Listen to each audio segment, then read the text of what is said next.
Plánujeme to prúdiť 21.8.2025, začneme 9.52. Ako prvé samozrejme skontujeme zvukovú stopu, skontujeme zvukovú stopera, či sedí. Aby sme vedeli, či môžeme ostať v tomto segmente. Alebo spustíme nový.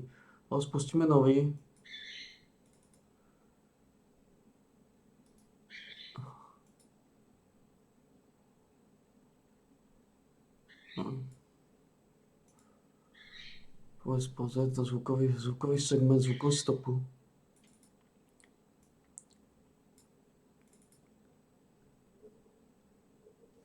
Plánujeme to prúdiť 21.8. No, zvuková stopa sedí.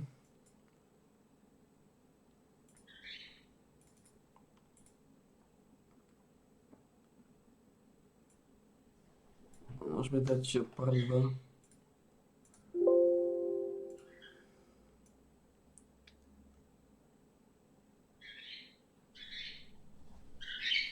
Ale čo je Lizina? Čo je?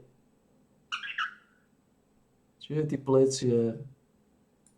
No, čo je? Pleciar, čo je Grgo? Grgmeister.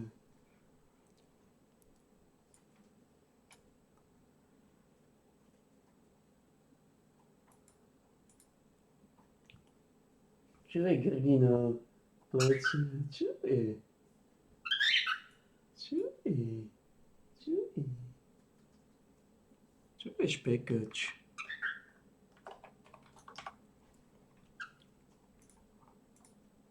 Takže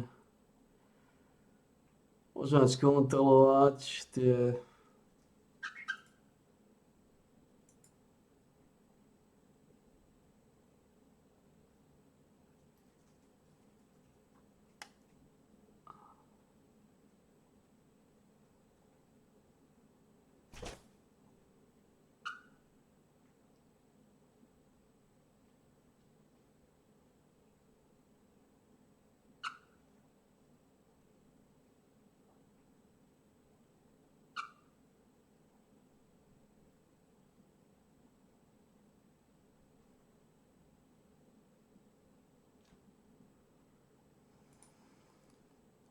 čo je? Počkaj, Kino, chceš trošku masáž chceš?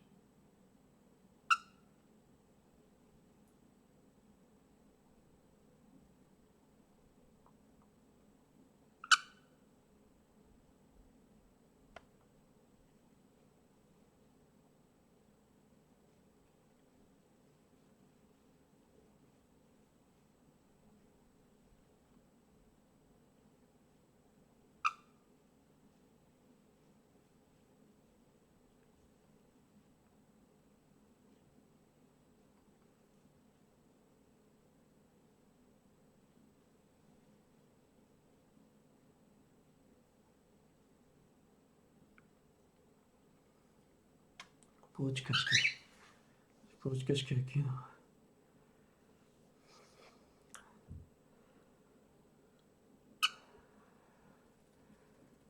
A rýchlosti ešte pozove, či je odstávka, ale oficiálne nech sme si istí, ale je. Počkaj, Kino, čo je? Nestačila ti rýchlo masáž?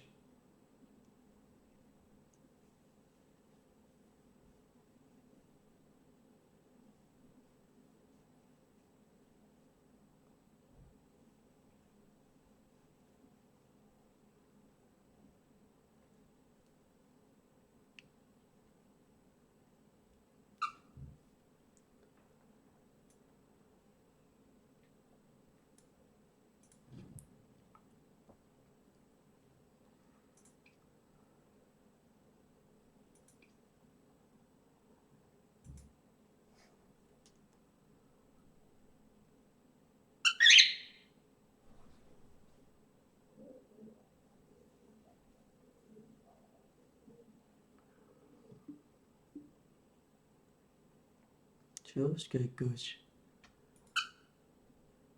Naša sovatka, surfster. Ale škajkoč, už púšťaš tabaky. Ale. Tvrdo?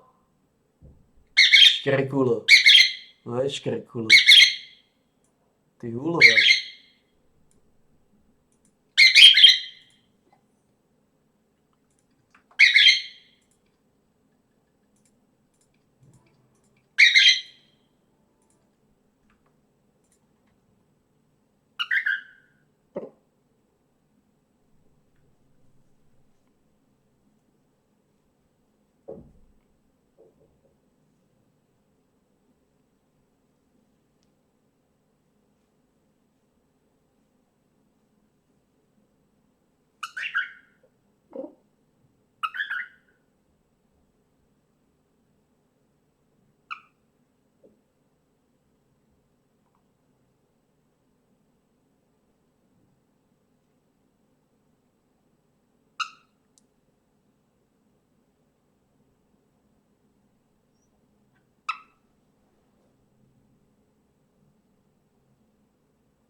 Počkej, potom je začmákom.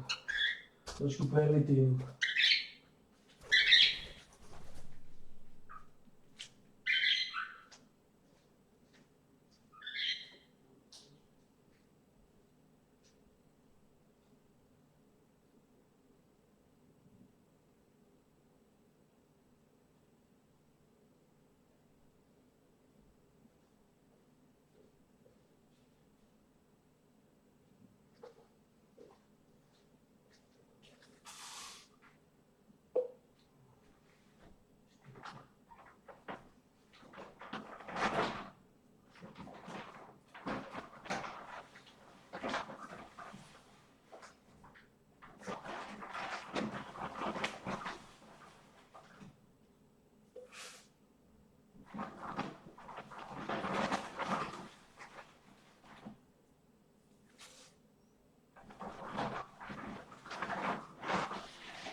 To nechce byť najprvý páni, ale gobliny už nie sú. Je koniec. Koniec mašinériám. What the fuck is happening? Ja tu dali odstávku, ty kokoti, akurát. Je koniec mašinériám. Páni, koniec mašinériám. Nechce byť najprvý, ale... No, páni, gobliny už nie sú. Ideme sa z studeného držioša a vidíme sa. Vidíme sa, dobre? Vy špaci. Vy natvrdlé zaostalé jedince.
Natvrdlé zaostalé jedince. Spolu to tvrdo razíte, spolu to razíte. Natvrdlé jedince. Ste to proste vy mentálne zhýrali. Ste masní mentálni zhýralci. Ste pekné zhýrali. Zaostalí kojoti. Ste mentálne kalibre. Natvrdlé hnisálky. Ste to vy kojoti. Mentálni všiváci.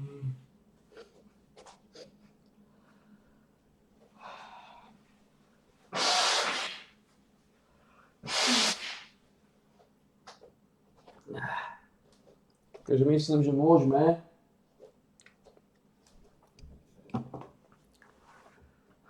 toto pozrieť, ale sú to iba 3 hodiny, 10:07 sú iba 3 hodiny, takže to určite nepôjde, keď vás povedia 4 neexistujúce, aby to trvalo o hodinu menej.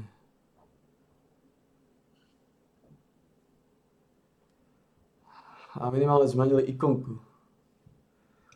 Zmenili ikonku na najtežšiu ženu.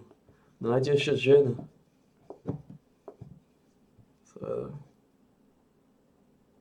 To je chore.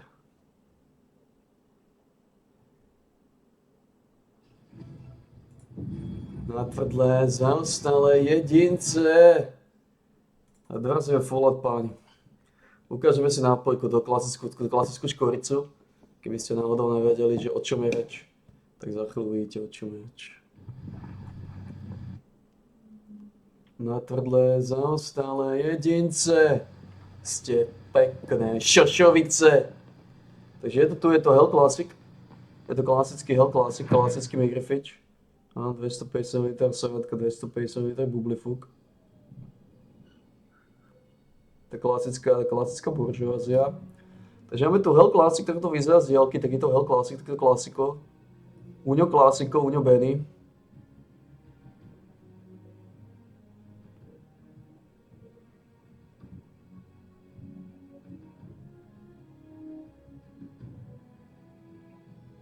Dobre.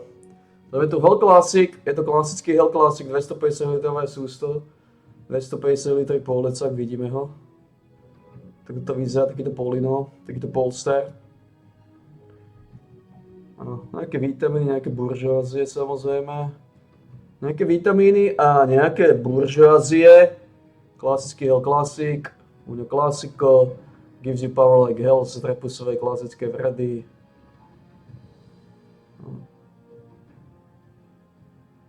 Klasické informácie, výživové údaje.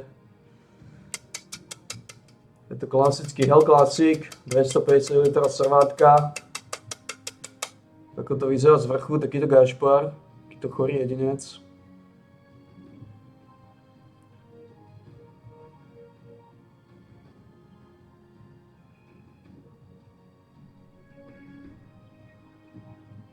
Takáto škôrica.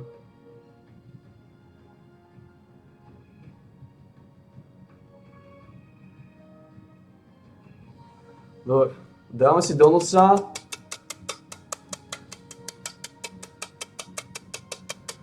Samozrejme, dáme si do nosa, lízneme a ideme ďalej. Ideme ďalej!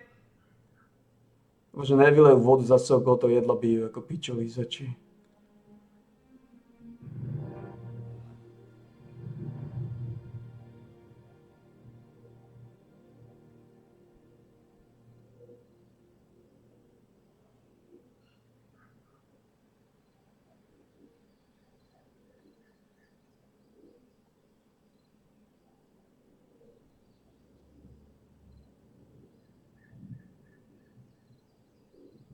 Dobre, veľmi dobre, ukázali sme sa tebe piču, som chorý jedinco, dáme jedno.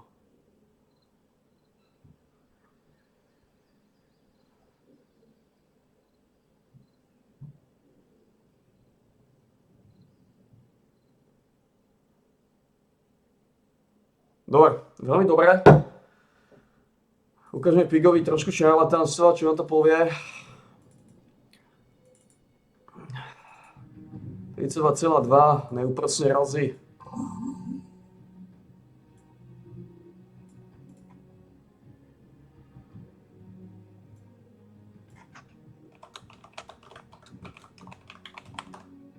,2. Už je kožuch. Pomaly doma.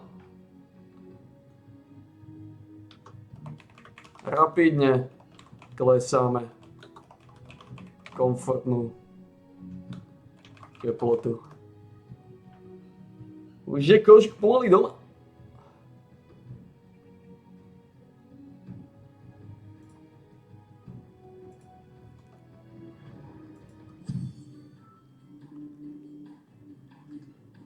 Poďme si full. Čo sa k tomu nedostali, lebo to bol ešte včera, bol posledný tvrdý deň.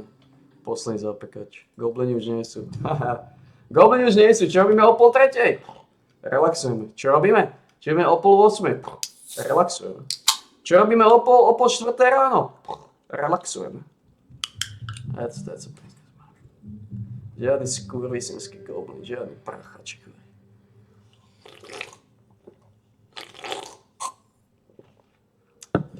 A dali sme 77 bední.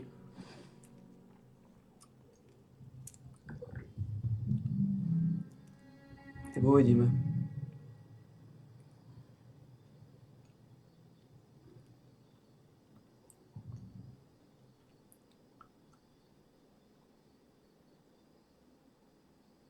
Černoch masívne popíja, tá chlapina. Ten buržázny jedinec.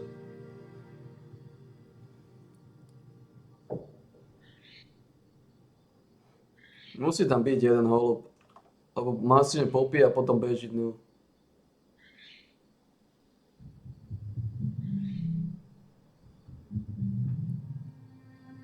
Ten buržázny jedinec. No ukážte sa, čo máme.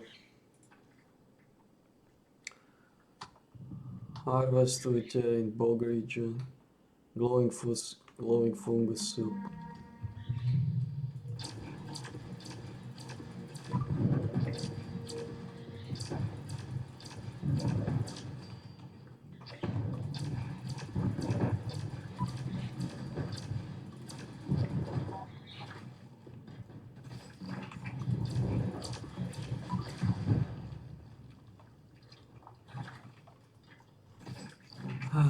Chcete by som dve cranberry si dal do nosa?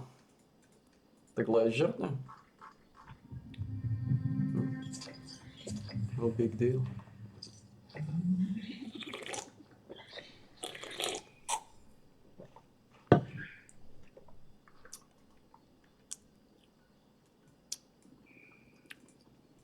Ste to vy zaostalé jedince, spolu tie žatvy miešate. Ste to vy zaostalé jedince, spolu to točíte.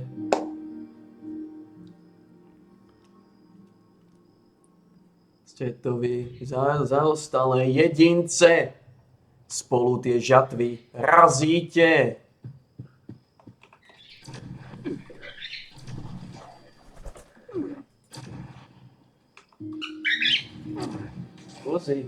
Pozri, čo máš, škorec. Ale daj si do nosa, pozri, tu máš trošku servátky. Škorec. Odletel ako špejkač, neviem čo zase vystrašil. Do škorca.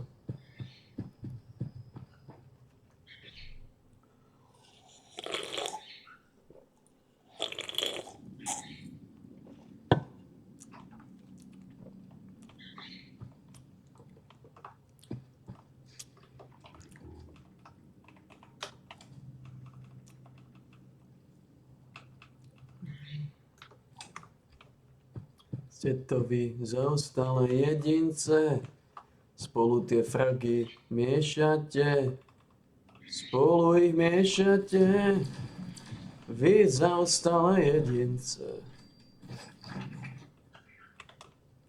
To je iba glowing fungus, takže by sme na to mali mať.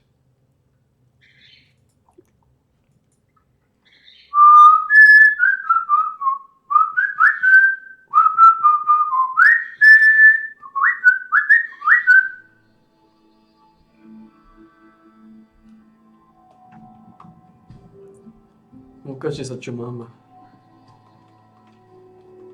A taký jemný dážď máme.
Čo na to máme?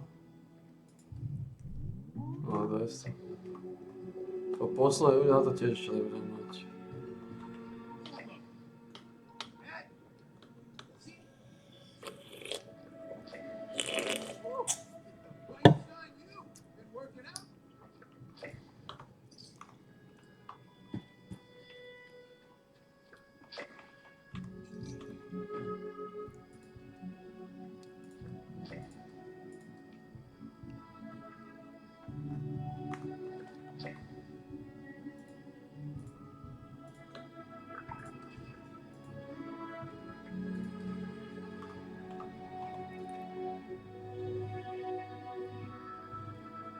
Bok.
Ste to vy, zaostalé jedince. Spolu tie fragy miešate. Spoločne ich miešate. Spoločne ich točíte. A preto ste to vy, zaostalé jedince. Spolu tie fragy točíte.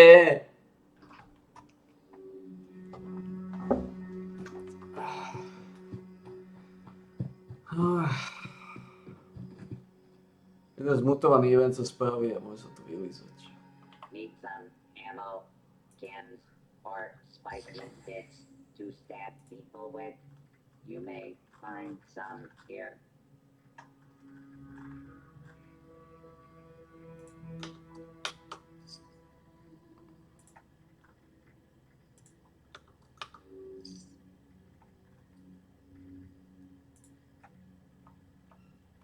Co to mám? Previously owned loot for sale. Mostly blood free.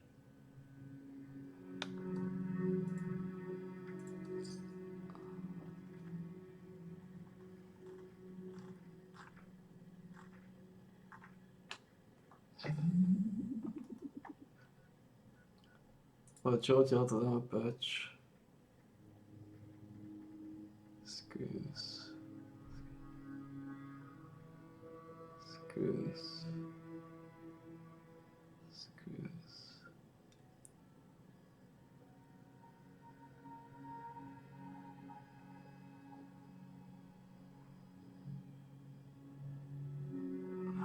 Co to teda?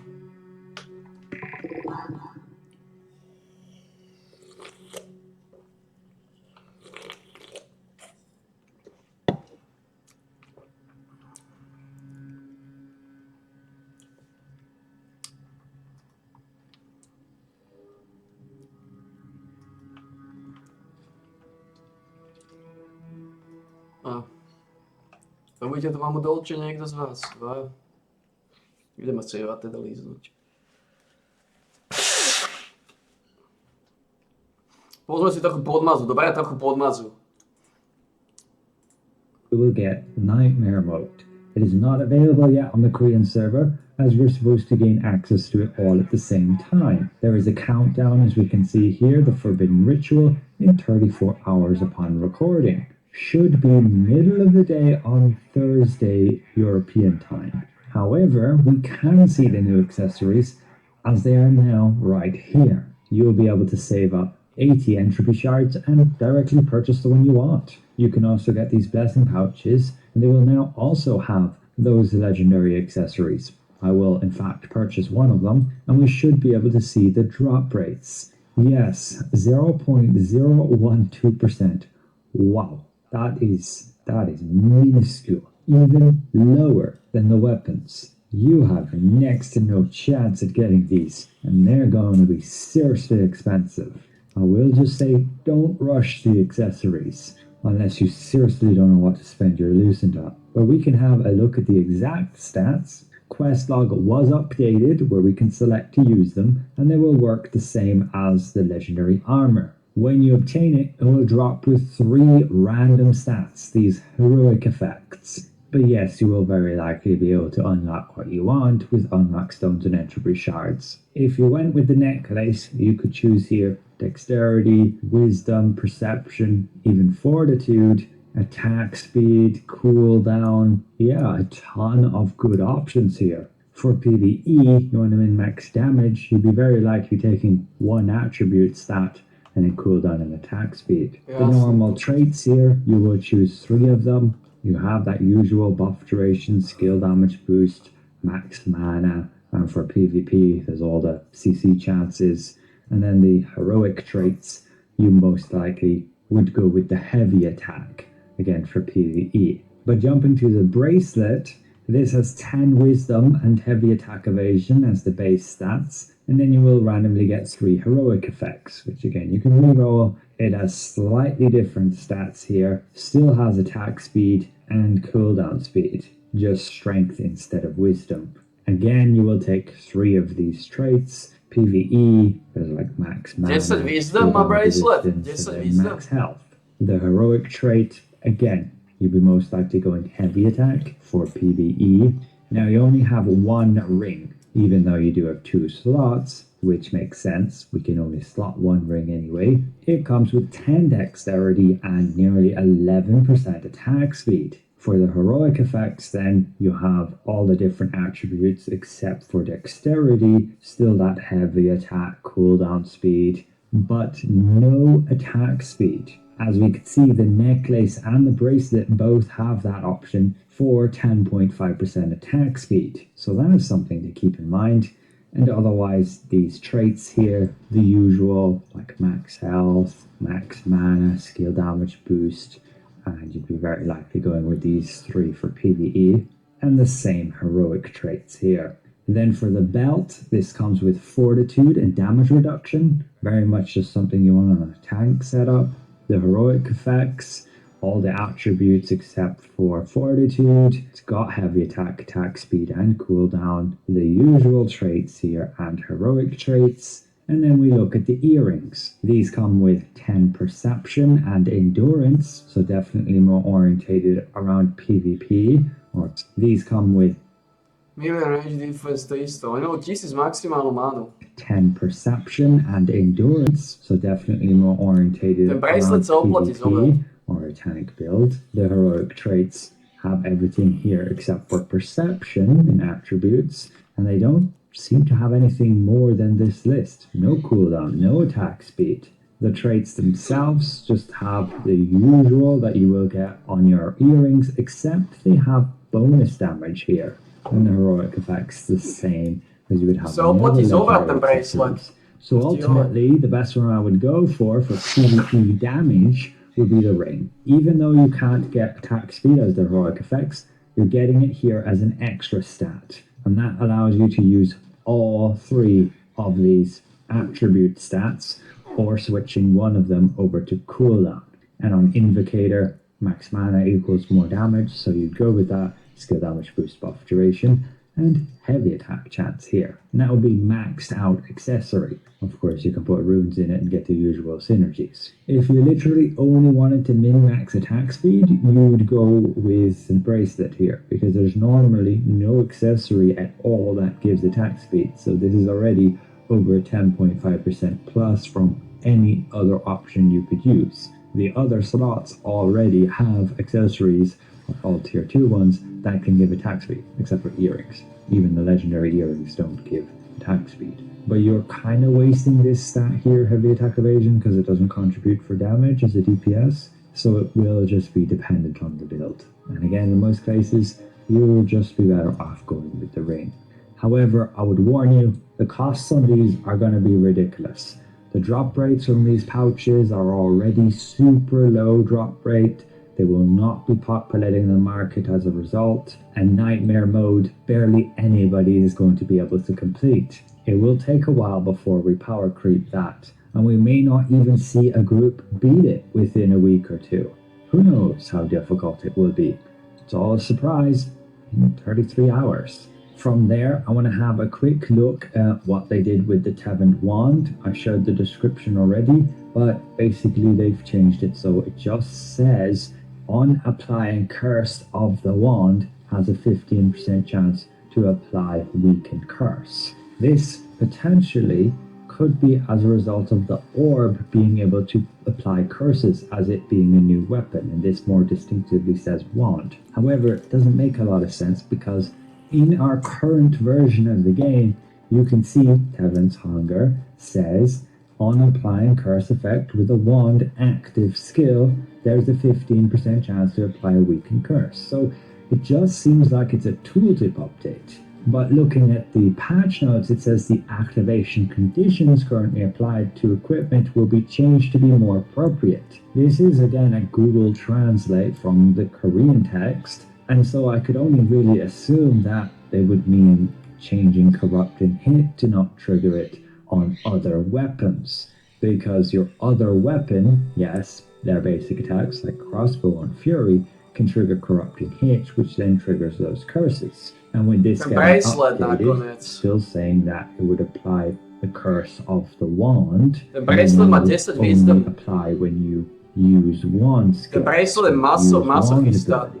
But again, it could just as well be a tooltip update, and somebody needs to test this. I will as soon as it goes to global, but there's no way I'm getting a Tevent wand on the Korean server. Look at this. It's not the end of the world if it does get nerfed. Corrupting Hit can't trigger Tevent. It just makes Deckmans, when Ray of Disaster does get Počkaj, fixed, desiatka namaxované? in a lot of Vy cases. kurvy You chore. can check on the Korean server, did they fix To je that? sračka. Casting it, we can see it now properly does tick over time, so it's very likely fixed. The issue To on je global right now sračka. is it just applies all the ticks instantly. Sračka. Sračka. Namaxované desiatka, chujovia. No nič, ako, ak budú dobré ceny, tie sračky, tak ich budem brať. Budem ich brať a budem ich brať a budem ich trade dávať dole. Budem ich brať na predaj za 80.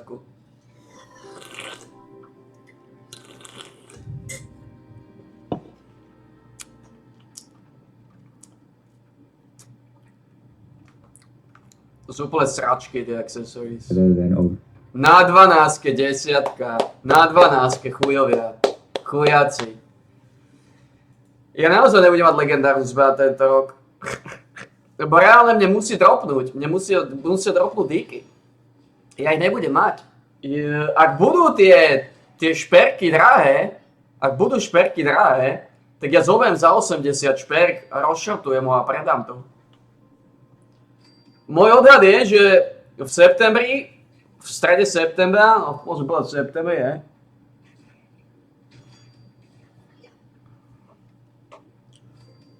V septembri klesne cena trpasličieho meča na úroveň 2000, možno sa mýlim, ale podľa mňa klesne.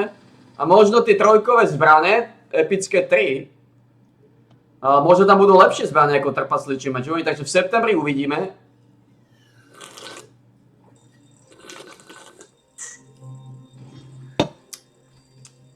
Vy kokotní, strašne dlho to trvá, vy jebovia. Už 12 minút vy chore kurvy tu chátrate. Čo za chujov ste? Sráčka, accessories sú úplný over hnis. time, thus not allowing you to reapply the effect of Corrupted Magic Circle from Deckmans. Now again, Valandir is returning as a guild raid. You can run that, and this time around you can get the new Ashen Fragments from here. Just be prepared for this encounter to be a bit more challenging, just like Tevent was, so don't go trying to fight her unprepared. And seems to be just the same drop table as before. Finally, the shop update. They have that new outfit bundle here. It comes with the emote, which we got via the Battle Pass recently. And you can see a bit of a preview of the outfit here when you click on that option. And yes, some of you did point out that it does look a little bit underwhelming without the glowy effects. If you compare the art on the promotion here, these kind of glowy effects are really what makes Calantia stand out as pretty cool. But it kind of looks pretty bland without any of that. What is nice is the hairstyle you get with this. For me, it is changing the hair color to what I have it set at character customization. However, I believe if you have DaVinci's favor, you can always change your character's appearance at will, so you should be able to change the hair color. If you say you didn't want red like this, my character's hair is normally red, and so when I wear this new hair, it remains with that color, rather than what you see again with the promotion. I can confirm there's no decoration effects here. You can simply just change the colors if you wanted to. Switching to the male character, we can see the outfit here, and there is also a custom hairstyle for that too. Not bad, it's a nice simple dress and a really cool hairstyle. Just to be clear, we don't know when we'll be getting those cosmetics. It could well be delayed for a week or two. The tombstones as well, these are the new ones. This kind of cool sword too. This vase with some flowers and a skull, and what looks like another Amba toy. That adds to the previous 4 that they already got a week ago. When we do get those, we will also get the new appearance effects tab in the Mirror Boutique, which again allows you to use any of these, whether that's for PvP, applying to the enemies you kill, or PvE, applying to yourself. And yes, your enemies will see this when you kill them if you have it selected. But it's just a visual thing. You don't need it, and it is just something that costs Lucent that they're trying to sell. That's ultimately it. Yes, it's pretty cool to get these new accessories, and we can now plan a bit better based on what other accessories we want. But even then, I would recommend not investing in anything in terms of new accessories right now and wait for further information. So once again, special thank you to the support of my channel members. Thank you for watching, and we'll see you guys around. Ak budú dobré ceny, za 80 kúpim, za 80 tak serem zbrané, mám väčšie zbrané. Ak budú dobré ceny,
práve že odletel ako hulovát, teraz sa dráždi.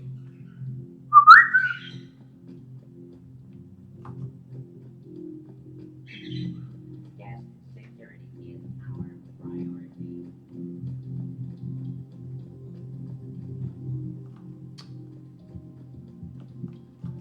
This is an active work site. Guests are advised to stand clear.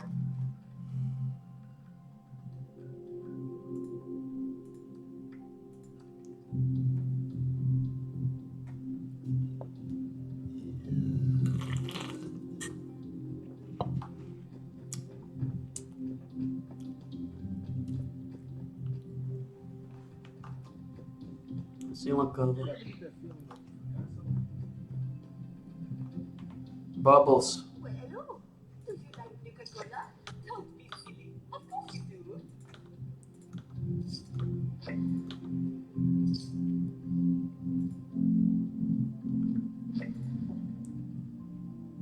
Predám ti trochu čaju, dobre, 28 kúskov.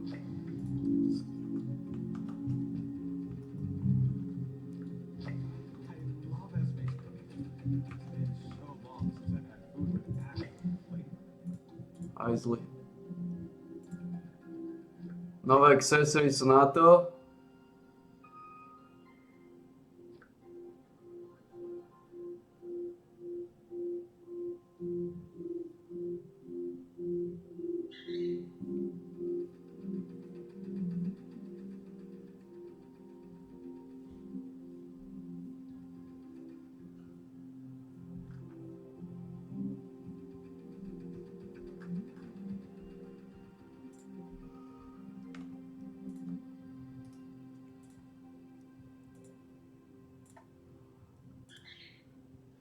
Pán Štolverka!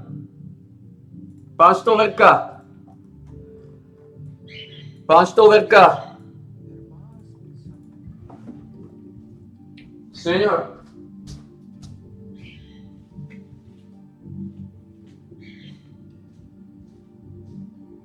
Senior, poďte.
To že hovorím, tu sú to také filozofie, také brkačky.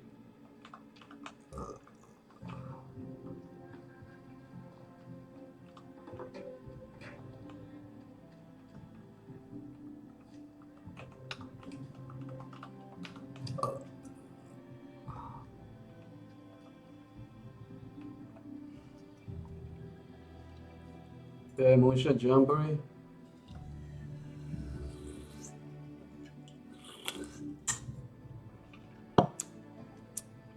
To vylízať.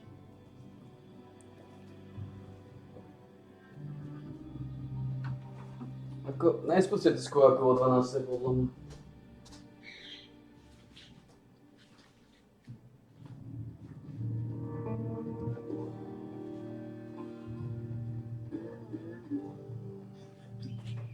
Ty kurvy chore sprosté narušené bastardi, to nespustili znova kšeft. Znova tu stojíte ako koty. Znova neviete spúšťať kšefty, vy hnoje? V živote? Čo? Ty bastardi náhnití.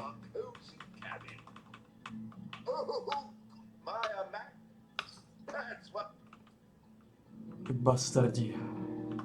Sprostí, chorí, zabednení. V hlave na tvrdlej. Vy bastardi natvrdlí, vy hajzli. V živote sa naučíte spúšťať kšefty. To je práve príliš ťažké prísť a spúštiť kšeft.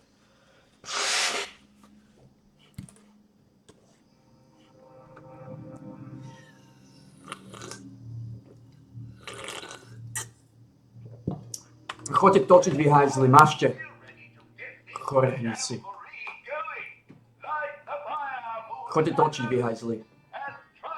Rozbalte to, ukážte, že máte na to, vy hnisi. Vredáci, vredári. Mentálni vyhnisanci.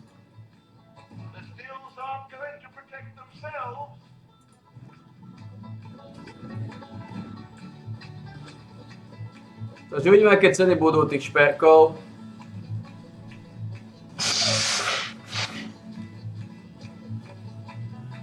Ale vyzerá to, že by som zobral jeden a predal.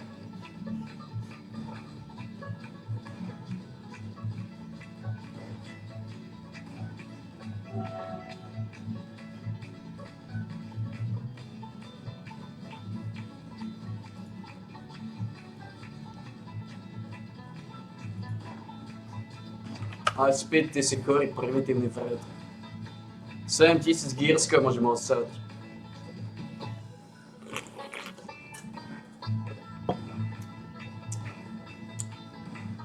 Ja by som nešiel na 6800. Na 6500 by som nešiel aktívne.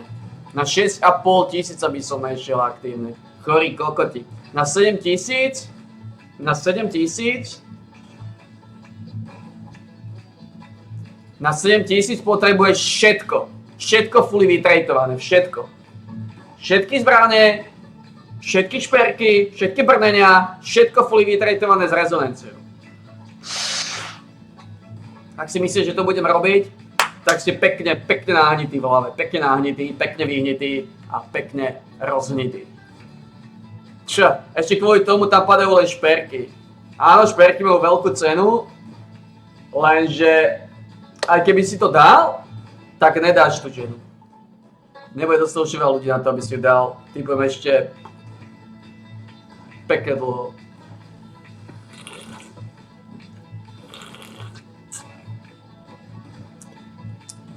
Lebo mňa by zaujímalo, že koľko pičusov má 7000. Koľko je natoľko chorých, aby išlo po 7000. Lebo to je chore. Ty traduješ ako chuj, ty investuješ ako jebo do každej jednej veci. Ty si tradeový závislák, ty si chorý odpad. Mentálna hniloba. Primitívny paškvil. A samozrejme chorý jedinec.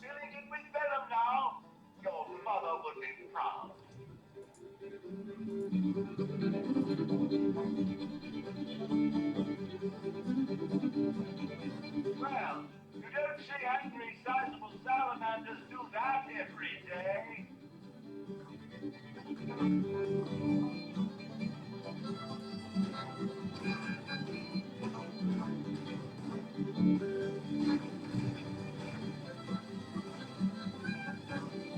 Mali to spustiť o po 12.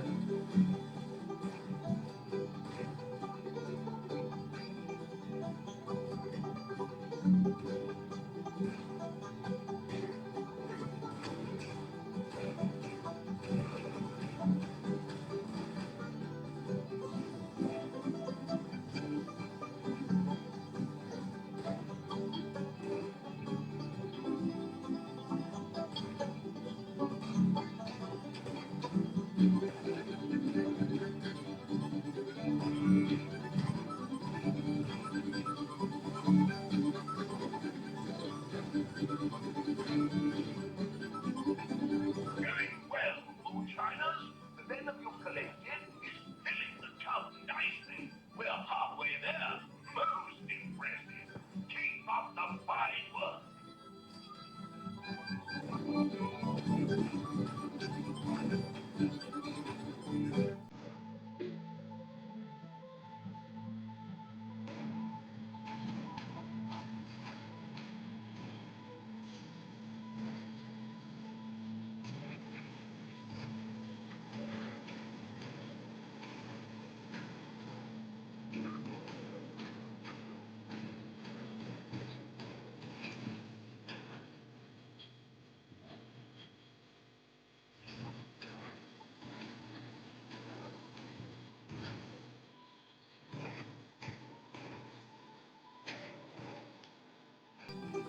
Is there any reason why you're not protecting the stills?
jamboree.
Ja som pre teba bol, senior.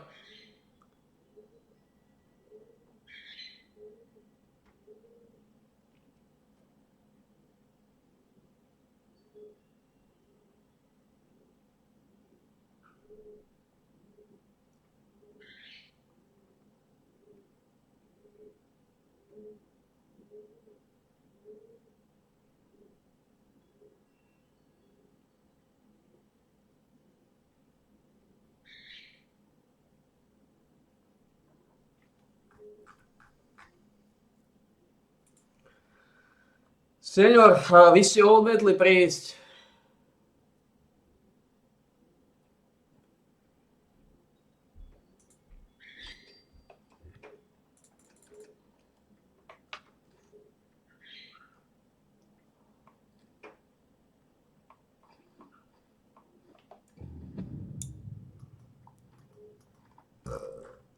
Senior. Senior?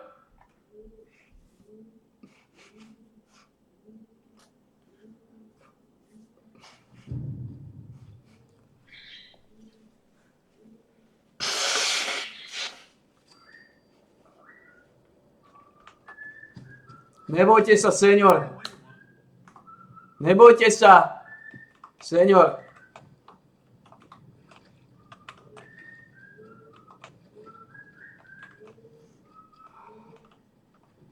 Nebojte sa, senior. Ste naša gurmánka. Nebojte sa, senior. Ste naša loptočka. Nebojte sa, senior. Ste naša hulvátka. Preto nebojte sa, senior. Ste naša gurmánka. Nebojte sa, senior.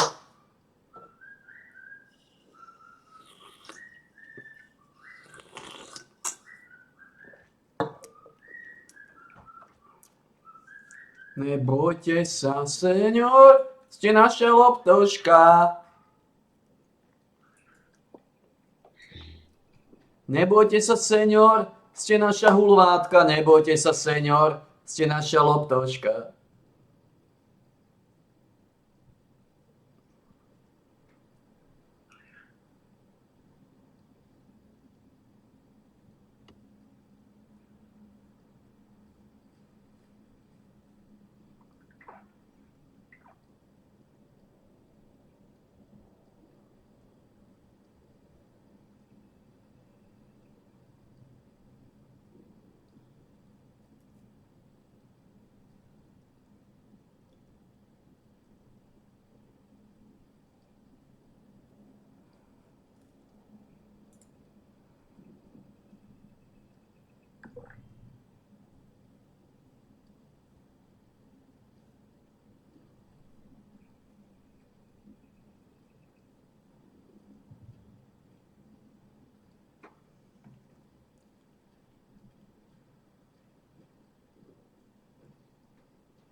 Just a week ago, Riot has announced that since patch 2518, they're going to take additional actions to combat smurfing and boosting in League of Legends, especially focusing on bot or shared accounts that damage the league competitive integrity. Although this patch isn't going to be live for another 3 weeks, it looks like we have already witnessed the smurfing ban hammer in action. So what happened?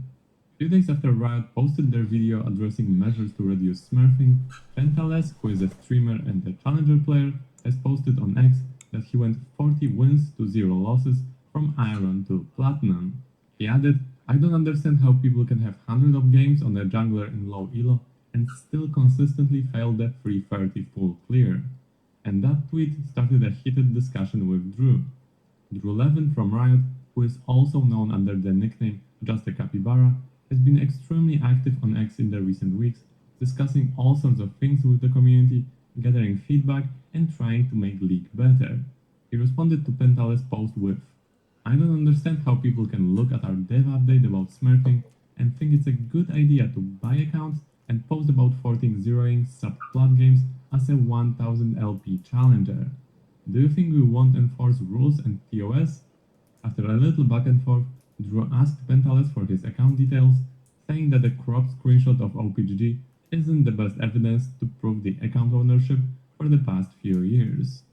That conversation ended with Pentales eventually sending Drew Summoner ID to check out the account. A lot of people were unhappy with another streamer going Iron to Challenger series, to which Pentales responded that even pros get official accounts to smurf. Although I feel like getting Diamond 1 account is a little different than having an Iron account. It's worth noting that Pentales and Drew have already had some discussions few days earlier. Previously, Pentales posted that Riot basically encourages smurfing because of how they disrespect his time in high elo. He says that Riot has ruined high elo by removing free resets this season, and he is frustrated that his one-trick Nunu is being banned 50% of the time. Drew later replied to one of his posts about having a real conversation about it, and they had a little exchange of opinions there. Now that you have the backstory, let's fast forward to today. Pentales posted that after being falsely accused by a Riot employee on X that he had bought the account, and after proving his innocence, he has been banned globally on all of his accounts for rank manipulation. He says he's banned probably because of a bug with older accounts, and also stated that his Smurf ban isn't fair and his main account was banned as a result of a crossfire. Currently, all of his accounts are banned for 30 days. Drew responded to his post saying, "Would you like to link your purchase accounts that you played more than 20 games on?" Pentales hasn't responded to that comment yet, although some people have jumped to defend him. Starlight asked whether punishing someone's main account because of a botted Smurf isn't a bit excessive, to which Drew replied, "Am I remembering it correctly that you're the guy who broke out TOS by reselling a bunch of Riot points?" To which Starlight replied, "Yes." Drew kindly thanked for the response and sharing his perspective, later also adding that if someone actively breaks TOS, they will apply penalties to their accounts that are meant to appropriately punish the offenses in question and prevent them from doing it again. To me, it feels that Riot addressing smurfing is vital for League of Legends competitive integrity, and I genuinely believe we don't need another Iron to Challenger YouTube series at the cost of hundreds of innocent players. But let me know what do you guys think. Thanks for watching, cheers! Very małe.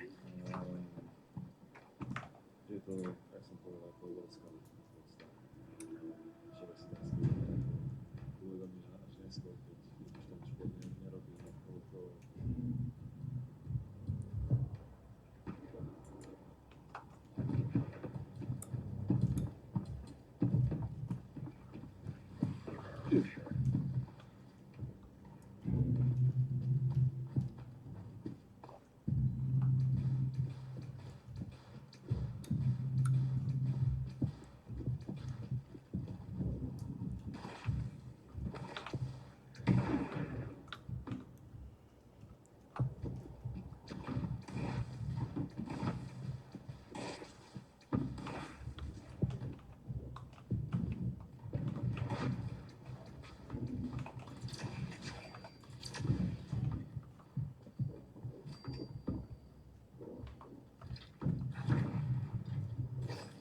Gather that sublime energy and let it flow into the pillars. Let the warmth it provides guide your spirit toward a new plane of existence beyond the physical.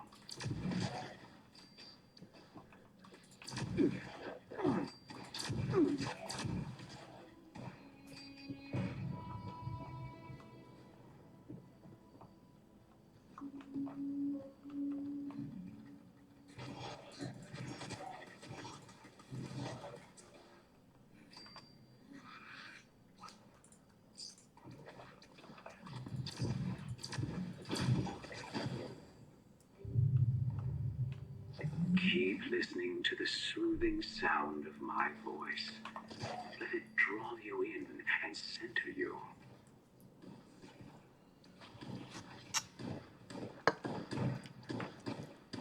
To môžeme skúsiť, ale tie šance sú blízko nula.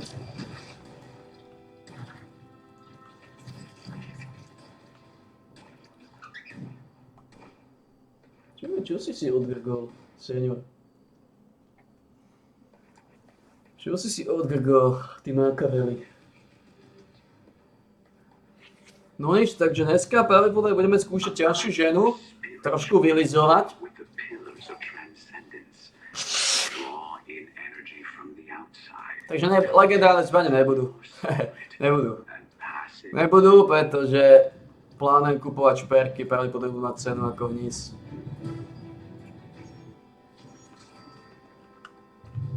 Budú mať cenu ako vred.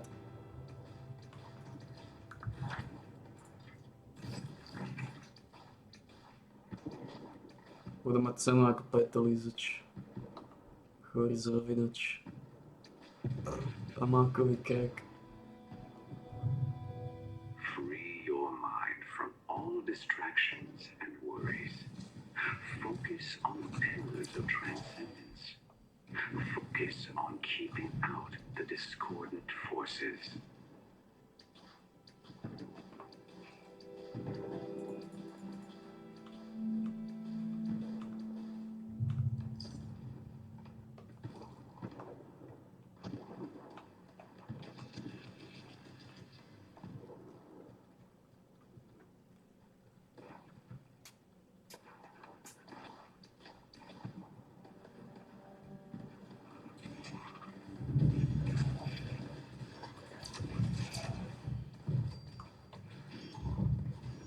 Feel the sublime energy surround you. Embrace it. Feed it into your pillars and allow it to lead you along your path to transcendental bliss.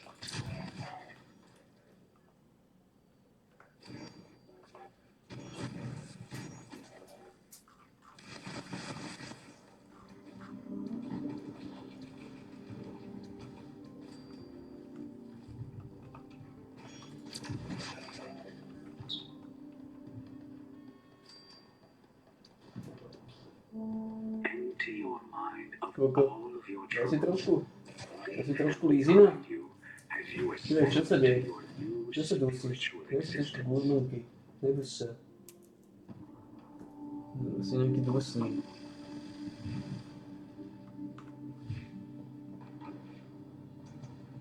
Čo je? Čo sa dusíš? Čo máš v hrdle? Krekoša? A človeka sa dusí. Čo je? Čo sa deje? Sedím.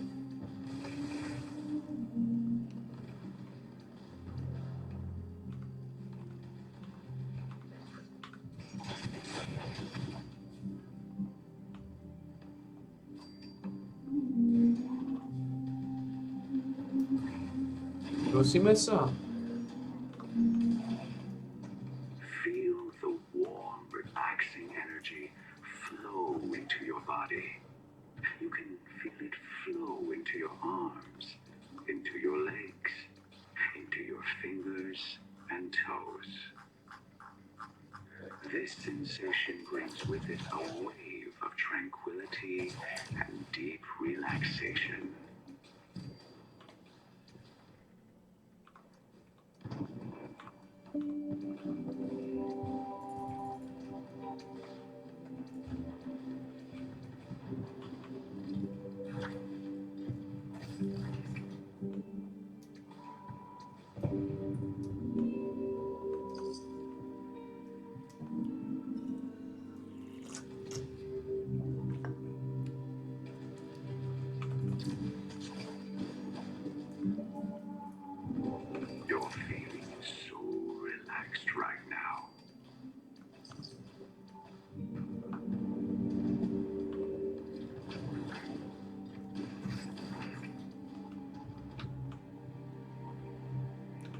To sračky ste zas.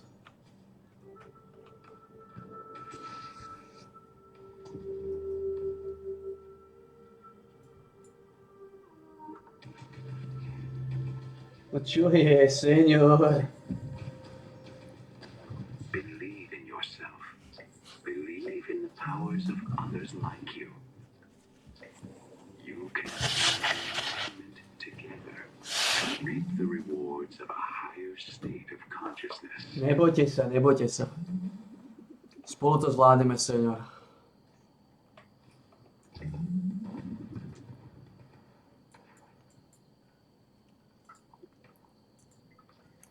Nebojte sa, spolu to zvládneme, senior, nebojte sa.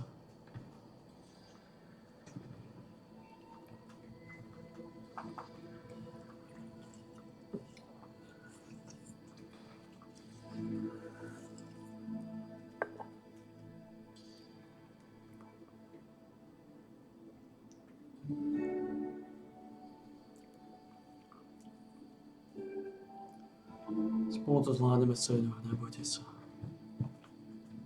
Nebojte sa, senior, nebojte sa.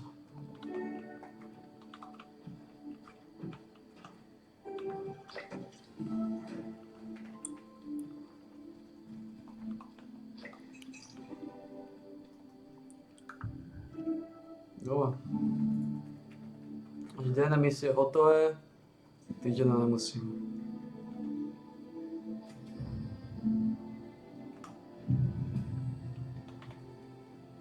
Blooded Ultraset.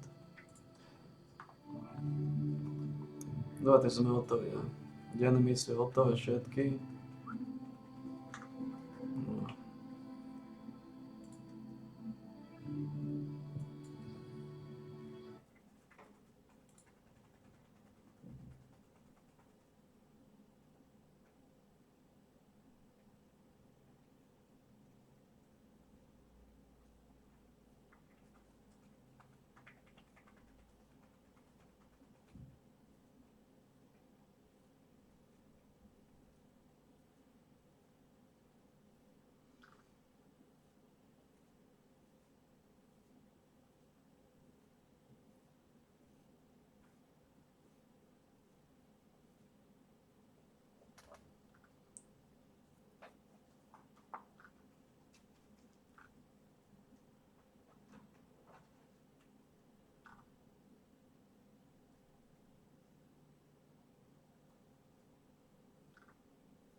Čo je?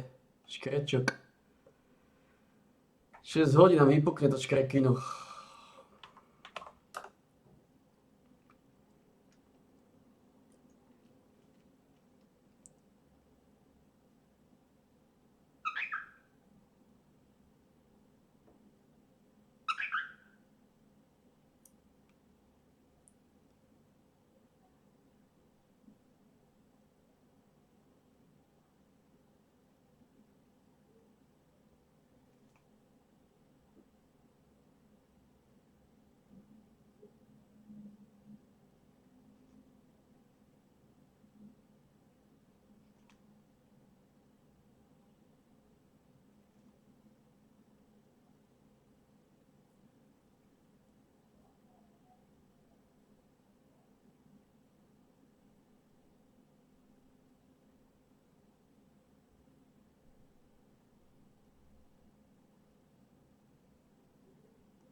Sme trošku unavení. Čo? Počkej, ja sa vysmrkám a trošku si vystím kolcu. Dobre?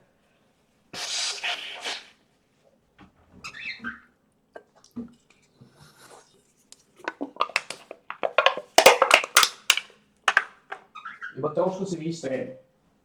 Dobre?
Vyskúšame.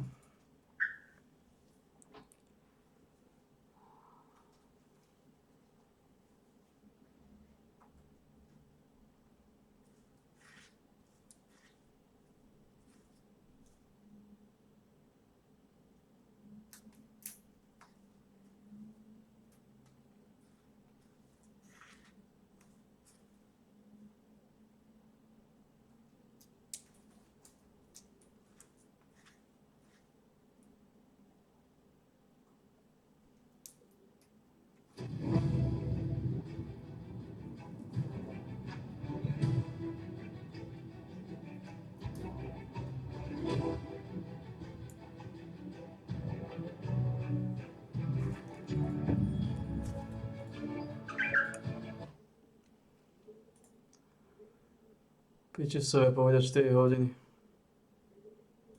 Vždy je to 5. Minimálne.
Chceš masáž?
Uteč kľúč.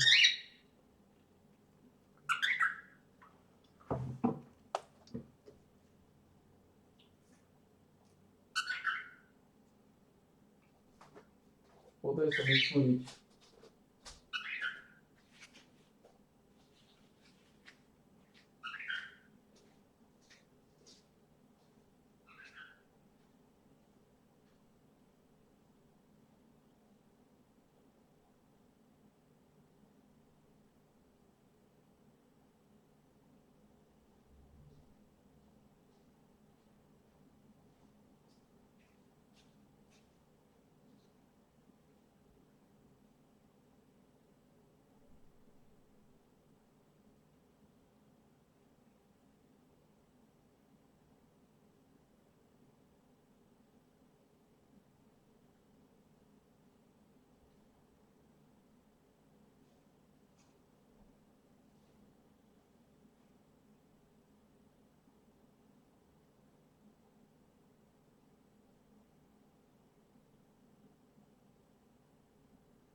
To je presne ono, ako vždy, ale vždy. Povedia 4 hodiny, ale myslia 5.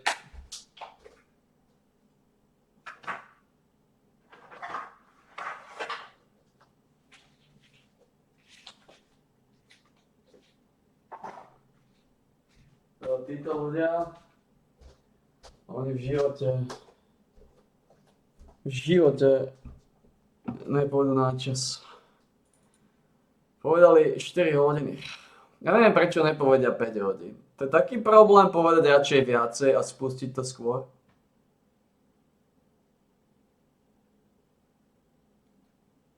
Oveľa lepší pocit by si mal, keď povedali, že to bude trvať 5 hodín a spustili to o hodinu alebo o pol skôr. To je... Ja neviem.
Tu máme ešte relax. A dlho ten relax nebude.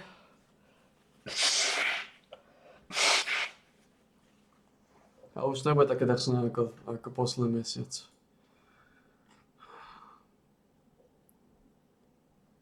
Už to nebude také drsné. Už nie sú goblini. To je absolútny kľúč.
Koľko šance to pustia o 12.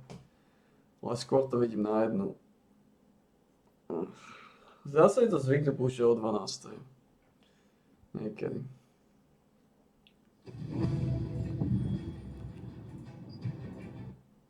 To sáčko.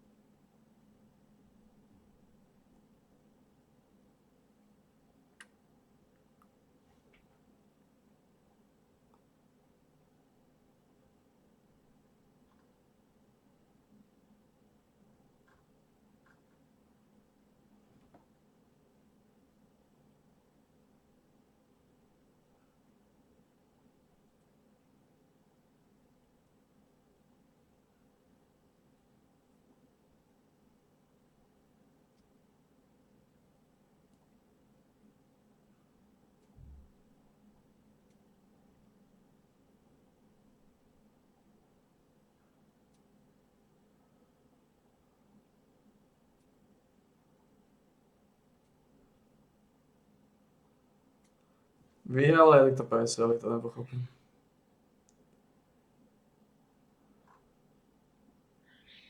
Ty ľudia sú mŕtve v mozku.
Si to koľko ticho.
Viem, nepočúvate v tých aktualitách? Ešte raz, v pondelok som sa stretol, včera písal, dneska som sa stretol. Nie, akože mykne plecami a dá tlačovú správu. Ešte? Potrebujete niečo? Nie, to ešte som mal aj otázku mimo témy. Nedávno na internete sa objavilo také video, kde hovoríte o tom, že prichádza čas, keď by sme mali vystúpiť z EU a NATO. Tak či by ste tieto slova vedeli vysvetliť? Áno, bola tam petičná akcia a ja hovorím stále, že ak máme žiť v žalári národov, že niekto povie, že je normálne z chrobáky, alebo budú si Nemci a Francúzi robiť, čo chcú a nemecký kancelár nám bude odkazovať, že halo, ak nebudete poslúchať, tak vám zoberme eurofondy. Kto je nemecký kancelár? On nie je nadriadený našemu predsedu vlády. A hlavne nech sa Nemci pozrú, ako zisky odlievajú zo Slovenska.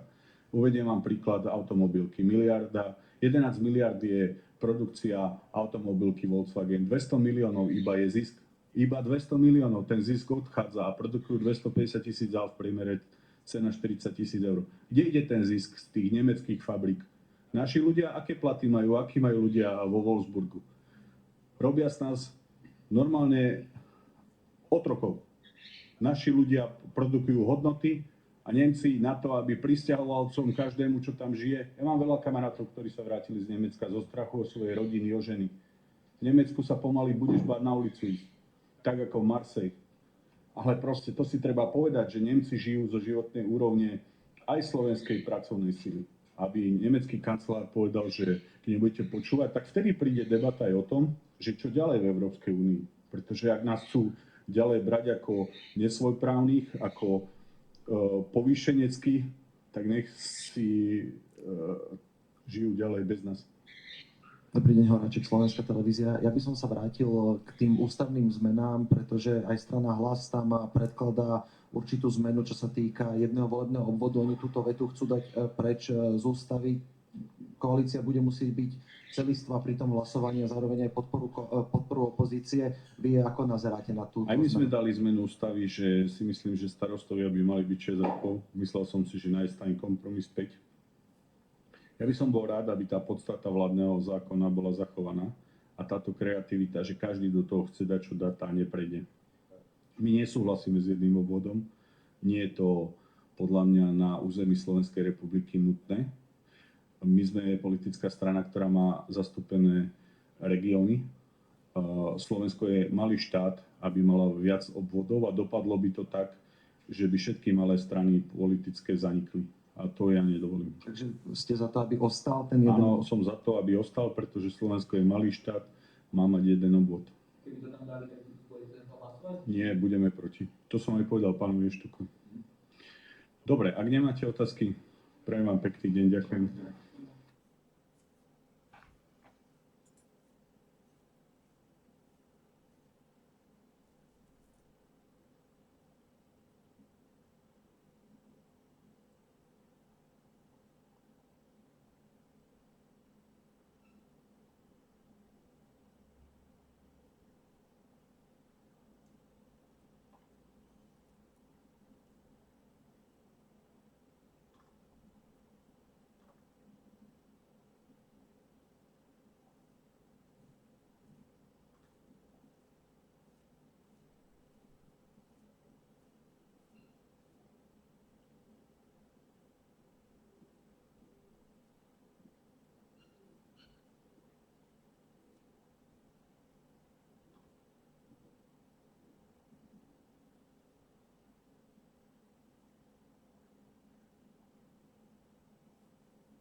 Pustili ste to vyhnové?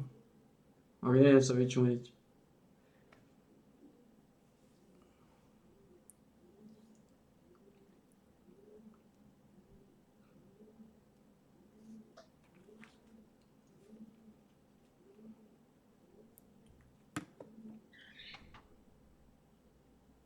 Takže robíme klasickú ženu. No, dorazíme globy ako prvé, globy rýchlo. No tam mi prepadávajú veľa. Potom ženu lízneme. Globy, lízneme ženu. A potom sa pozrieme na ťažšiu ženu, skúsime ju prelízať tiež.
Takže neviem, je to tvrdé, ale už to nebude také tvrdé, nie sú gobliny.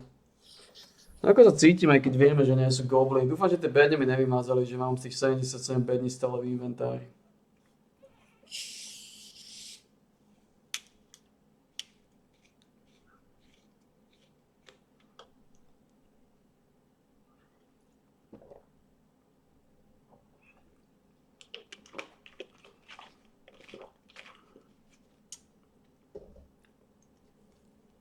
Kvôli vám nestiem jednu rybu. No to neviete, spustenie o 12. jebovia. Už je to viacej ako 4 hodiny. Chorý bastardi nahnetí. Vredaci. Sprostí analfabeti. V živote títo ľudia nedodržia čas, v živote to je nereálne pre nich.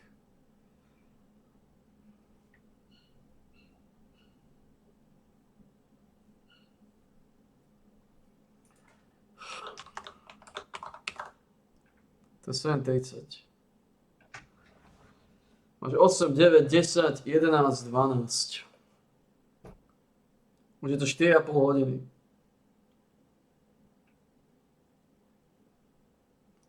Osem, 9, 10, 11.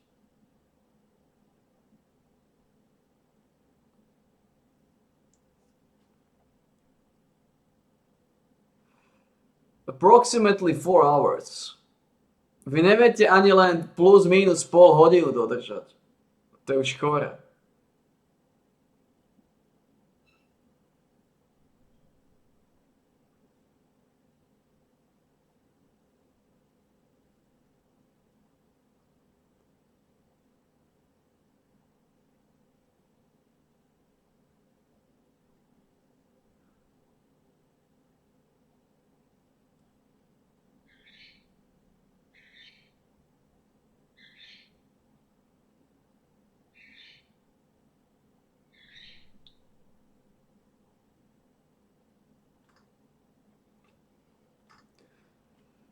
Sú iba dve možnosti, buď to spustia okolo jednej, alebo to spustia každú minútu.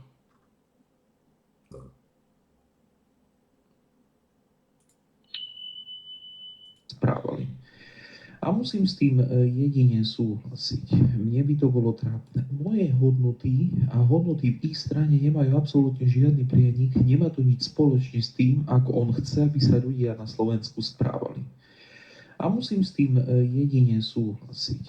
Mne by to bolo trápne píšiť sa titulom na základe podvodu a potom, keď bol minister školstva a ľudia riešili, že Kolárova diplomovka je plagiát, tak vycítil, že by mohlo byť zlé a išiel prosím na paneurópsku vysokú školu, aby schovali jeho diplomovku z ich webu.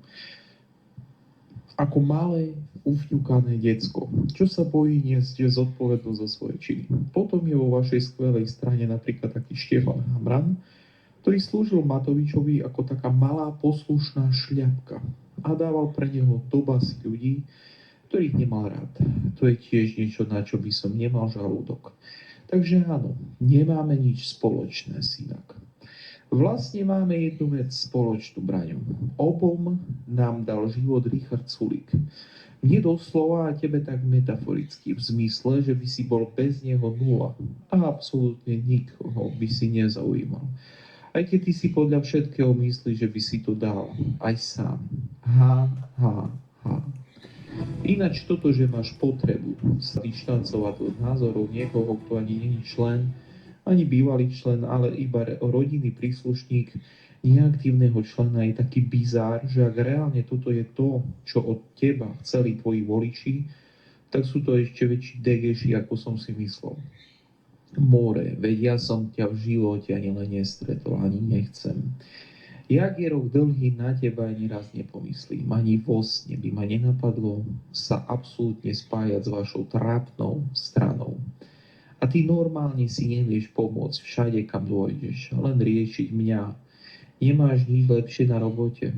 Sa ti ľúbim, že? Vyjadril sa Filip Sulík k Braňovi Grelingovi. Počuli ste niekedy o Lucii Jar? Ja tiež nie. Ale podľa všetkého je to europoslankyňa za progresívne Slovensko. Tak ja som si nedávno scrolloval TikTok, netušiac, kto je Lucia Jar, a vyskočil na mňa jeden jej post. A zverejnila tam niektoré z jej úspechov za posledný rok v Európskom parlamente. Čo je na tom ale zaujímavé, že preteká sa v štatistikách, v ktorých sa nikto iný nepreteká. Preteká sa viac menej sama so sebou v disciplíne, ktorú si sama vymyslela. Možno by ste čakali, že keď sa ide politik píšiť nejakými číslami, tak to budú aspoň čísla, ktoré budú odrážať, ako sa ľudia majú. Možno čísla, ktoré sa týkajú ekonomiky, alebo čísla, ktoré sa týkajú zdravotníctva, ale Lucia nie. Lucia si vytvorila vlastnú disciplínu a absolútne v nej dominuje. Lucia sa preteká v tom, že koľkokrát je schopná sa za rok podpísať. A poviem vám, že toľkokrát, koľko sa Lucia za posledný rok podpísala, sa nepodpísal možno žiadny politik na svete. Lucia by mohla byť kľudne ministerka podpisov. Lucia chodí od rána do večera po Európskom parlamente a len rozmýšľa, kam by sa ešte mohla podpísať. Keď sa náhodou okolo Lucie prechádzaš s nejakými dokumentami, tak si ich poriadne stráž, pretože chvíľka nepozornosti a Lucia si na nich hneď podpíše. My sa teda pozrieme aj výsledky.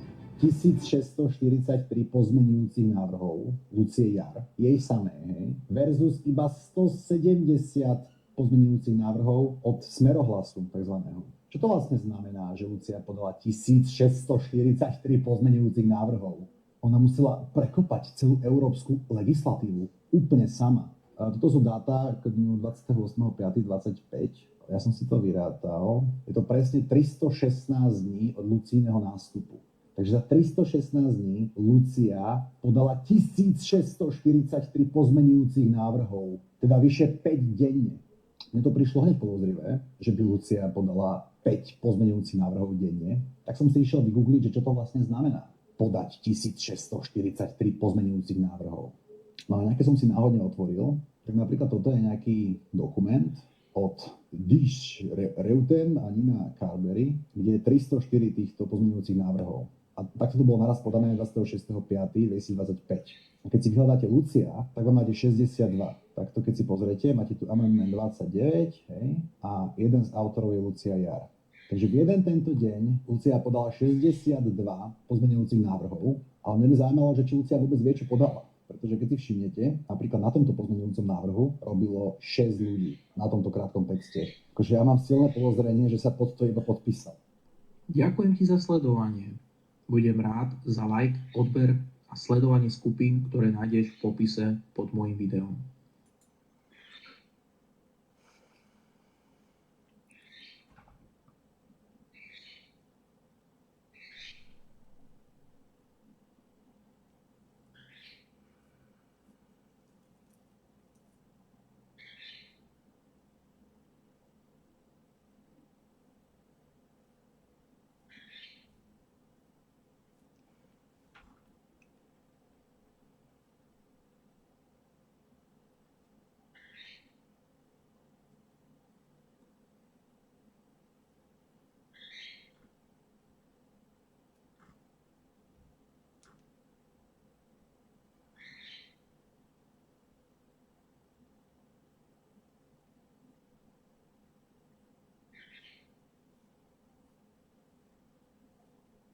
Ako pekne ho našňupali, to má 60 rokov.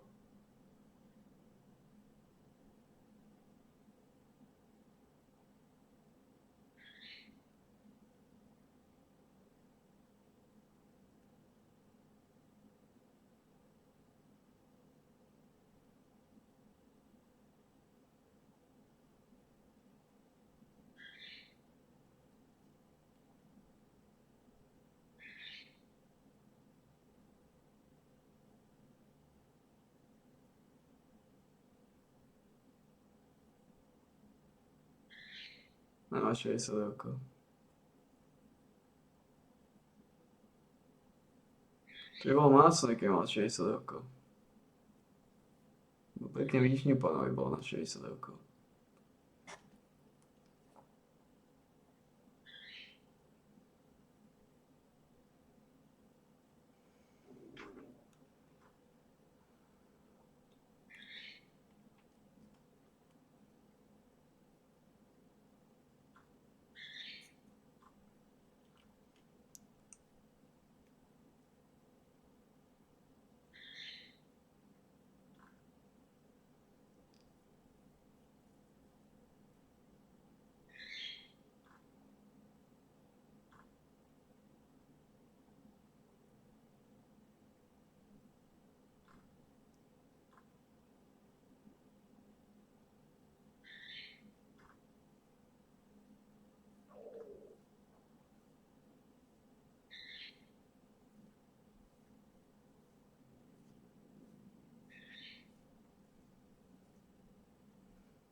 Problém s tebou je, Gogo, že odmietaš kľudne relaxovať. A fúniš do periny.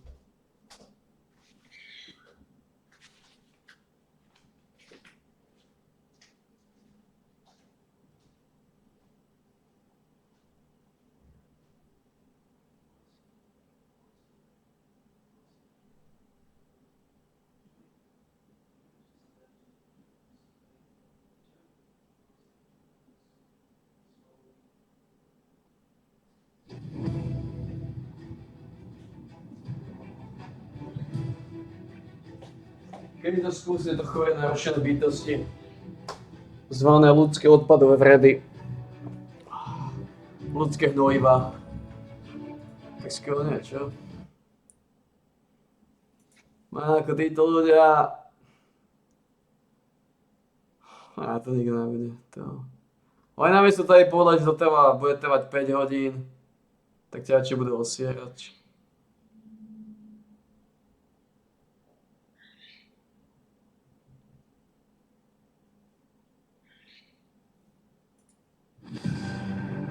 konfrontácia Slovana s Young Boys. Tentoraz v rámci play-off Európskej ligy.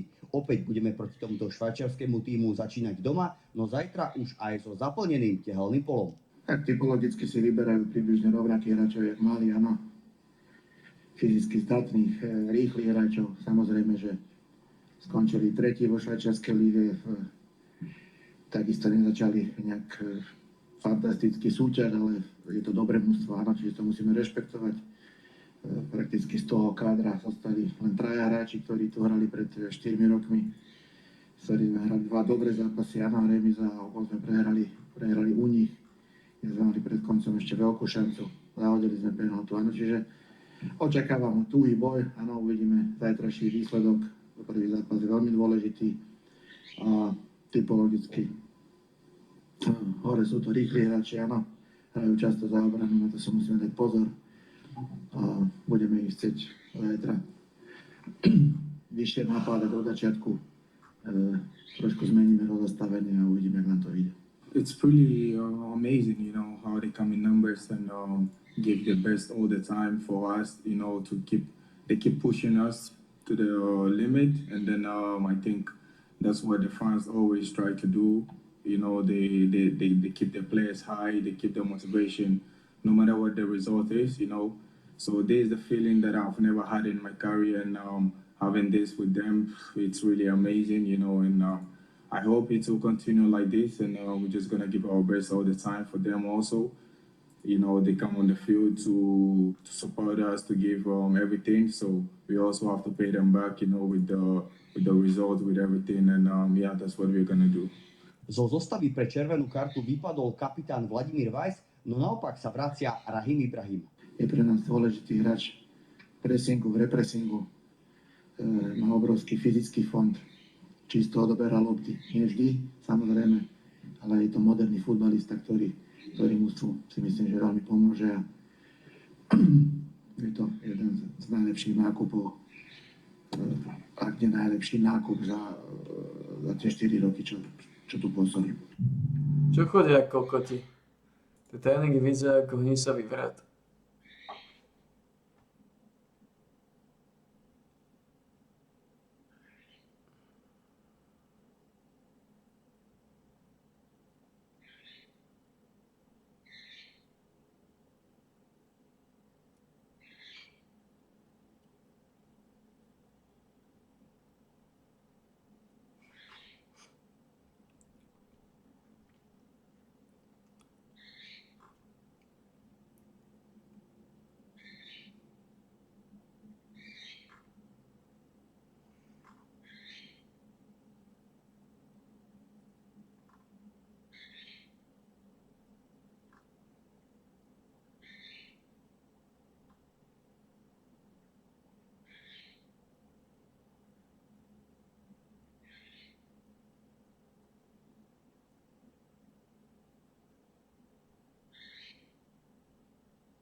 Ako League of Legends je extrémna sračka.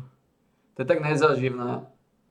Ako úplne seriózne, pozerať do steny je záživnejšie ako pozerať sa na Ligu retardovaných chujov. Je to šokujúce.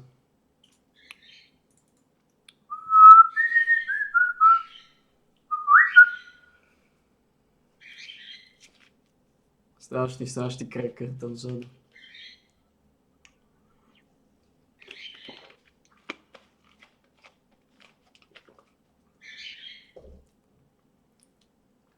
Takový to idioti Títo retardovaní bastardi. To sa nikdy nestane, nikdy na škodu veci.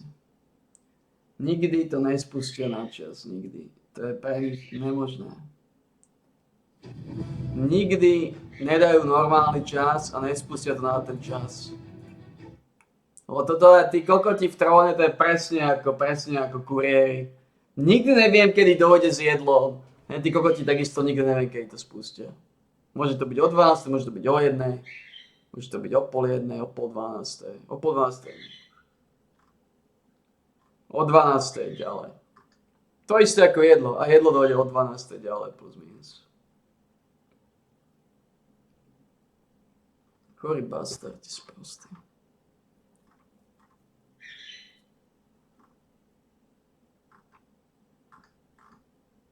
No horšie je, že ešte tí kokoti z Last Depot, tí primitívne vredy. Ani tie nespustia Last Depot aspoň na obed. Aj to je pre nich neskutočný problém.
Iba imbecile púšťa pohovek za dvojku.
Gogo sa nikdy nevzdá v tom škrkošení. Kurník, čo pa Gogo, čo škrkošíš?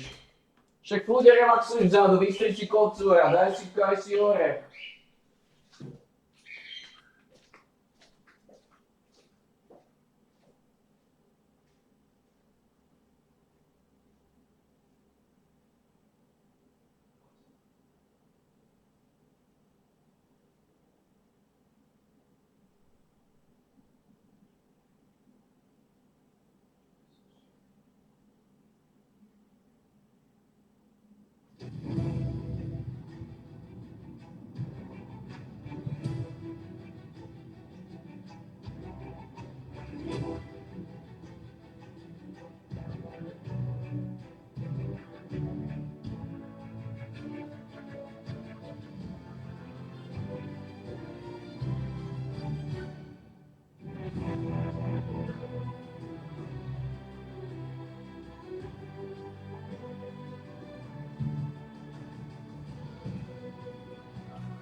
Oh man.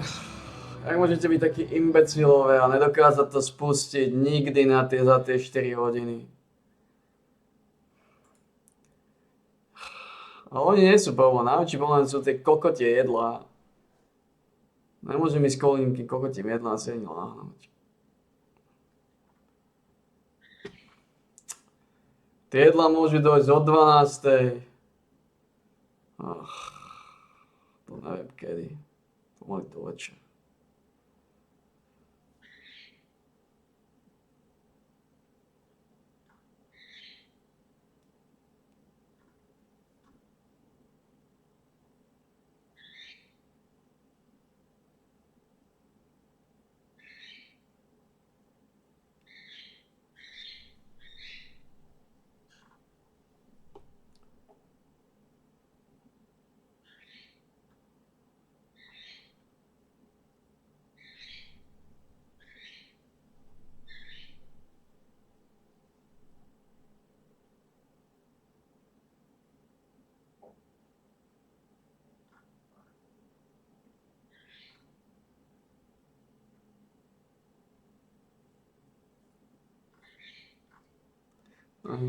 To je škrekoš.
Ľudia sú strašne sa stará sa.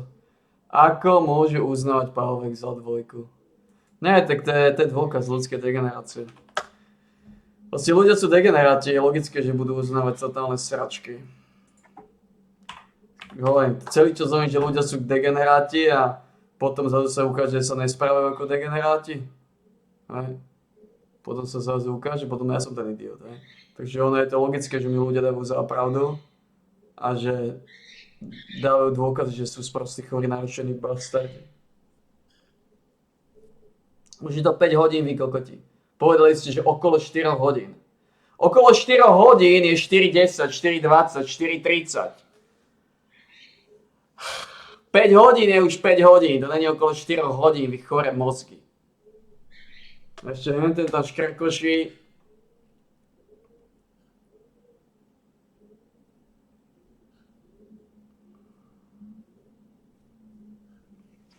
A ešte dneska to bude ťažké, lebo som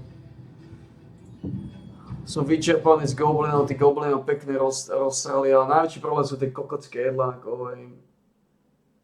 Ani len o 12:30 nepríde. Má dojsť na 12, okolo 12, a ne, ani o 12:30 tu nie je znovu.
Autokraticky orientovaný, postkomunistický, birmovaný deviant. Toto nie sú slova z divadelnej hry, ale vyjadrenie herca Milana Kňažka na adresu premiéra. Uznávam, že na tak jednoduchého človeka dosť zložitá veta. Pán Kňažko sa totiž nikdy netajil tým, že Roberta Fica neznáša a je podporovateľom daňového podvodníka Matoviča. A aj preto bol vždy spokojný, keď mimovládne organizácie útočili na vládu Roberta Fica. Teraz, keď sme im stopli nekontrolované financovanie a prinútili ich ukázať, kto ich vlastne platí, je zrazu rozčúlený. Takto nejako to vyzerá, keď sa mieša politická nenávisť s hereckou pózou. Ľudia ako Orbán a Fico, otvorená spoločnosť a každodenná konfrontácia s neziskovými organizáciami a s občianskymi názormi sú nepriatelia pre autokraticky orientovaných, postkomunistických, birmovaných deviantov. Pán Kňažko sa okrem toho rozčuloval aj nad tým, že vraj súčasná vláda si myslí, že nikto nemá právo komentovať politiku. Súčasná vládna garnitúra si myslí, že nikto nemá právo hovoriť do politiky. A rôzni tzv. Analytici, nebudem ich menovať, píšu, že čo majú herci hovoriť do politiky. Nech hrajú. Pán Kňažko, jediný, kto si naozaj myslel, že sa nemá verejne komentovať politika, a pritom vypínal nepohodlné médiá, jedno po druhom, bol váš obľúbenec Igor Matovič. My v strane Smer sociálna demokracia hovoríme len jedno. Ak sú verejné osobnosti financované zo zahraničia napríklad v prospech jednej konkrétnej strany, ako to bolo pri progresívnom Slovensku, malo by sa o tom proste vedieť. Poviem to na rovinu. Nepáči sa nám zasahovanie inej krajiny do vnútroštátnych záležitostí Slovenskej republiky. To je férovosť voči občanom a nie ich umlčiavanie. Ale vysvetľovať vám, ako má vyzerať suverénna zahraničná politika, je ako hádzať hrách na stenu. Mení sa zásadným spôsobom stratégia zahraničnej politiky Slovenska. Nikto nemá právo ju meniť, nemá na to mandát. Ja to považujem za vlastizradu. A pevne verím, že raz bude aj trestnoprávne zodpovedný za niečo takéto. Aby bolo jasné, kto je v očiach sveta rešpektovaný štátnik a kto je len trápna epizódna postava, tak si teda poďme porovnať zahraničnú politiku Roberta Fica a obľúbenca pána Kňažka, daňového podvodníka Igora Matoviča. Zatiaľ, čo Roberta Fica s úctou privítali svetoví lídri, ako Donald Trump, Vladimír Putin, či čínsky prezident, brazílsky prezident a najvyšší predstaviteľ Vietnamu, tak Igor Matovič bol raz u Emmanuela Macrona, ktorý sa podľa mňa doteraz z toho nespamätal. Po tej dielu sa arkáda odstrihala, takže to je taký iný pohľad na politiku. Rovnako nesmieme zabudnúť kvalitnú reprezentáciu v Bruseli pred zahraničnými médiami. Can I go one time? Next time? Yeah? Live? Oh no. It's live. Čerešničkou na torte na tomto trápnom divadelnom interviu s Marekom Vagovičom, mimochodom novinárom, ktorý napísal celú knihu, v ktorej obhajuje zverstva Čurilovcov, je spochybňovanie historických faktov, ktoré nás učia na základnej škole. To je tá sloboda, ktorú nám priniesla Červená armáda, že ako trepe 2-3 opäť tento paranoidný pološialenec. Pán Kňažko, ak nie Červená armáda, tak sa pýtam, kto nám priniesol slobodu po druhej svetovej vojne? Znamená pre vás niečo 27 miliónov ľudských životov na strane Sovietskeho zväzu, alebo to len vymažete z pamäti, tak ako by ste najradšej vymazali Roberta Fica z politickej scény? Títo ľudia, všetci zaostalo hnujú.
Títo kokoti. A najviac depresívne, najviac zdrvujúce, katastrofálne, že ani tí kokoti z Last Epochu to nevedia spustiť aspoň o 12. Ale tí kokoti dajú o 6. večer. Všetko v noci. Všetko začína v noci. Chore hnoje.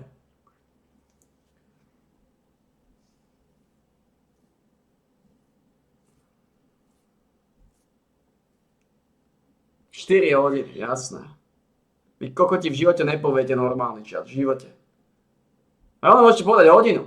Máte presne to isté. Na čo hovoríte 4 hodiny, keď to trvá 5-6 hodín? Aký to má význam? Povedzte rovno 5-6 hodín. Chorí bastardi. Nahnisaní. Ešte len ten kričí, čo ma tiež drží. Škrekoší celý deň. Od rána len škrekoší. Čuj, Grazel, čuj.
ešte bude po jednej. Takže zo 4 hodín to bude znova 6 hodín. To je klasicky 6 hodín. Ale treba zmýšľať pozitívne. Už nie sú goblini. Nie sú goblini. Nie sú goblini.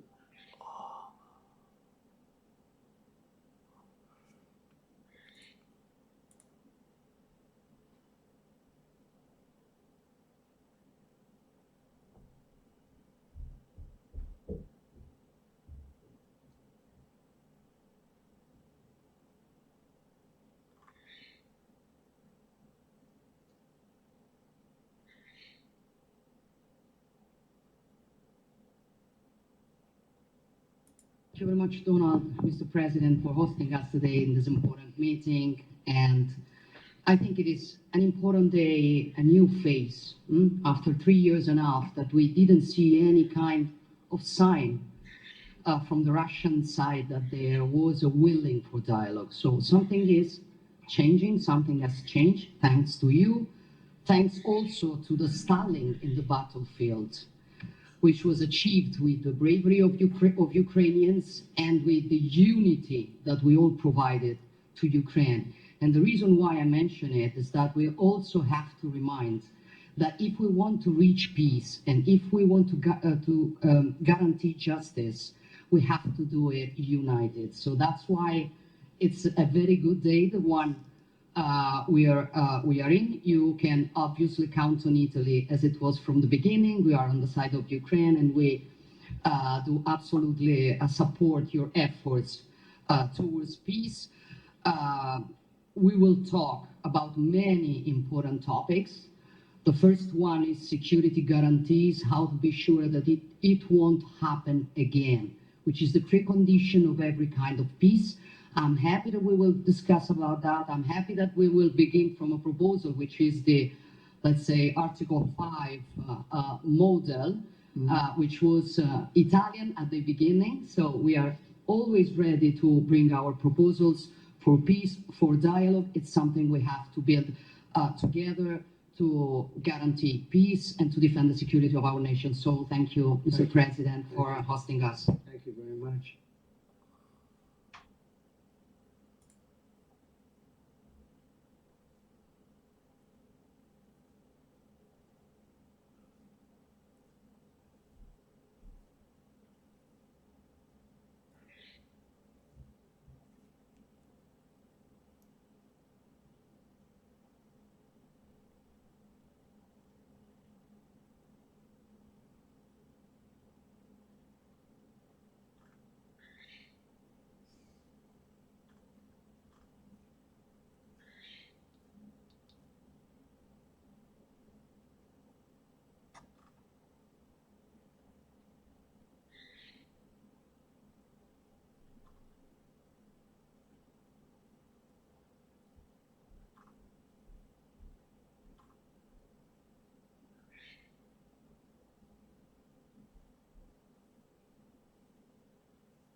All right, cool beans. It's a little bit different. We're going to be going over just kind of like a talk of Throne of Liberty, I guess. Back in T1, let's just give a small history of T1. So back in T1, this was like the best greatsword in the game. The other greatsword that was kind of could compete was the Adentis, which I still have. I mean, obviously we're comparing a T2 version, or the level 12 T1 version of Heaven to a T1 weapon, but still. The fact that this thing gave you gave you 2 attributes, that was very rare back in T1. Now, every T1 weapon, when it gave you 2 really good stats, the third stat was meh. So we got 200 stun checks, which is good. Don't get me wrong. It's still good because you're not going to get your stun resisted as much because that's the point of the Tevin. So it works in this scenario. But like something like Crit obviously is going to be better. Not everybody's running high CC resist. So in that essence, it might help you against 1 or 2 targets, but in the grand majority of it, it's not going to help out too much. So the only thing that could compete was the Adentis Greatsword. The Adentis Greatsword had like 30 low roll. Like the Tevin was just better. It gave you more stats. It gave you the burst damage. It just did more damage overall. The Adventus could do more damage like from the base abilities itself, but once you add the proc chance and all the extra, proc damage, this weapon obviously, and then obviously Tevin has the beauty of AoE bombing. If you devastating smash into a big group, everybody procs devastate, everybody procs the Tevin proc, and you can one shot people. I've almost been one shot. I was kind of trying to gank somebody in Nebula, and I jumped on him, and he devastating smash on me, and like there was 10 ads around us, and I almost got one shot by all those Tevin procs. So that stuff like that can happen. But now let's compare it to the T2 version. So compared to the T2 weapons out there, so I guess I got to mention there is a T2 version of this. So if we go here to weapons, to Greatsword, there is a T2 version of it, which the T2 version does give 8 more low roll and 15 more high roll. So overall, we get more damage if you upgrade to the T2 version, as well as you get 1 extra dexterity, so it's a lot of damage extra. And on top of that, you also improve the ability, the passive. So instead of just doing an AoE, what the upgraded Tevin Greatsword will do is when it explodes, it will do a second explosion in an outer ring around the area. So that's really nice in a 1.5 meter radius. So that's pretty good. Just to increase the chance of it. You can double, like, if someone's at the edge of the initial Tevin proc, and they can get hit by both Tevin procs, and that can do a lot of damage, a absurd amount of damage. We're just compared to the non-upgraded version. So if I ever talk about the T1 upgraded T2 versions of it, you just need 90 of these Abyss fragments and the level 12 weapon, and you'll be able to get it. So I right now have 41 and a 90, and then after that, I'll be able to upgrade to this. So let's just compare to the T1. So compared to the weapons, so the main one that most people will compare it to is the Immortal Quakeblade. Quakeblade is a beautiful greatsword. Now the Tevin Greatsword will give you 14 more base damage, 14 more low roll, and 28 more high roll. So we're overall doing more damage to begin with. As well as we have more attributes, because every attribute gives you either base damage or high roll damage. Strength increases both your low roll and your high roll by 1 respectively. Dexterity does not increase your low roll, but instead increases your high roll by 2. And your high roll only affects if you crit. So that's why the Tevin Greatsword, especially for Ravager, is amazing. Because on a Crusader, you don't really care for the dex. On Gladiator, and maybe like a little bit more, but overall, just a great Greatsword on top of the passive. So the thing that doesn't scream about Tevin Greatsword, it was never really broken. It obviously it's an arc boss weapon, it's supposed to be stronger than most weapons, but it never screamed broken. You can somewhat replicate this damage with other weapons. So the Quakeblade, well, I think it does more damage in a single, like, because my fights, I do more single target damage. I do Dominions, I do arenas and battlegrounds. You might have more of a chance of getting like an AoE damage, but for the most part, you mostly just hit one target with this. You hardly ever hit the same target with, like, you never devastating smash 2 or 3 enemies and one enemy gets hit by all 3. It can happen, but it doesn't happen as often. At least for me as a Ravager. Maybe for Crusader and Gladiator, a lot different because you can stay in the fight and bruise more. But for the Quakeblade, it does the initial damage right away. So the Quakeblade is basically, you can count it as a poor man's version of Tevin. It does its damage in an area right in front of you. It doesn't quit. You know what to do. You know how it procs and everything. You do have a lot of skill, which is kind of annoying, but either than, the skill hits hard. I've hit people for like 20k total damage with the Quakeblade before. It does a certain amount of damage. On top of that, you get 180 hit chance. That's something to laugh at. That's a lot of hit chance. As well as 175 collision chance. If you're a Gladiator, you love that. If you're a Ravager, you love that. More 70 slashes. If you're a Crusader, you're drooling over the mouth right now for that collision chance to chain in people or push people off ledges, you know? So in that essence, it's amazing. So the Quakeblade, overall, the Tevin Greatsword will do more damage, like, from abilities and the passive, but, like, it's nothing like, oh my god, I'm at a severe disadvantage. That's a different story for the Tevin Daggers, which we'll get into in a little bit. Another Greatsword I can compare it to would be the Pakila Greatsword. The Pakila Greatsword and the Tevin Greatsword, the T1 version of the Greatsword, they do the same low roll, high roll. I didn't know that until I double check right now, actually, pretty quick. The thing about the Narus is that it does give you 30 attributes, which is a lot of damage. However, it's a lot of dex and wisdom. So if you're not critting, the Narus isn't going to do as much damage as you'd like. On top of that, it doesn't really do anything else. It doesn't give you hit chance, doesn't give you collision chance. So I think the Quakeblade, in my opinion, would be better than the Narus. It's personally up to you which one you want to run. Now, the one thing we do have to mention, I almost forgot to mention, is that the Quakeblade has faster attack speed. You see that attack speed right there? This is better. The lower your attack speed on a weapon is that's basically, think of it, that's how long an ability would take to go off. The lower the attack speed on a weapon is, the better. Now, your percentage modifier, you want that higher. It's a little confusing, I know. Throne of Liberty is so confusing. there's typos and miswording, and it's just crazy, man.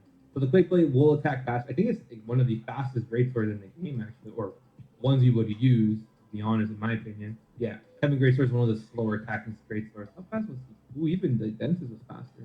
Crazy. All right, so now let's go over the Cordy Greatsword, which I unfortunately do not have. So we go here to the Cordy Greatsword. So the Cordy Greatsword has the highest eye roll in the game, 316, and it has the second highest low roll in the game. It's actually tied with the upgraded Kevin Greatsword. Actually, let me just pull up the quest list. You'll have to see the quest list. Cordy Greatsword has 316 high roll. That is one of the highest high rolls in the game. The only thing that can compare to that is the T2 version of Heaven. So if we go here to the T2 version of Heaven, it goes up to 316. So if I were to put that on and compare it to the Cordy Greatsword. So the Cordy Greatsword has it's tied to the highest high roll in the game. There is no other Greatsword that has any higher high roll than it. Let me just double check, actually. It's been a while. Besides, obviously, the heroic Greatsword. The legendary Greatsword is the better one, has the highest damage. But the only thing that compares to it is the upgraded T1 version of the Kevin Greatsword to the T2 version of it. Has the same high roll, same low roll, and everything. But we'll just compare it to the T1 version, which is easier to get and everyone should have it easily. So the only thing that does more low roll damage to it is actually the Celestial Warblade. Celestial Warblade has the highest low roll of any Greatsword in the game. Problem is, I don't want to run that. This Greatsword is really bad. It's so bad. I try to make it work. The passive is useless. Wisdom, why? We have Perception is good. Do not get me wrong. Perception, we're cooking. 9 Wisdom. What is this? Mordecai Greatsword again, brother? 225 stun chance? Doesn't make any sense. Why is this stun chance? If it was weakened chance, maybe we're cooking. Maybe we're cooking. But Burning it procs off weaken. Devastating Tornado applies to real Firebomb's burning effect, which is a weaken, which people will resist. So I really think they dropped the ball. If they rework this to weaken, it's not going to make the Greatsword any good. If they rework the Wisdom to maybe like Strength or Dex, we're in the right track. Until then, still a lot to be desired from this Greatsword. Plus your high roll is horrible. So let's go over the attributes of the Greatsword. So the thing about the Greatsword, the attributes, is these are beautiful attributes. This is basically min-max attributes. Wall strength. Every class that's doing damage wants strength. 10 perception, same thing. Anyone that's PvP wants perception. More hit chance, more CC chance, more hitting higher breakpoints for more hit chance and all that. It's just great. And on top of that, you have that passive. They reworked the passive too. Whenever you do damage with Death Blow, you put a poison around the enemy, and any enemy in a 3-meter radius around them also takes damage from the poison. And it ignores shield blocking. The thing about this, it does damage every half a second for 4 seconds. That's a lot of damage. It does 120 base damage times 8. That's 960 base damage, guaranteed from 1 Death Blow. Kevin Greatsword can do more damage than that. However, you need to do Stunning Blow, you need to do Ascending Slash, you need to do Devastating Smash. That's 3 cooldowns you gotta have up and make sure they go off. This one, you hit the Death Blow, you're guaranteed that proc. This thing hurts. The thing about dots, bro, it's so ridiculous. From the last time I checked how dots work, they're so dumb. So let's say I put a poison on you, right? Let's say I do 100 poison damage to you every second. Now, if I heavy that, it doesn't show ×2. It just adds it to the actual dot itself. So if I heavy the first tick of the dot, it does 200 damage. Guess what? Every tick of the dot after is going to be double damage. That's just how this game works. If the first tick heavies and crits, all ticks of that dot is going to heavy and crit. Now, it is a double-edged sword. If you do low roll and you don't heavy, well, guess what? You're going to be doing all that low damage the whole time. That's from the last time I checked. That was back like before T, like right before. Hej, Štosík, čo je tam vzadu? Už hodinu rýžujeme, Štosík. But back to the stat. 10 perception, that's huge.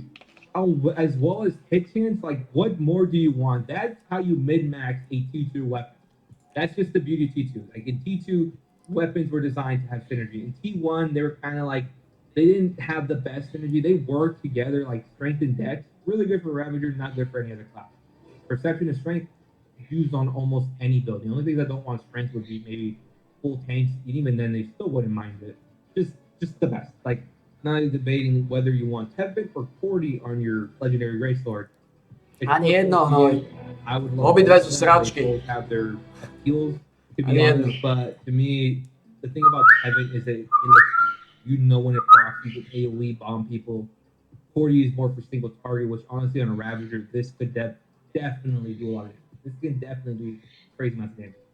And the problem is getting your hands on. It's a lot easier to get your hands on a Kevin Greatsword these days. 40 is still kind of there. Almost forgot to make a tier list. So for the weapons, we're gonna be making a small tier list.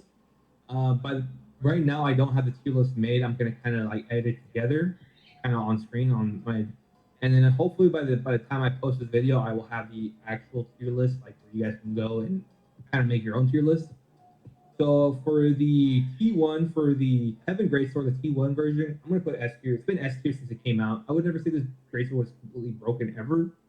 I mean, it was kind of annoying, especially when you had only a Duke Magnus for fighting a Heaven Greatsword. It was possible, but not really. When you had a Dentist versus Heaven, okay, it was more even.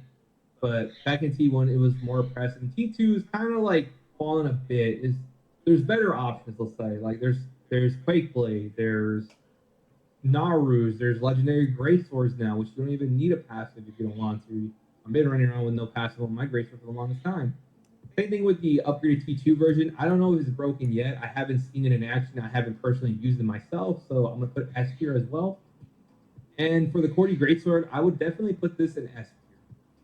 The T2 version of Heaven and the Cordy Greatsword, I would probably push S tier. I wouldn't consider this broken.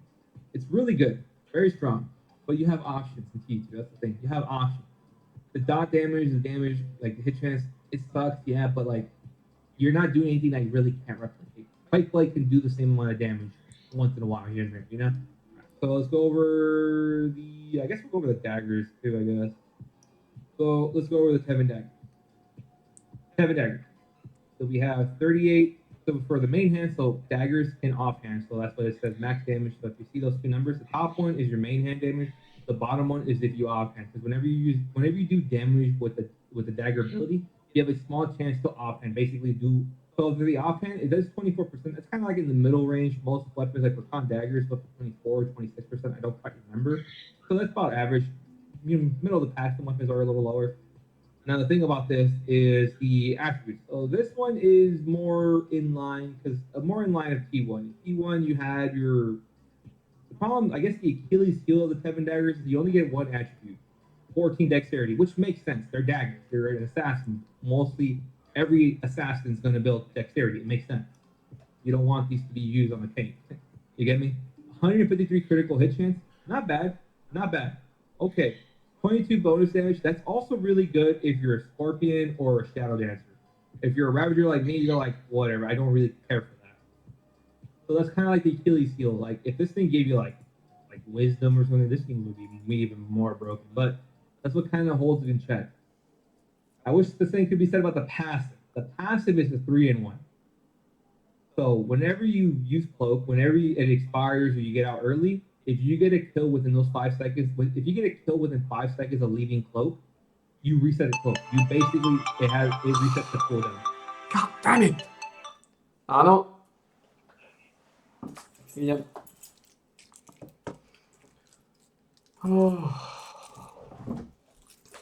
To bolo úplne jasné, o jednej, samozrejme.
Dojde ma už razíš, už ťa počujem škrekoši, celé hlavy to dúni, Gogo.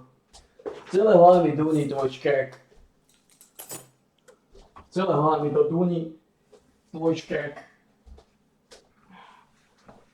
Pokiaľ nedropnem dýky, tak nebudem mať rád.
Veľmi zvláštny mix.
Naozaj mi prepadnú tie veci.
back to, you get to use it right away. You also do damage around you in a 3-meter radius, 205 of your base damage. So you're actually adding damage to your cloak. Cloak never did damage. Now you're able to do damage. But the main thing that makes the Heaven Dagger so oppressive is that you also have a 70% chance to apply collision push. You can push people away when you proc your cloak with this. That's just so dumb. Now that's where I meant where you cannot replicate this. Nothing in the game can replicate the reset of cloak as well as the pushback. Or what you can do, which happened to me for many months when these daggers first came out, is that if I'm cloaked, an enemy can come up to me, next to me, cloak next to me, push me away, and I can't do anything about it. There's nothing I can do. While he's cloaked, I can't do anything. I can't push him out of it. I'm just like, all right, I guess we're just gonna stay here. I go cloak, oh, he can push me out of it. So that's where the issue of the Tevin Dagger really comes into play. Now that I have been using the Tevin Daggers more and more, you've got to go into those little mini games where if you and another sweat fight each other and you're both Tevin Daggering each other, it can be quite a jam-packed adrenaline rush. Like, you guys are both cloaking, one little slip-up means death for one of you guys, so stuff like that is really fun. Now, for this one, there is a T2 version of it, so if you get T1, you upgrade to the T2 version. So we do get more high roll, low roll, both for the main hand and offhand, sounds about similar. And we do get one extra dexterity, which is really nice. On top of that, the passive gets absolutely juiced as well. Whenever you pop cloak and it expires or you break it early, you get 250 hit chance for 5 seconds after you break cloak. Okay, I guess that's fine. As well as you do double damage with the pushback, as well as it's in a bigger radius from a 3-meter to a 4-meter radius. And luckily, it's still a 70% chance to push enemies back. Luckily, they did not increase that. We'll take that. But 250 hit chance, that's a lot. That's pretty good. You go into cloak, come out, go for a quick turn and burn, hit your target, move on. Well, let's compare it to so back in T1, these were the most broken. Same thing as one. T1, T2, these were the best daggers in the game. There's no doubt about it. Being able to reset cloak, there's just nothing you can say that nothing will ever change my mind. Back in T1, you would compare it to the Lakarius daggers. The Lakarius daggers was kind of offset the damage. It was just the utility of the Tevin daggers that was ridiculous. Well, let's compare it to the T2 version. So Burkan daggers, the Burkan daggers actually does less damage overall, less high roll, less low roll for both offhand and main hand. Now the thing is, the Burkan daggers actually has faster attack speed. So the lower attack speed on the weapon, the faster we hit. As well as we get more range, 0.7 meters. That's actually pretty huge when you have that low of range. As well as your offhand attack is 1 extra percent. So we're at 25% now. The thing about Burkan daggers is we do lose 2 dexterity, which sucks, but we do get 10 perception. That is so huge for breakpoints. Getting that 10 extra perception can get you to 70 perception, 80 perception, which is amazing. More hit chance, more CC chance, as well as max health. On a Ravager with max health, that's equivalent to 24 extra hit chance, as well as maybe like 5 or skill damage boost. Just overall really nice. You know, on top of making you tankier to have more health. So overall, these daggers, you know, this is what you would pretty much run in PvP until you get Tevin daggers. Because Tevin daggers is really good, especially these are more volatile for the glass cannon builds. Glass cannon builds that go in, destroy you in a second, and just cloak away. If you catch them, they're dead. However, that's the thing about them. They're very elusive, very hard to lock down. I kind of want to make an honorable mention to the Fearless Obsidian Razors. These were really good for the long time, but you do lose some offhand weapon attack. These are faster attack, but you do lose that max health, and you get some cooldown as well. But the Burkan daggers are just overall better, in my opinion. The passive is just way better. The passive on Burkan daggers, amazing. Now let's go to the Devil's Noah daggers, or Delulu daggers, as some people call it. So let's compare it to the Tevin daggers. So the Tevin daggers actually does more damage. Tevin daggers, whether it's the base one, the upgraded version, or the T1 base version, they do both hit the same amount. They do better damage. Those with no daggers does have 2% more offhand weapon attack chance, which is very nice. But that's kind of the way I see these Zeldas of Noah daggers, is they're more utility. These are utility daggers. Tevin is more aggressive, more fast-paced, more just, you know, just rushing. Zeldas of Noah is more laid back, more defensive, more, you know. So we do get 12 dexterity on the Zeldas of Noah daggers, which we lose 2 on compared to Tevin daggers. However, we do get 10 strength, which is nice. More base damage, more damage overall from that. As well as we do net slightly more crit hit, which, whatever.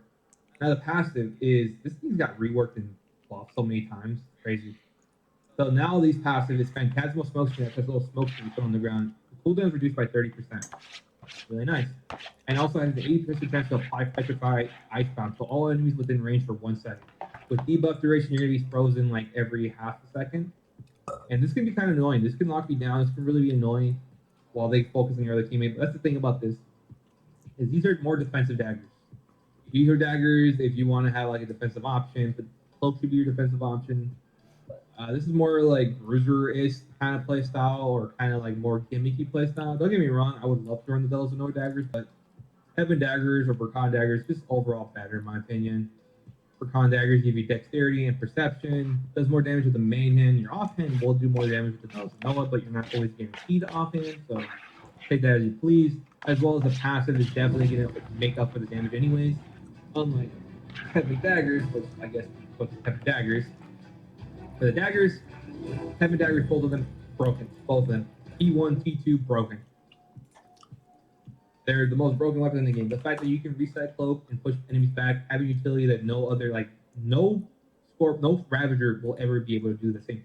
Asi Scorpions have kokot, the si option of Corey. like Svojimi quick fire. dementovými. I don't know what it's called. Like, it's a cone that does damage and pushes enemy back. You can somewhat replicate that, but it's a Si Ravager Corey. Ravager, so Si one Corey. dagger is going to have you Si Corey. when you both go close. Now And stop with those bitches. daggers, I'll put them A tier. I was gonna put them B tier, but I was comparing offensive daggers and defensive daggers. If you know what you're doing, if you know what these are, if you plan on running these as offensive daggers, this is the B tier. If you plan on running it how it's kind of like more entitled to, or it's more defensive, then that's an A tier, in my personal opinion. So I'm gonna put it in A tier. If the thing is, like, there's a reason that those and Noah daggers don't sell for much. What most will do is they'll get those and Noah daggers, sell the daggers, and just buy Kevin daggers. That's usually what everybody does. All right, let's go over the sorting board now. So for the first sorting board is the Queen Bellandir. Back in T1, this was very unique. Back in T1, having this kind of crowd control was amazing. Now with Bulwark existing, spoiler alert, Bulwark's the best. There's no competition, but back in T1, this was the best. The only other competition in T1 was the Nurmus. Nurmus was really nice. Has its own unique little flavor of it. And no other greats are kind of really stood up apart from it. So let's go over the sword. So 95 low roll, 170 high roll. And it has 65 damage reduction. That's like, I think that's the highest damage reduction in the whole game. I think. Well, besides the legendary greatsword, but Bulwark's 32, Noah's 39. Yeah, it is the highest. It is the highest damage reduction sword in the game that isn't a legendary. And it has 31 block chance. How is that compared to the Bulwark? So it has 4% more block chance compared to the Bulwark, which is very good. We'll just compare it to the Bulwark here. We're going to compare everything to the Bulwark, basically. So compared to the Bulwark does have more damage, but it depends on how you're building it. Either way, the high roll, so when the max damage shows up, that only is calculated into that weapon. So like if I guillotine you, the max damage or low roll of the sorted board does not matter. The attributes associated, the bonus at the bottom, fortune perception, will be applied to my guillotine. However, my guillotine will use my greatsword, base damage. That's how that works. You don't combine both of them. You don't use both of them. When it comes to a weapon, that's the only time it uses that specific weapon's, or not attributes, but like stats, like max damage and damage reduction and offhand, all that good stuff. In T2 though, let's compare to the T2. I guess 12 strength in T2 just doesn't cut it anymore. It just does not survive anymore. 200 collision chance is nice, nothing to scoff at. However, the Bulwark gives you 14 perception. Now, equivalent 14 perception is equivalent to 70 hit chance, as well as CC chance. So that gives you 70 stun chance, 70 collision chance, 70 weaken chance. Boom. As well as being able to break a breakpoint. Let's say we hit a breakpoint and we're able to hit 60 extra more CC chance with this. Boom. We now get 130 compared to the 200 sword net. We're down 70 collision chance, but have 130 stun chance and weaken chance, Stuff like that. As well as we get over 1100 max health on the Bulwark. That's just better. That's more bonus. That's more hit chance with more max health if you're going Crusader, which you would normally be running the Bulwark with Crusader. If you're going Templar, you would go Fiendish. I don't play Templar. I don't know Templar, so I'm not really going to comment on it too much. Any Templar main down, comment down below how it goes. As well as 145 skill damage boost. Are you kidding me? Are you serious? That's a lot of skill damage boost. For Crusader, you do a lot of damage with this Bulwark just for having a slotted. Like, it does so much.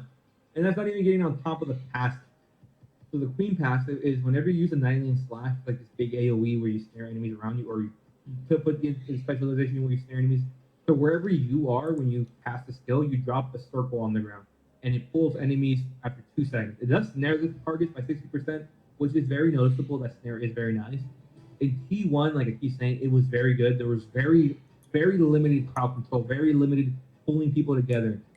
But with the bulwark being assisting, you're able to pull 4 targets total. You're able to pull the initial target and 3 additional targets around them. And the crazy thing about the bulwark is sometimes you pull people you don't even see, man. I one time went for a Shadow Dance for like a Spellblade that was just getting free cast. I pulled them in, and guess what? 3 other dudes just randomly got pulled in, and we pushed them in, and they just got blown up. Or one time I pulled in 4 healers one time, and that totally changed the tide of a fight. Like, that's just huge. That's what makes the bulwark the bulwark. That's what makes the bulwark the best sorted board in the game.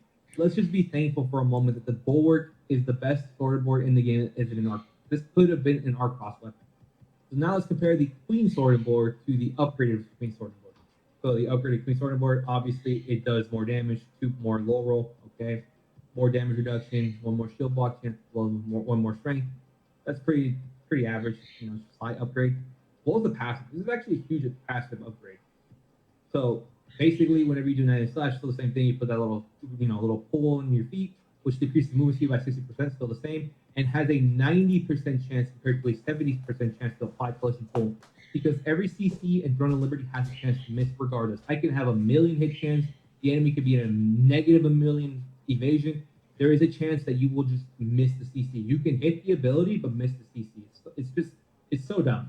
That's why every ability has a chance to miss regardless. That's why I wish the game would say miss or evade. If you evade because you have evasion, say that.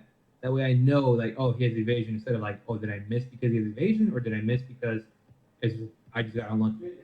Now, most collisions do not go past 80. 80 is the highest. 90, that's like the highest of any CC chance in the game.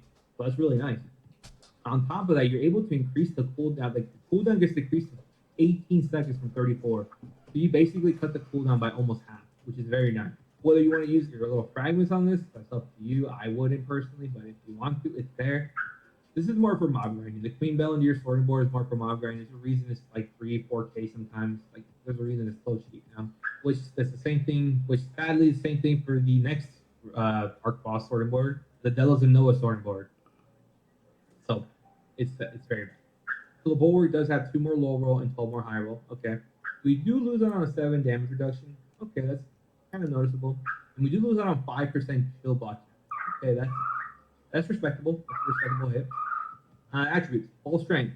Okay, not bad. Full strength's not bad. I prefer to have perception, but okay. 1500 max health. Slightly more max health. Not the end of the world. 200 collision chance. Pretty good. That's not bad. But we run into the same issues. This is basically the same attributes as the stinking freaking Queen Bellandir. And like I said earlier, you'd rather have perception because perception gives you more CC chance as well as more hit chance. That's you break those breakpoints easier. Now let's go over the passive. Does the passive save it? No. Passive does not save it. Increases controlling rate hit. So controlling rate is one of the specializations of the chain pull. So where basically where you put like this arm comes out from the ground and pulls all the targets to you, and it makes it like a wider area.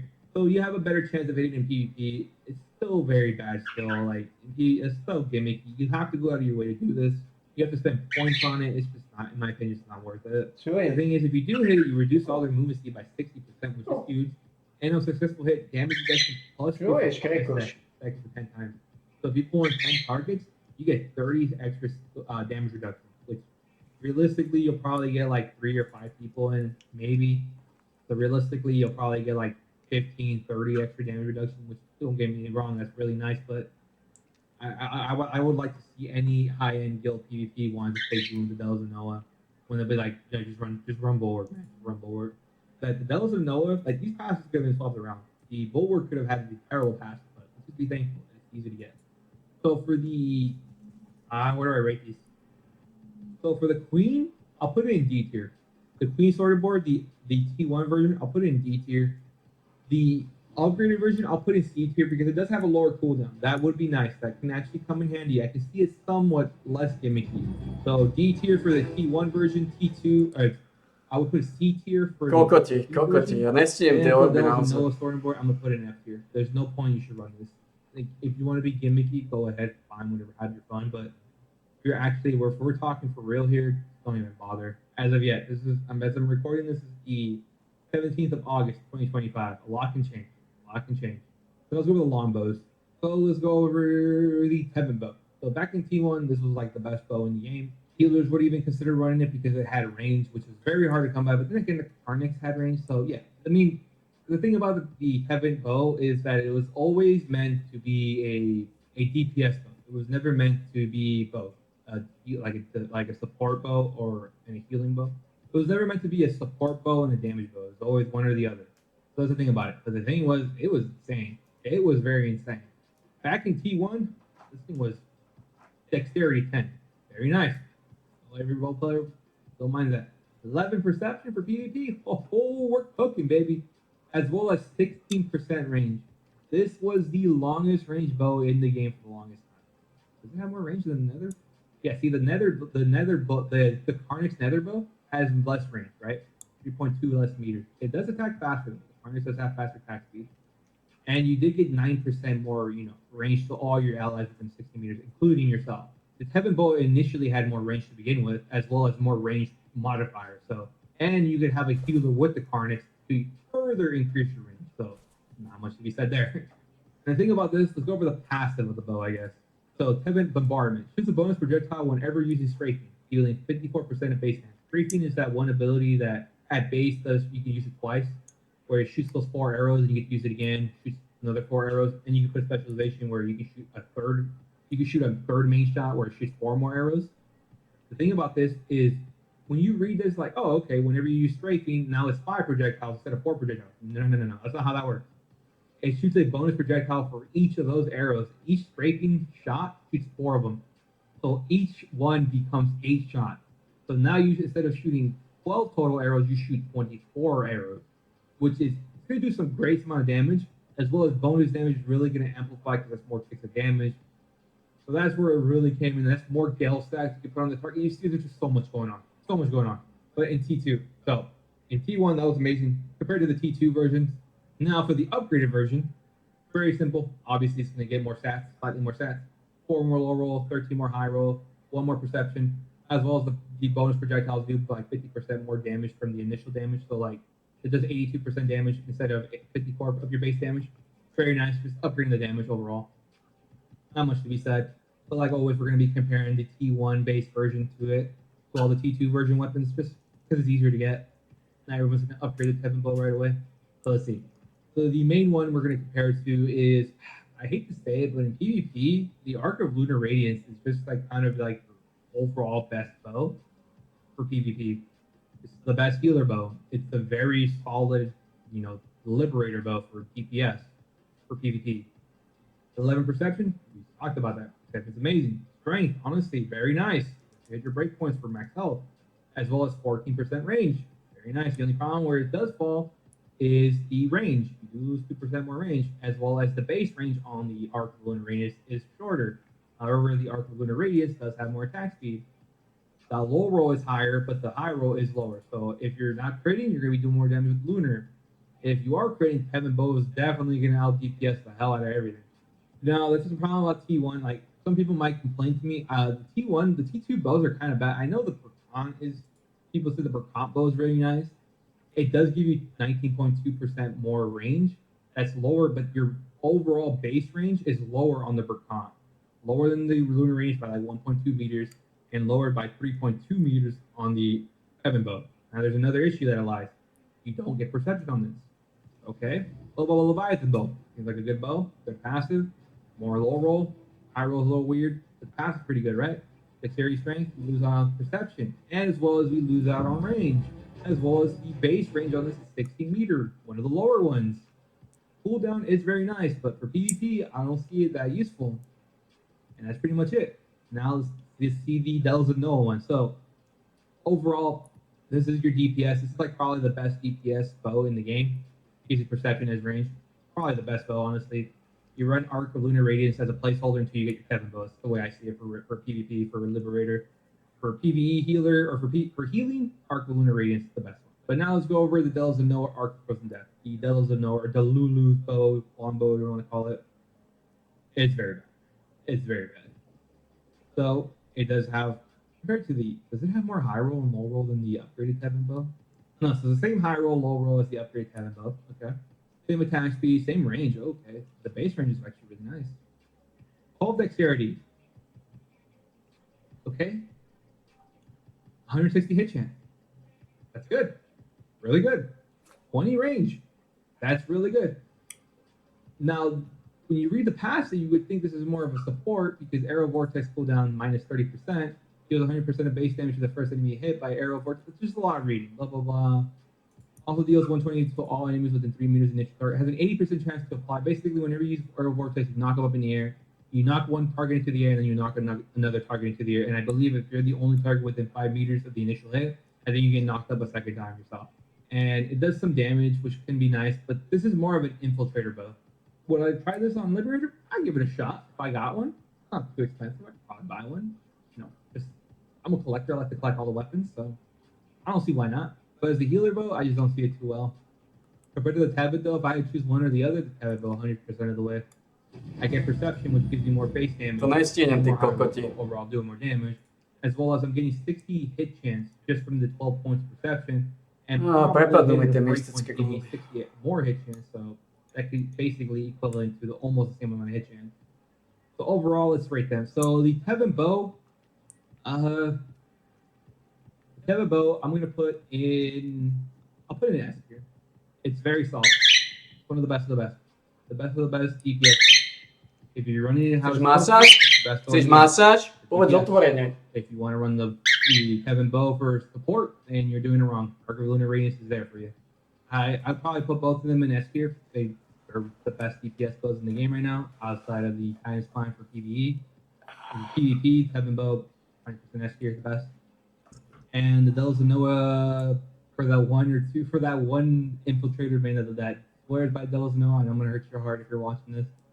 This is a D tier weapon. I would normally put it F tier, but I've seen the things you can do, so I'm gonna put it D tier. It has its potential. But the thing is, why would you want to do that? So the next one we're gonna be going over is the crossbows. So let's go over the Queen crossbows. Queen crossbows, I love these. I have a personal bias to these. I like the way they look. I want to own a pair of Queen crossbows just because I don't know, they look pretty cool. But let's just get out of the way. They are very bad for PvP. They're a PvE crossbow. Back in T1, these were the best crossbows in the game. The only thing that you would compare it to was the Rex Chimeras. But even then, these were just better. You had the poison proc, which was very unique at the time. And the attributes and stuff is just so weird. It was during T1, it was fine. That's the problem that kind of fell off in T2 is the attributes. So compared to T2 to the Occamans are hands down the best PvP crossbows. If you're running PvE, I think the Queen's the best, but we're more of a PvP aspect here. So the Occamans does more high roll and low roll for your main hand attacks. If you offhand, you're going to be doing more damage with Queen. So that's pretty cool. Same thing, they both have the same range, same attack speed, same offhand attack chance. The thing about the Occamans is you get 1 less dexterity, okay. 9 wisdom is 18 more high roll, which is really nice. As well as you can hit breakpoints and get cooldown and get more mana. It's very nice. 12% attack speed. That's really good. 12% attack speed. Nothing to scoff at. I am very envious of that, to be honest.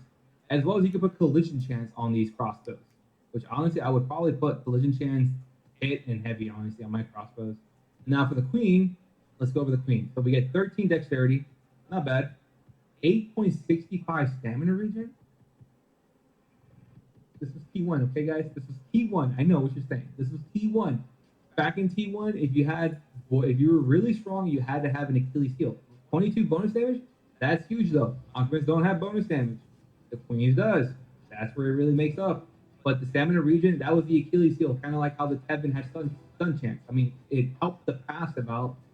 I think if they rework the Queen belt to have weaken chance instead of stamina regen, we are golden. If you replace the mana regen with weaken chance, we are golden. Until then, I think you guys are going to be strictly. The thing about that too, compared to the Occamant, is the Queen will do more damage over a longer period of time. The Queen will probably do more damage in a PvP scenario, maybe 5 seconds into a fight. So why would you want to do that when I can just burst you into a 4 hodiny, ja. Za 4 hodín bude 8 hodín, jebovia. Well, you gotta see it. Dementi. That's for PvP. PvE, Queen Bellandir. Now let's see that there is an upgraded version, which is actually huge. It's a very, very huge upgrade. So for the main hand, 5 more high roll, very nice. So for the offhand, 3 more low roll and 11 more high roll, very nice. And 1 more dexterity. Pretty solid. The thing about this is on critical hit with crossbows, roll 20% chance to apply weaken poison, still the same, which does 170 base damage, which is actually a 60% increase to the 110, and stacks up to 3 times. So that's still the same, so it does more damage. On top of that, you reduce your damage reduction by 14. Damage reduction decreases by 14 for the poison target. So in PvE, everyone's doing 14 more bonus damage. So your Shadow Dancers, especially your Scorpions, they're going to be bursting that boss down. In PvP, everybody that you poison, all your teammates or even the third enemy team is going to be doing more damage to that one target. Also, they look really cool too. But once again, the stamina regen made back in T1. If they rework it to weaken chip, I guarantee you there's some potential here. So now let's go over the Cordy crossbows, how the mighty have truly fallen. So let's compare the Cordy crossbows to the Ockmans. So the Ockmans has 3 more low roll for the main hand, and everything else is lower. So the Ockmans does have more range, and it has 7% more offhand weapon attack. One of the highest. 12 dexterity, pretty good. 10.5% movement speed, that's not bad. And 30 bonus damage, that's not bad. I prefer a stat, but 10% movement speed is really nice. The problem is the passive. So at 25 Gale Stack, an explosion deals 375 of bonus damage to all enemies within 3 meters. That's normal. That's just normal. That's how a Gale works.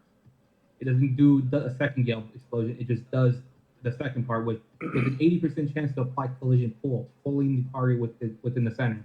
So that means whenever you proc the Gale Stack, you just pull enemies around you into that center of the target. So let's say I go into a group, right? And there's 6 people. And the first, let's say Joe Bob number 1, he procs this, right? He pulls in everyone around him.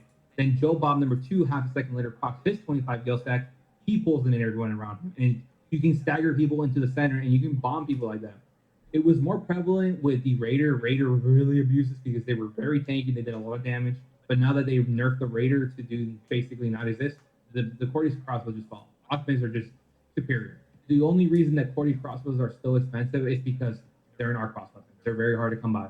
If they were just a regular boss drop, these things would probably be 1,000, 2,000. Listen, they'd be the cost weapon. Raider is still possible, but like basically what my GM said, why would I want a build that only works every minute when I can have a build that works every 10 seconds? You get me?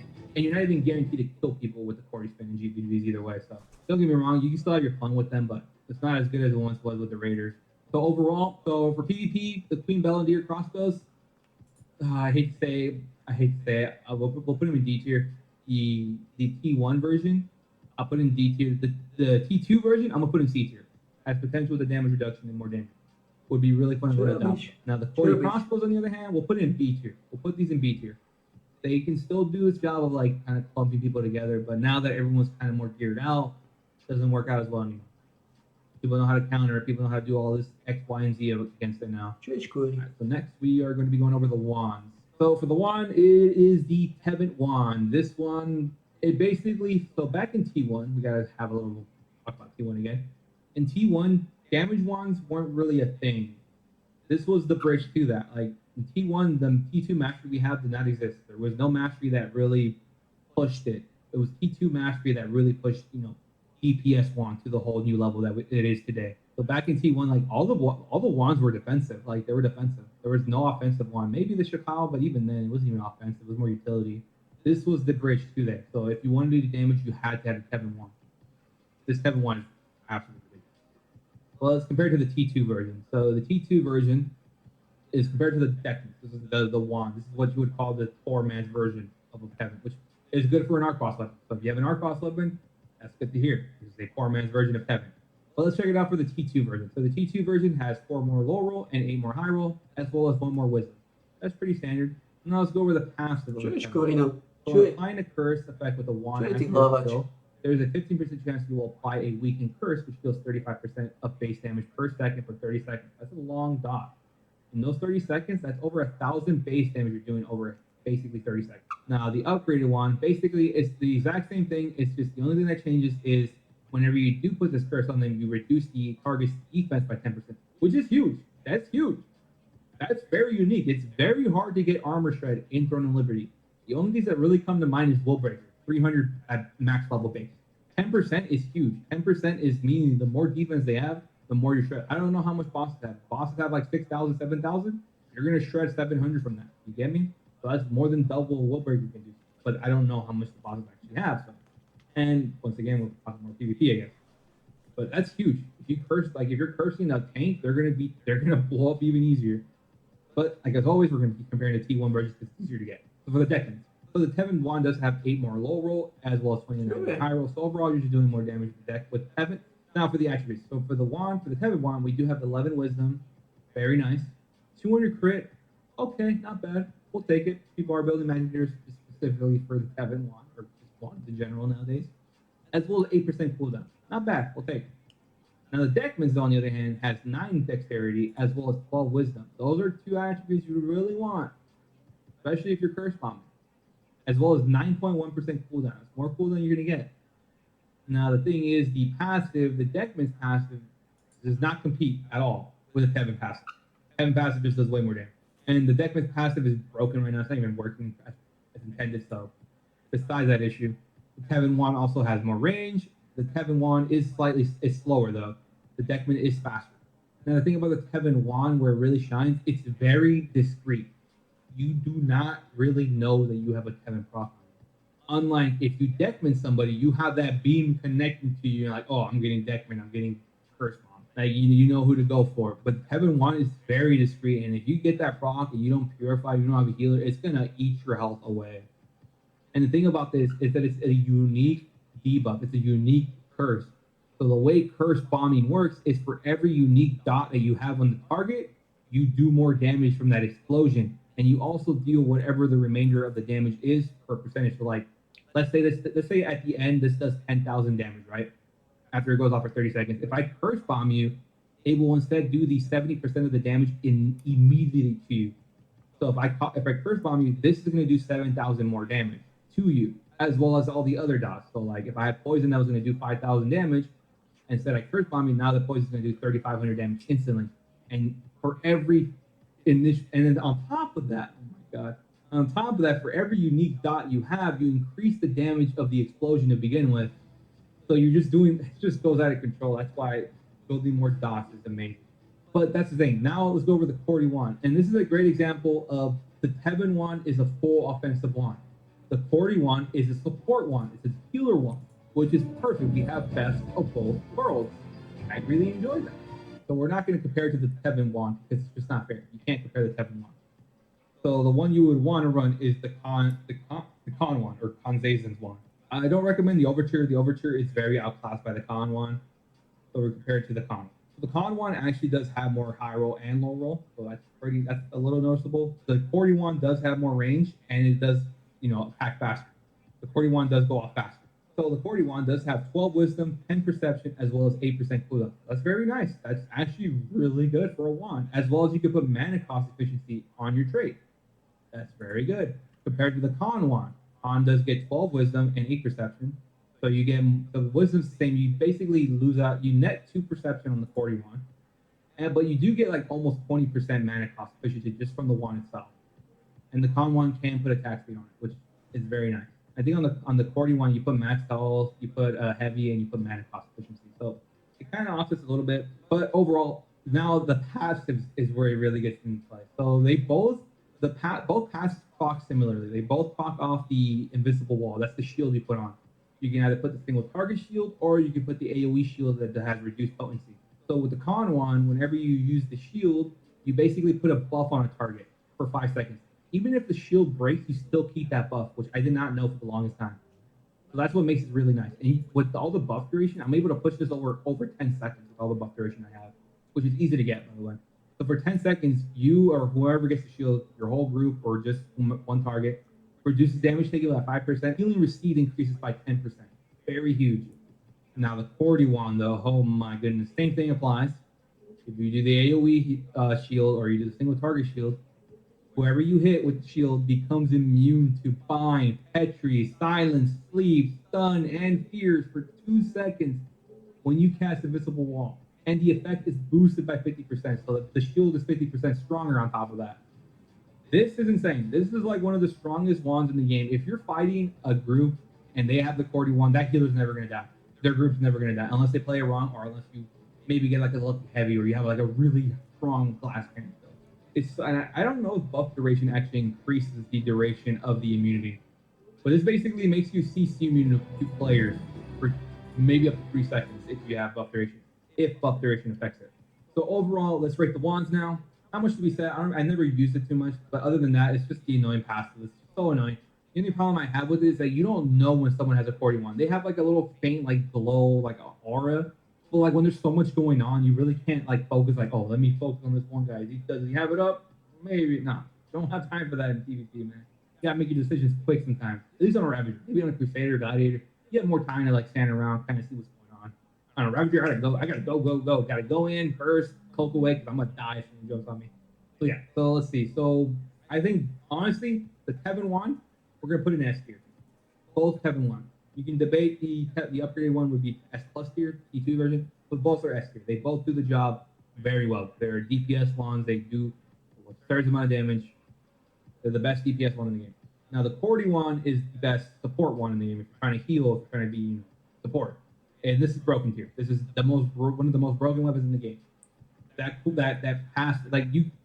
The shield pass, like the shield cooldown isn't even that long. I've gotten it down to like 16 seconds before like the cooldown of shield. Like that's so crazy. So like, you basically could have like a 12, 13 second downtime on like immunity. You know, like it's just ridiculous.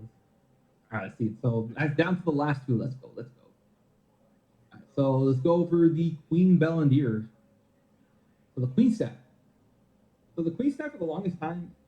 It was good in T1. It wasn't as amazing as it was in the beginning of T2. In T2, like this thing skyrocketed in price.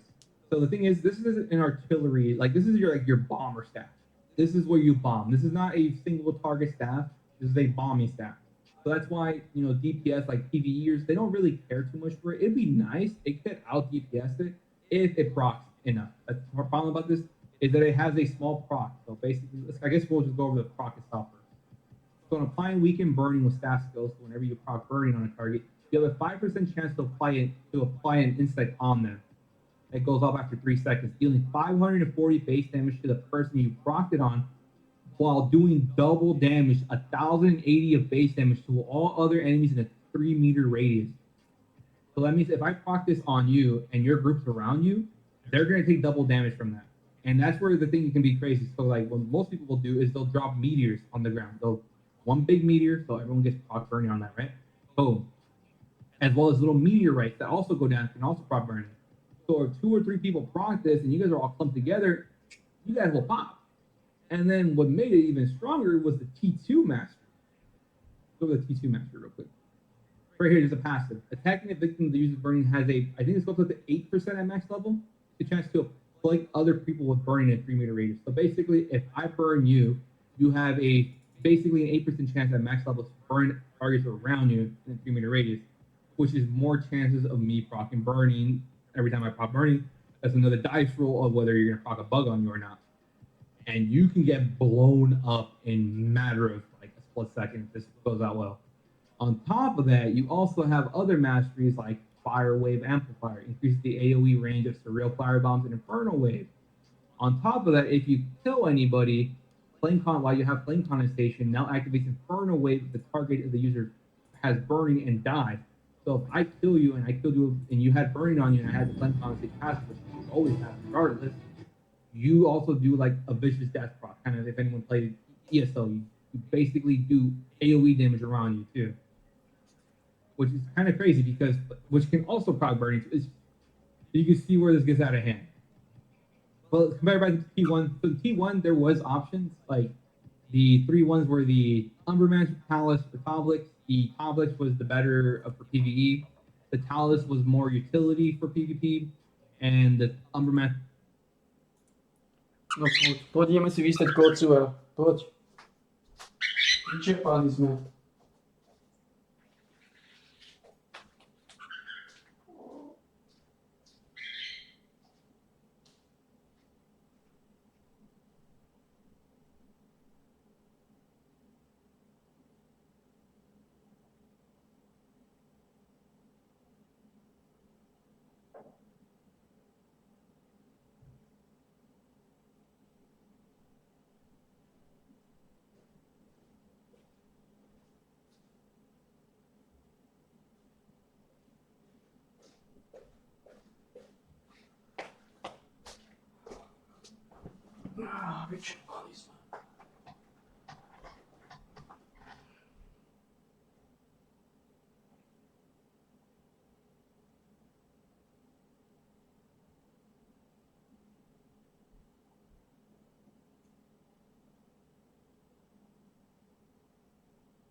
Transfer give you more flexibility. The Queen Belvedere would have been better if it wasn't for the small proc turn. It had 13 wisdom for the Tau Staff. 13 wisdom, not that great. I'd rather have deck. You had slightly less crit, but you did have cooldown. So there's in T1, it just wasn't as good as you would think. Now in T2, compared to T2 weapons, this is only used as a bomber staff. If you're going single target for PvE, you go the focus staff. If you're trying to do PvP, you go the Diagon staff because you're trying to single target somebody else. I mean, Ebba staff has its potential, and yeah, if you do get some lucky proc with Queen Belvedere, you will absolutely melt people into oblivion, but that's the problem. The Diagon staff gives you 12 dexterity as well as what you get dexterity as an attribute you would want.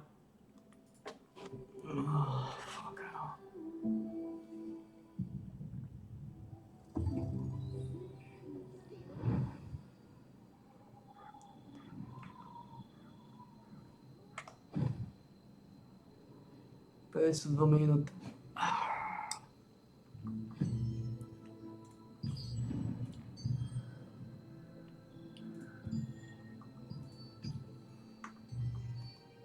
Poďme na to.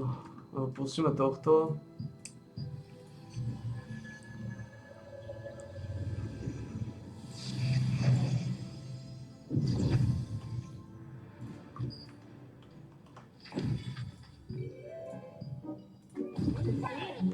Dajte mi to dole.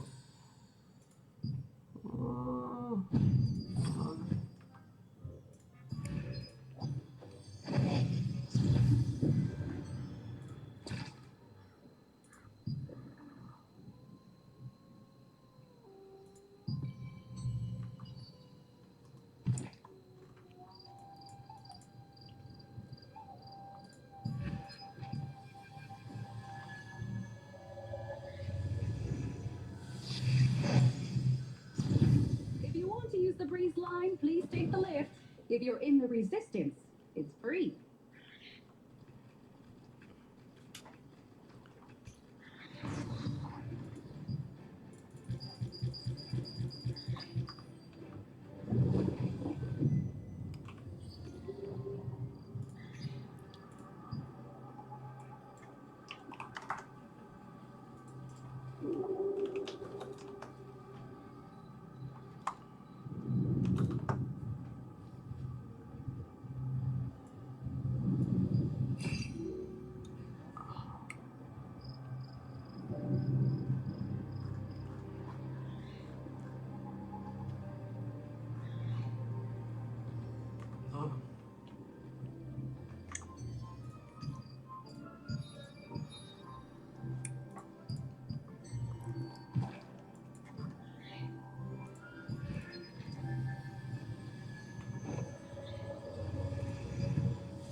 Okay, 7 minút.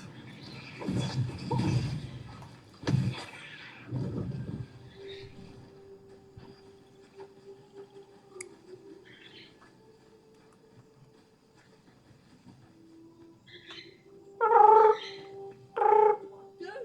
I need wild herbs.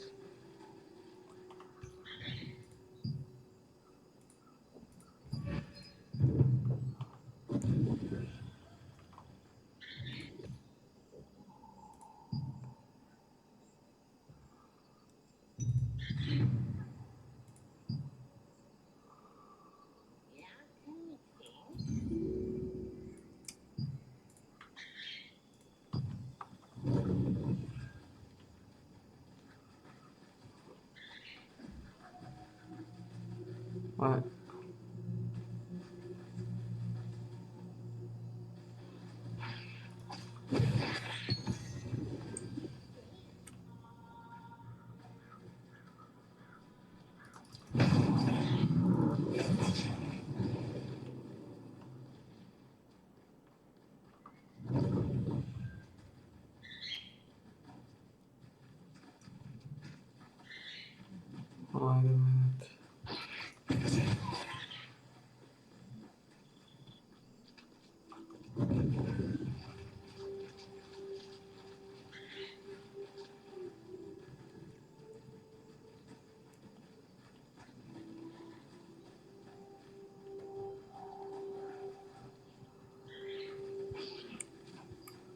Kde sú tie globy?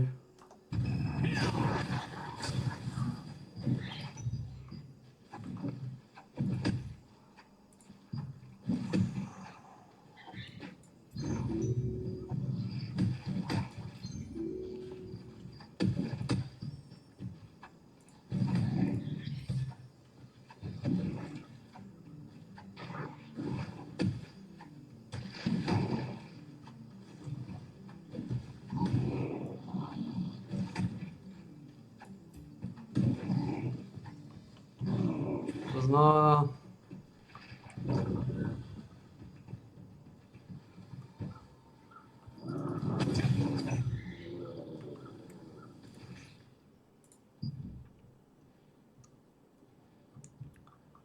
Buď vám odzavate z bána.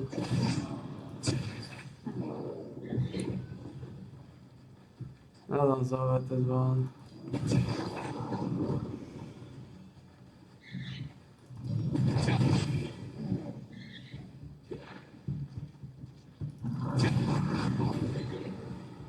Gogo, čo je? Lízino, zase? Čo je?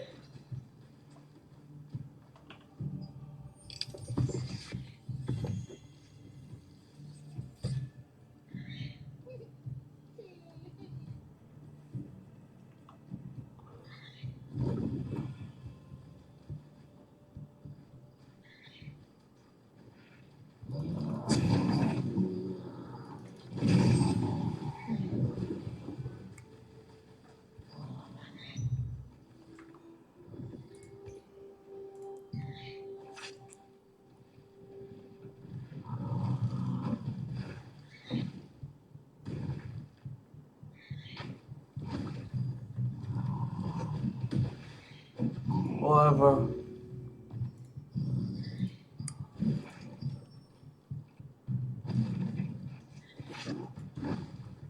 Go ahead.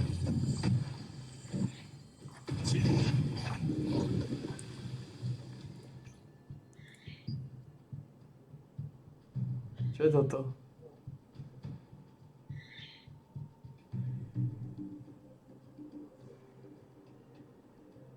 Čo je toto?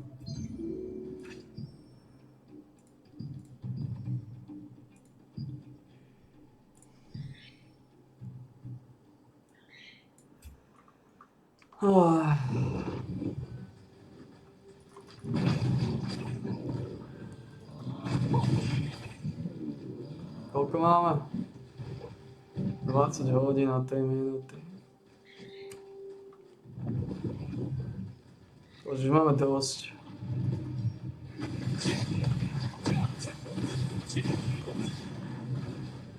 Ešte by som chcel len otvoriť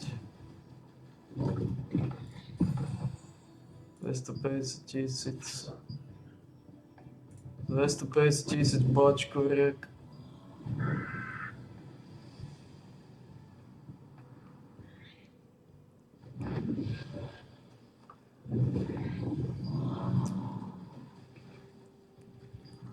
Už máme 20 hodín, takže už to nemusím nejako extra byť.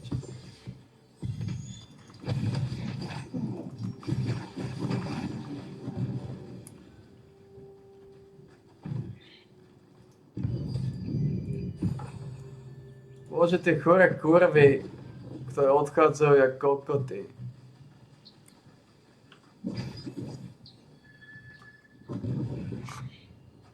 To je klasika.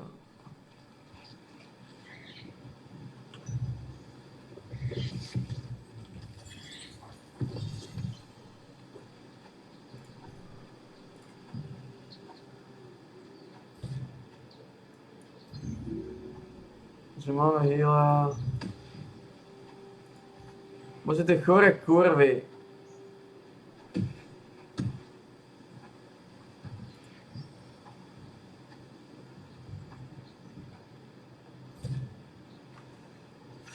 Oh man.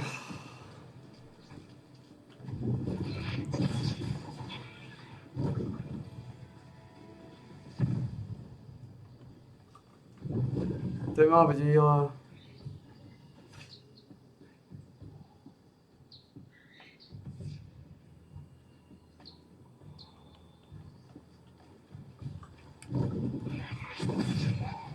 bude trochu náročnejšie najskôr kurvy.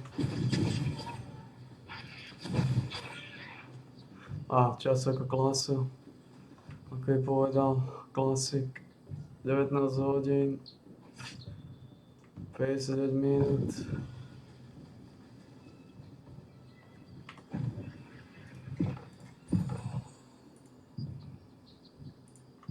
No.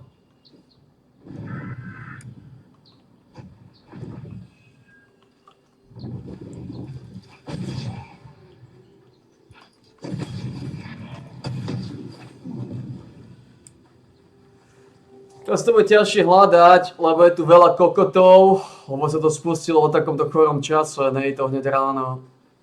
Takže teraz budú trošku problémy so skupinou kokotov, ale to nie je problém nejaký veľký. To sa nájde.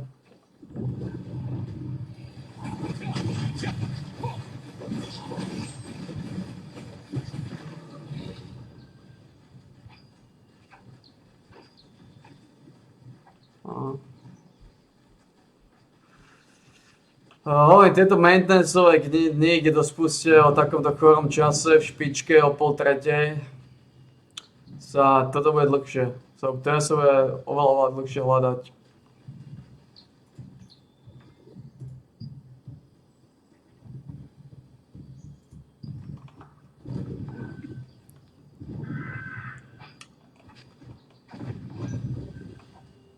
To bude oveľa dlhšie hľadať.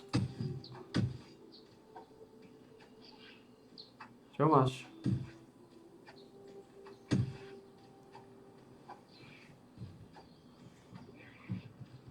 Čo to je za kokotieľný? Ewa?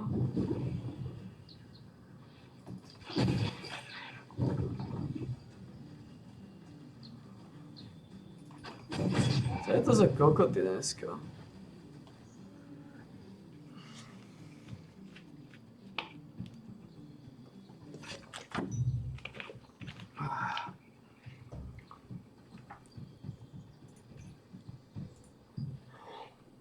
No.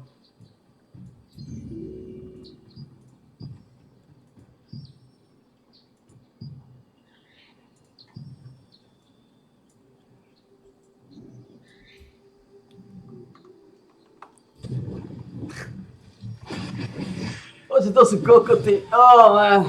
Dneska to bude.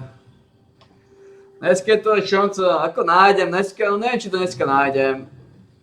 Pretože asi budem musieť počkať na zajtra, čo sa týka tejto pičnej ženy. To sú chore piče, títo ľudia.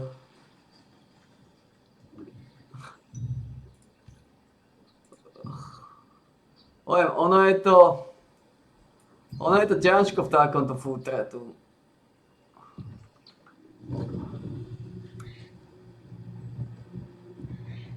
Ísť na túto stranu.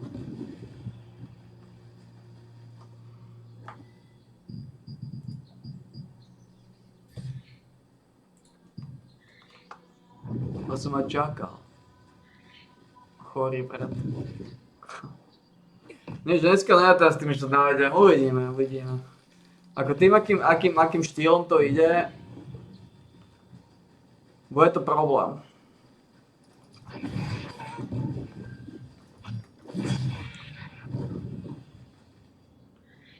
A to sú chore kokoty, tí ľudia.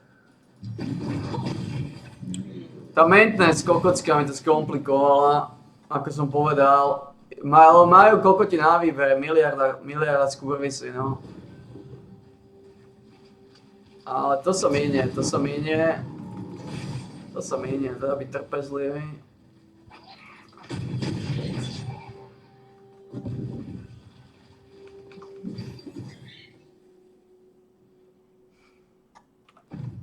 Samozrejme je to chore, stále je to chore, ale tak...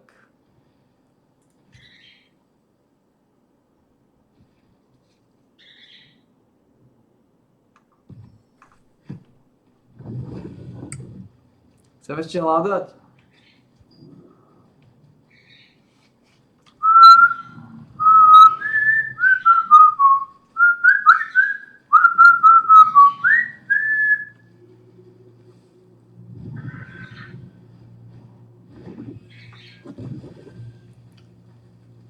to bastardy, no, sú to...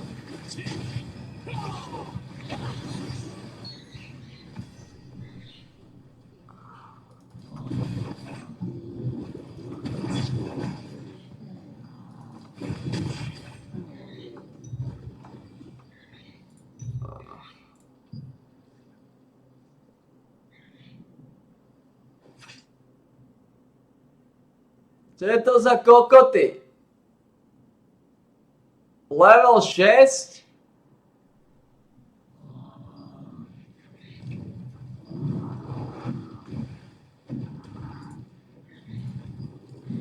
Wait, what? Poďte do riti. A vy máte 6400? Keď máte level 6? Nah, it's fine. It's all good. All good, no biggies. Mám 19 hodín, idem do mesta, už 19 hodín to je pohoda. Potom nemusím nejako vyšívať. Viete, koľko ti ľudia chorí na zadrbaný v mozgu? Level 6. Keď nie ste schopní na 12 zbrane, tak chodte do riti. Vy si prosto vredy.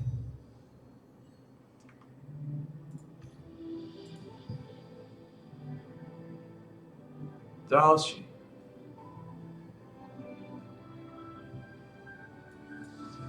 Ale legendárny zván. Tf. Oh.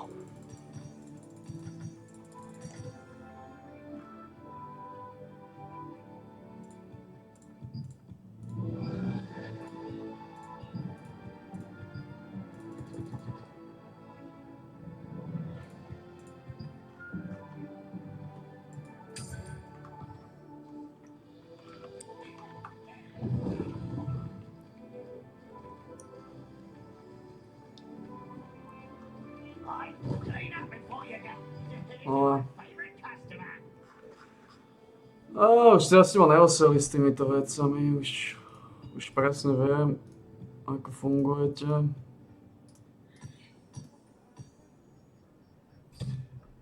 To je úplne jasné. Toto robíme.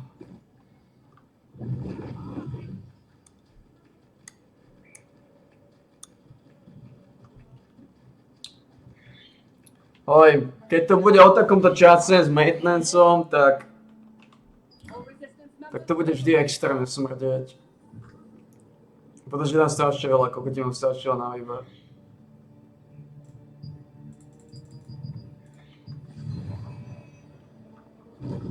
What would you like me to do?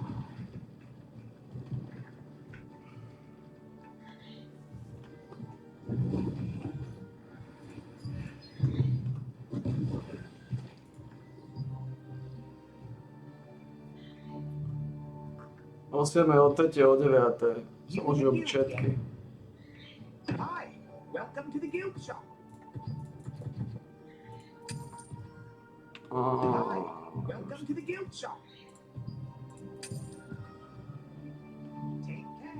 Hi, welcome.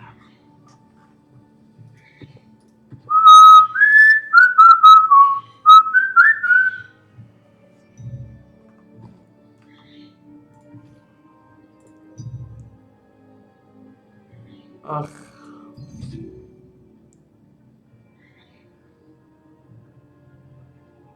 To som aj nestiel zobrať. A už odišiel do sedačky.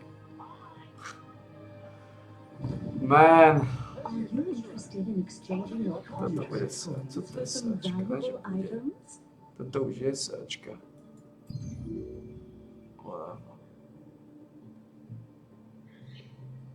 Pravdepodobne zabagované.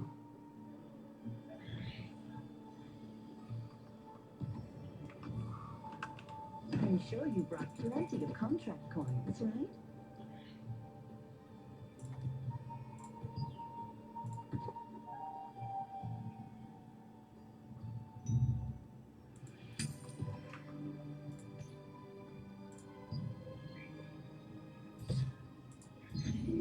To bolo rýchle.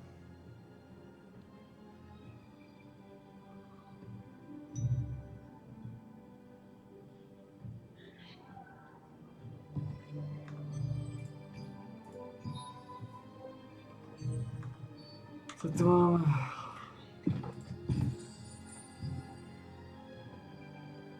This contract looks too easy for you. How about heading out to the Sanctuary Oasis?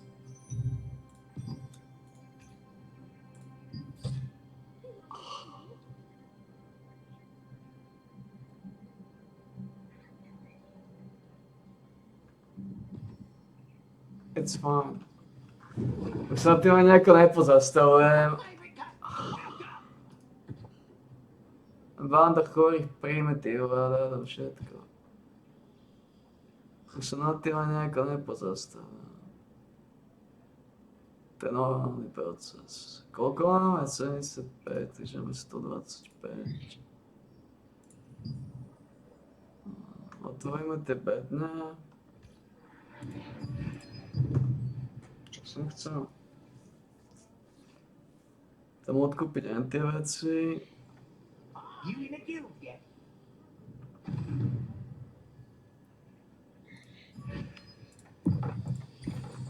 Ako sme dostali? Milý Heavy Attack šanca. Milý Heavy Attack šanca. Stun šanca. Good enough.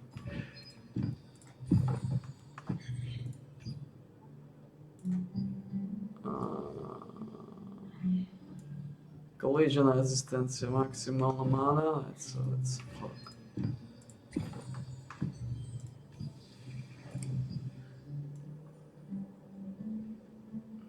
Fear rezistencia maximálny život, let's fuck.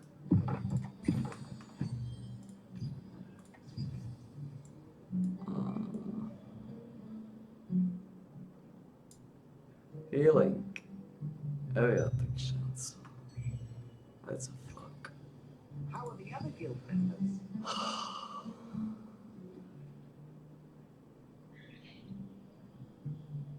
Just a crocodile.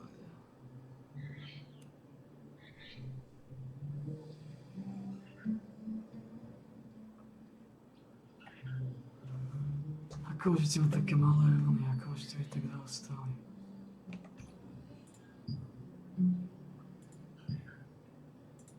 Knowledge that never sleeps. Len to odkúpiť, len tie veci, nech to máme z krku. To bude 200, ne? If you want to use the breeze line, please take the lift. Ah. If you're in the resistance, it's free.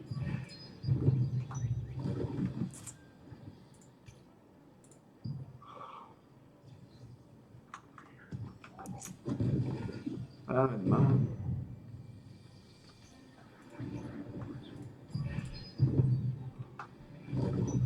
Bude ťažké nájsť 6000, bude ťažké nájsť skupinu teraz. Ach. Ale dostali sme abnormálny golf.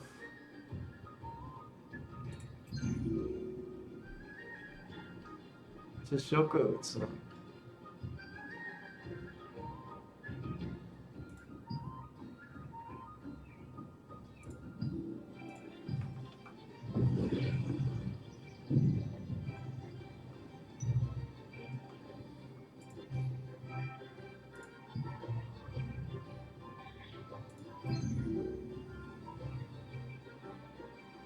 Aj.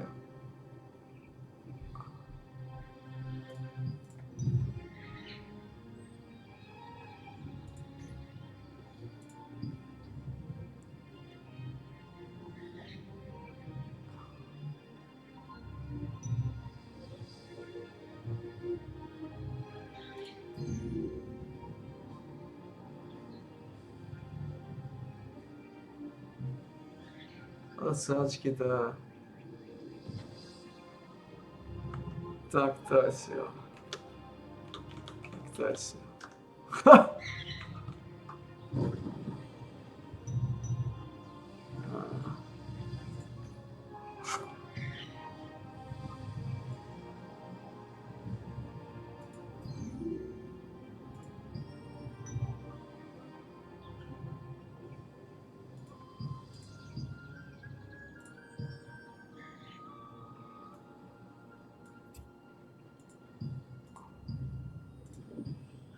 Ako to na to?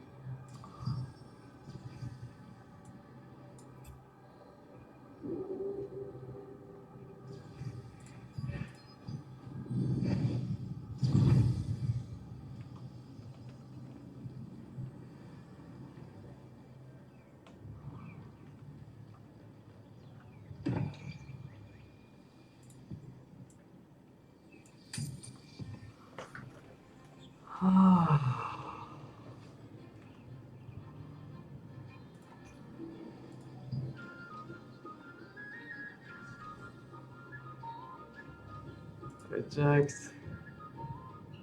Reject. Reject. Reject. Accept.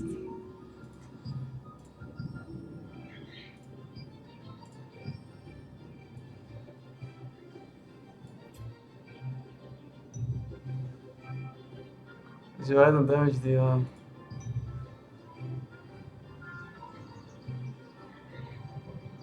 Budol byť diaľkový damage deal.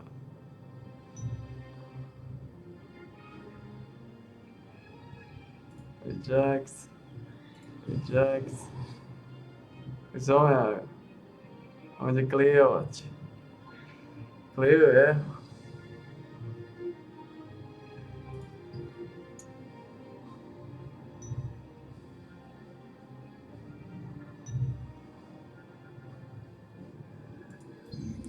No.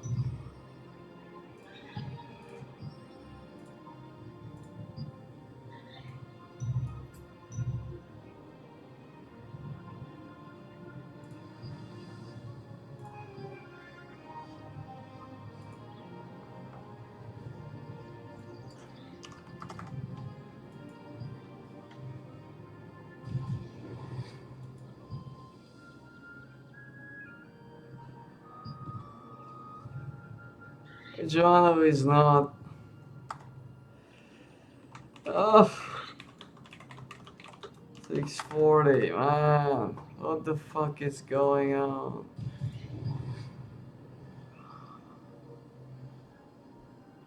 Fucking hell.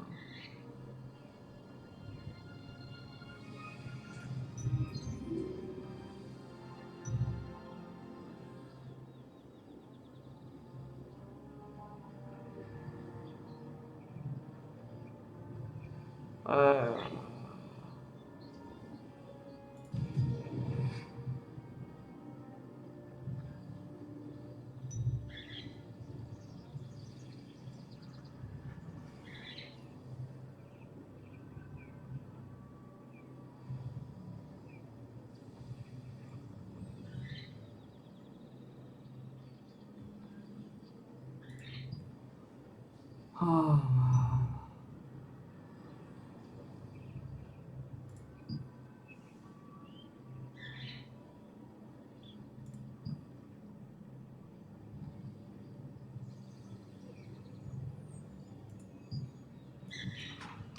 Oh.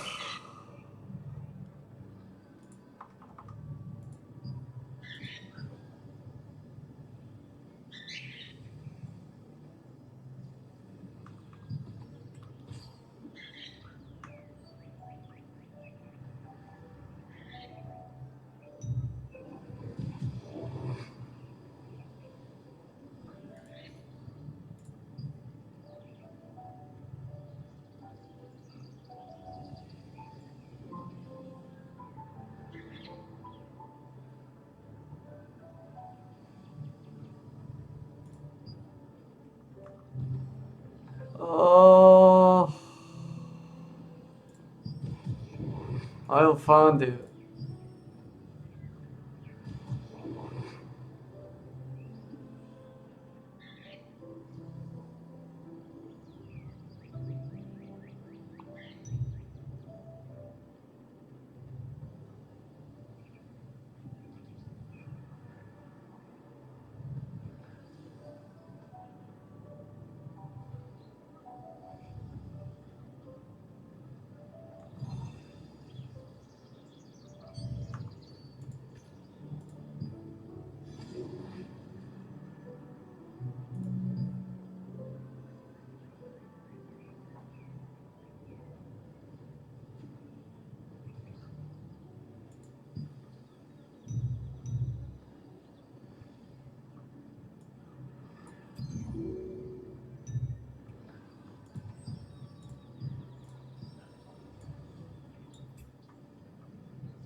Um.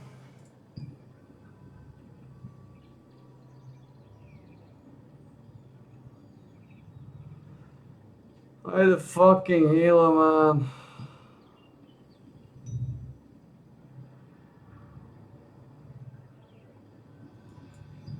God damn it, I need a fucking healer, man.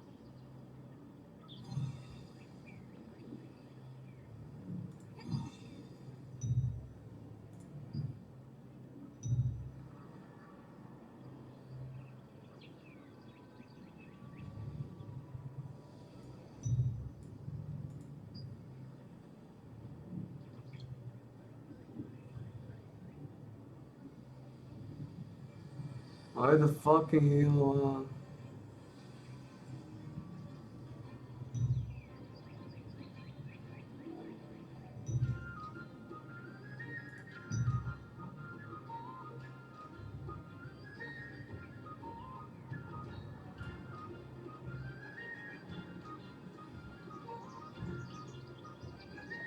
I had a fucking healer.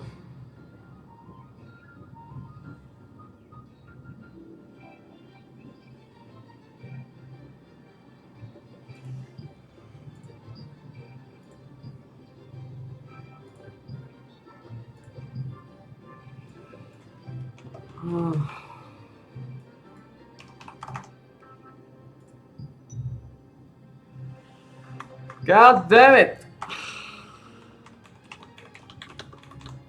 Not 640. God damn it!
So I had a tank.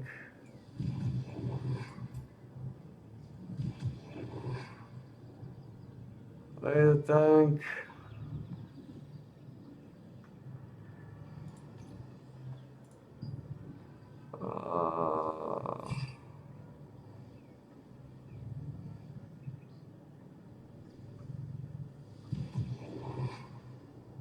I think this guy can do it. And Tapu.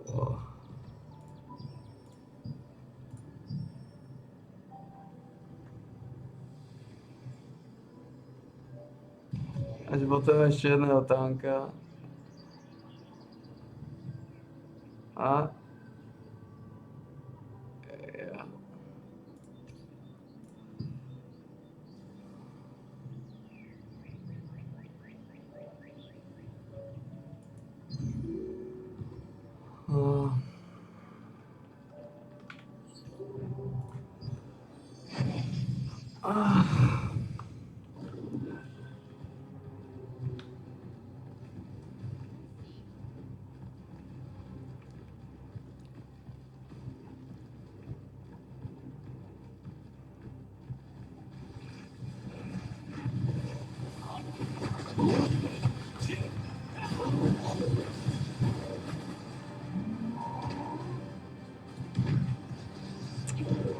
How is that even possible?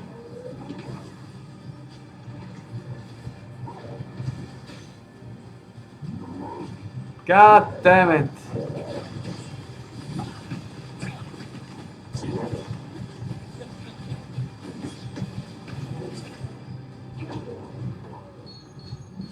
Was the healer left?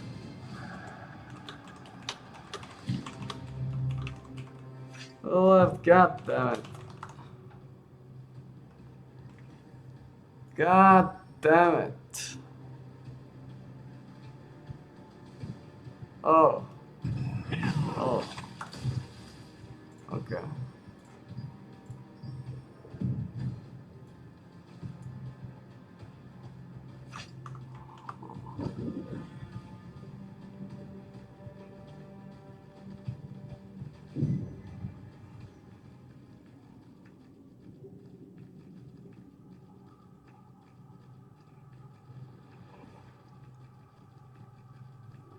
Okay.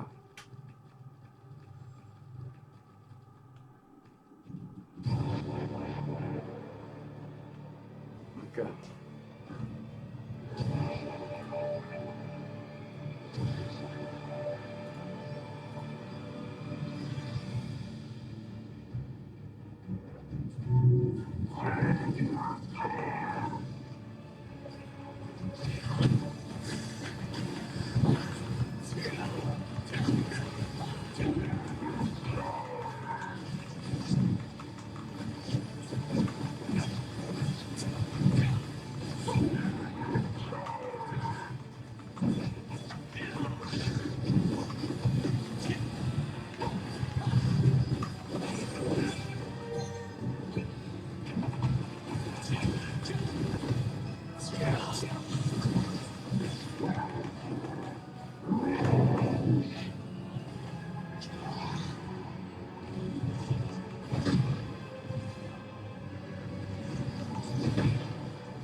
Okay.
Oh, that's bad.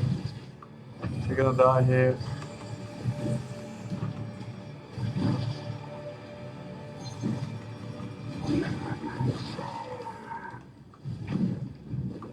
That's bad.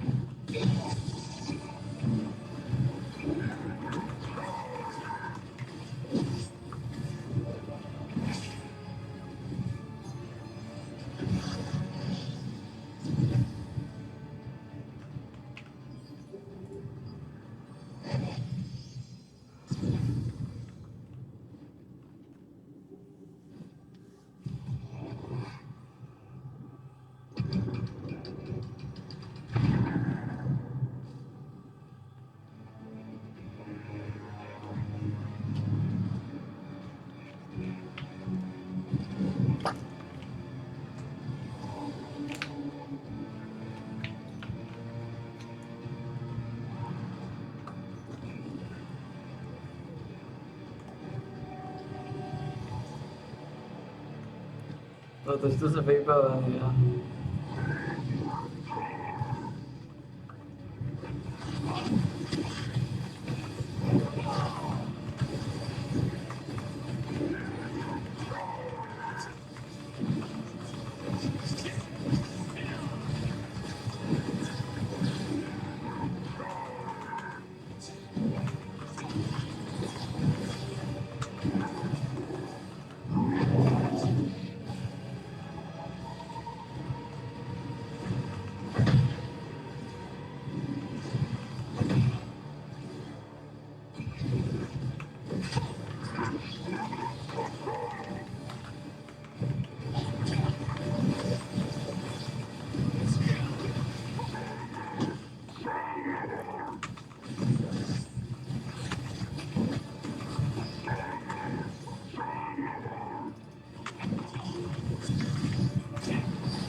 What the fuck?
There we go.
Ugh.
Oh.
First Light Tunic.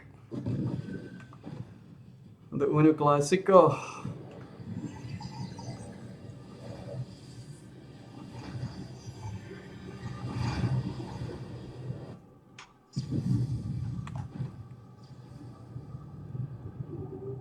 What is this?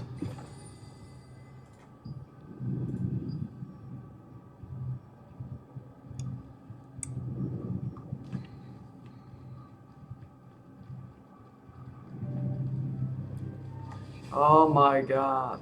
Oh, my lord. Poopty.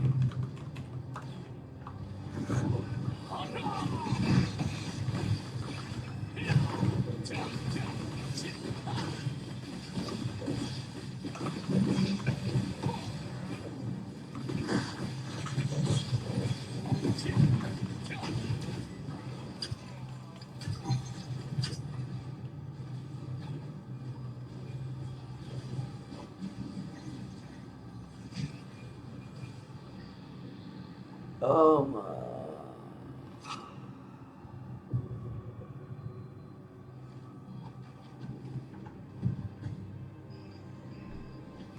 That smell. Something foul's crawled in you. But you can't get through it. Only if Grommets know how to make a path. Oh my god.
Advanced, 10, 10, 12.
Oh boy. What a mess.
Gilded granite teardrops.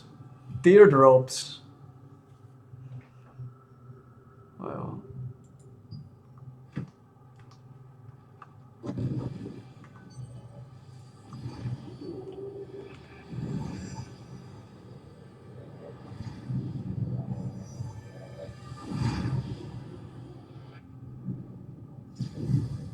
The resistance is here.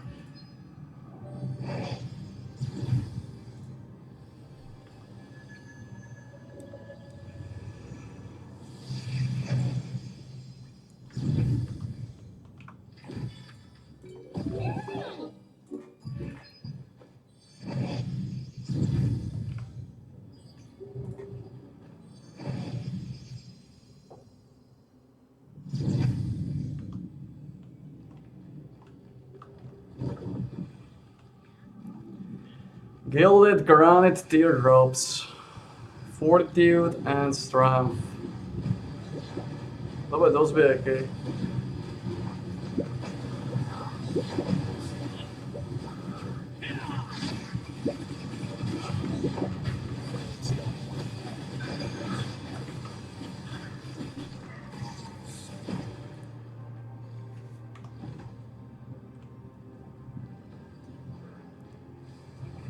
Gilded granite teardrops.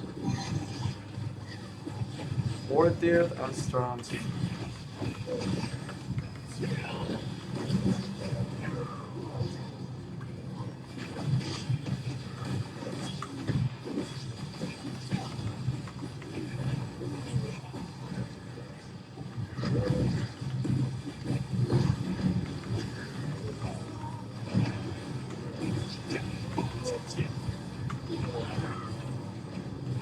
Gilded granite teardrops, man. All the granite teardrops. Fucking teardrops, man. Fucking teardrops. What a mojo.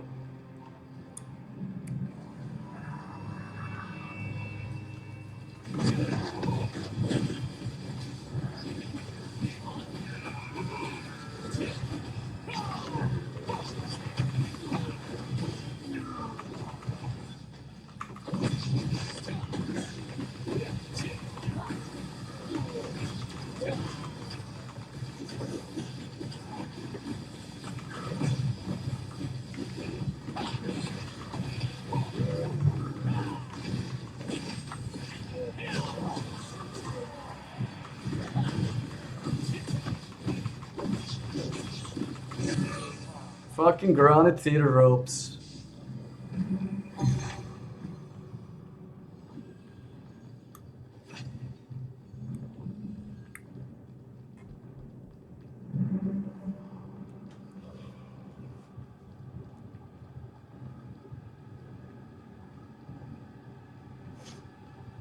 Oh really?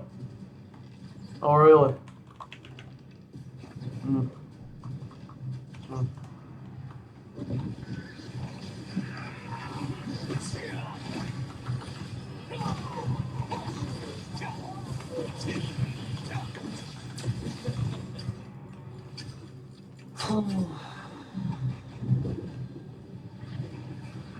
Darkness consume you.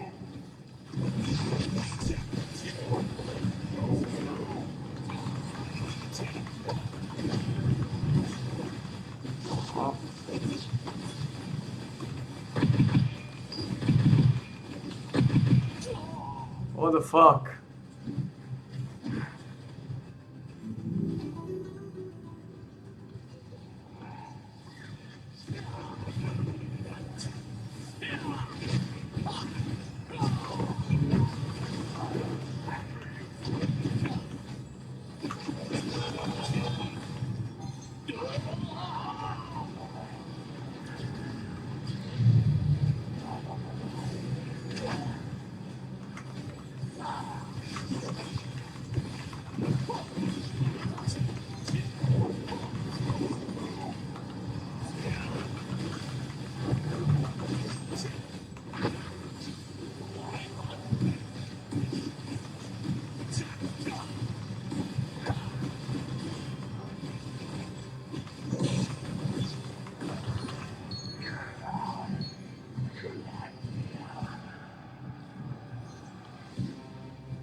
Give me buff. Stop them. Leave no survivors. Give me fucking buff, you shits, man.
My, aren't you both?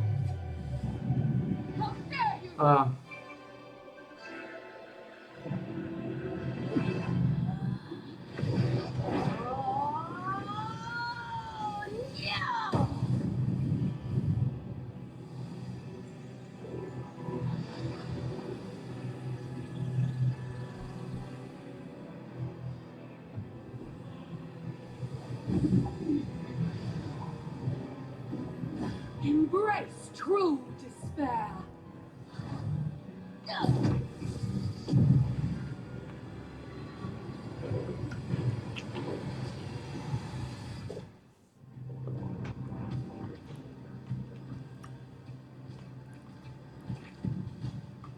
Что это паслик? You'll pay for this. Die.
Just die and take fast buff.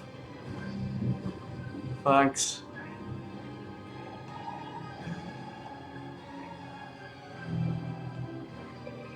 Come on. Yes.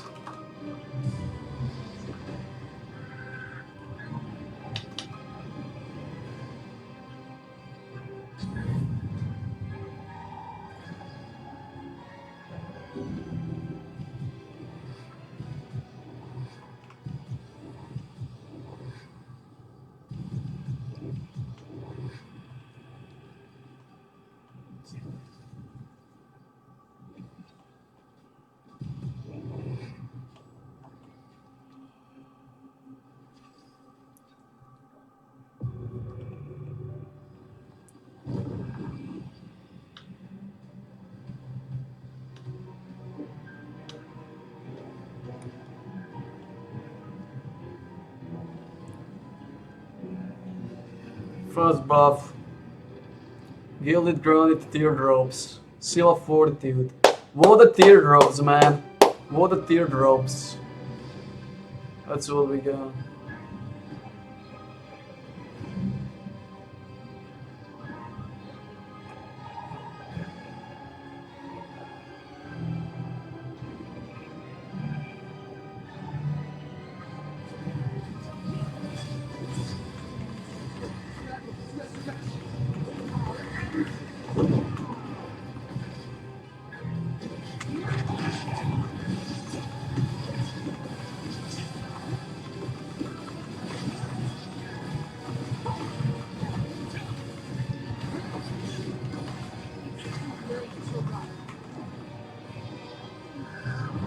Oh fuck.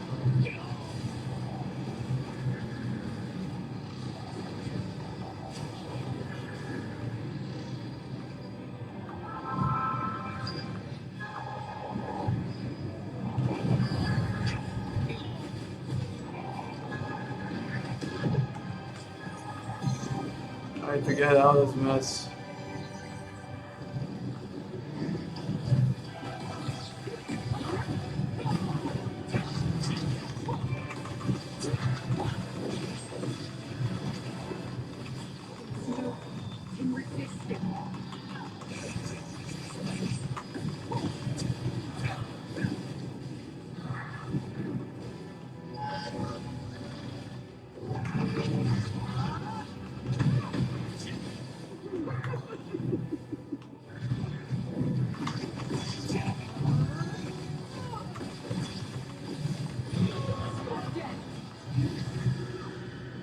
Oh fuck off.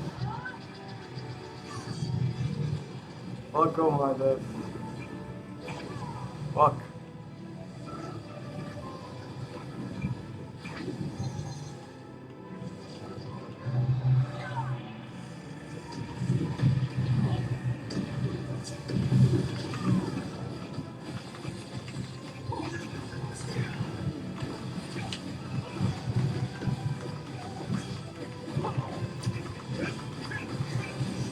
This is all a healer.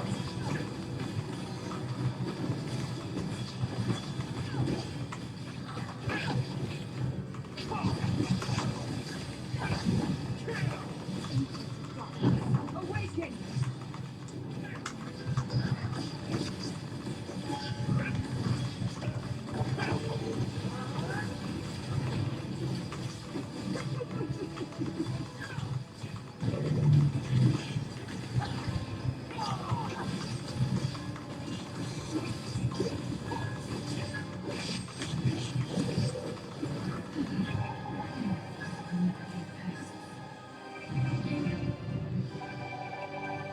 Moment of truth. Repeaters of ruin. With mana cost efficiency.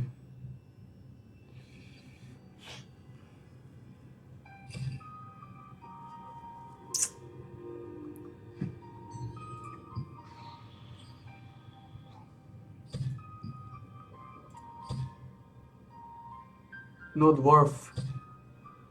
Not worth anything.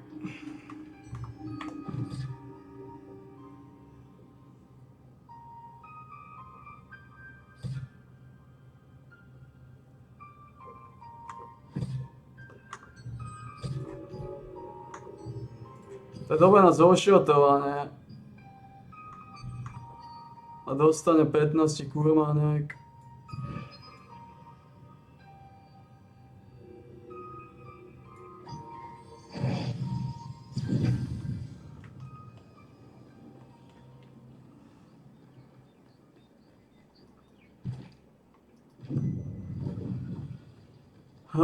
Zober na zošrotované, no. If you want to use the breeze line, please take the lift. Zobanie 15. It's free.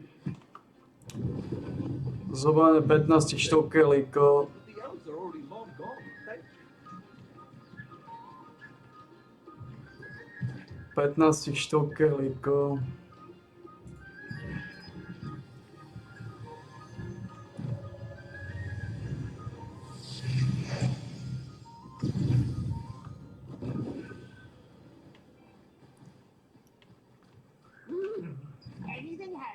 To znamená, tu sme získali 17, čo nás dalo 212.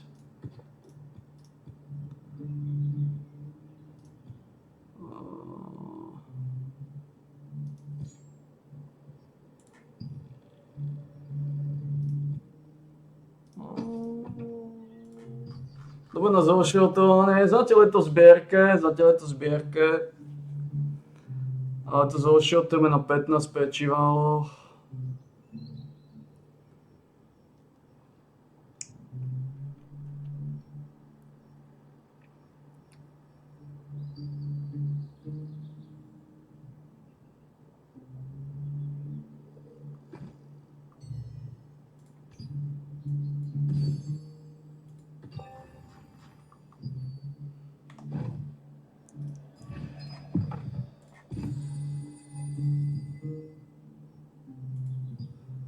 Dostali sme nejaké niblej. To znamená, máme to za sebou. Toto sme mali potvárať.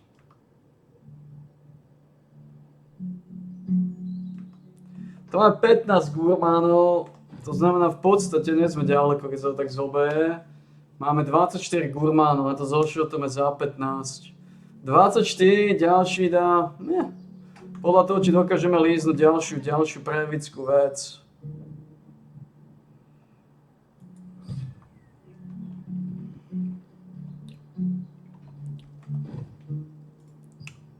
Ako nebolo to zlé, trošku pásiky páčkal. Ako nebolo to zlé, trošku pásiky páseku. Áno. Dali sme nejaké lízalky, potvárame tie bedne, nech máme z krku, nech to nemrsknú, nech to nemlsajú. Ako, máme o 3 viacej, máme, ďaká tomu, že to bola zbraň, nedá sa sice predať. Ale môžeme ju rozšrotovať na 3 paseky.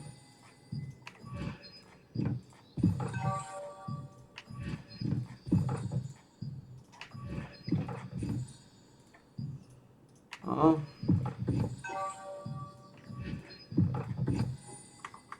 Môžeme rozsortovať na 3 paseky. Na 3 hulvátky. No. Takže popravde, keď to takto môžeme zhrnúť, solidná vecička zo solidného súdka.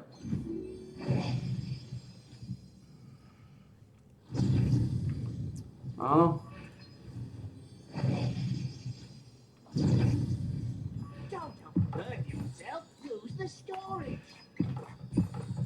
Posledné pásekové bedno.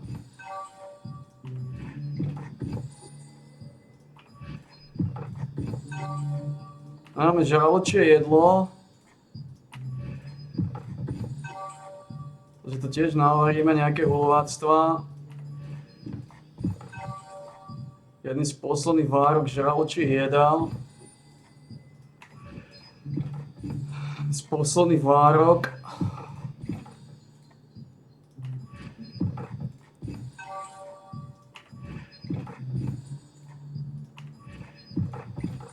Toto bedno je taký skromnejší vývar. Áno, taký skromnejší vývar. Ale už sa trošku aj ten vývar loptočí.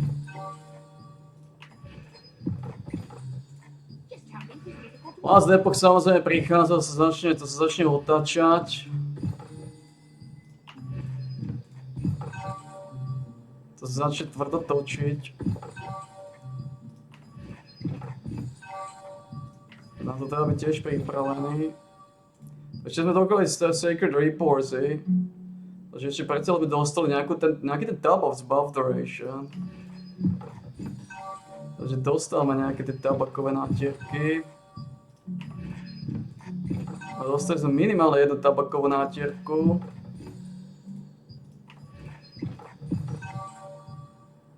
Ako sa na tom tie Gilded Granite teardropy?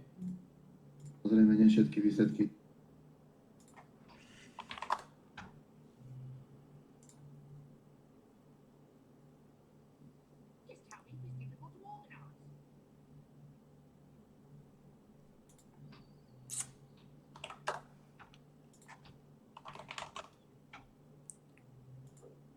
Dajú sa na niečo zúžitkovať? Gilded Granity.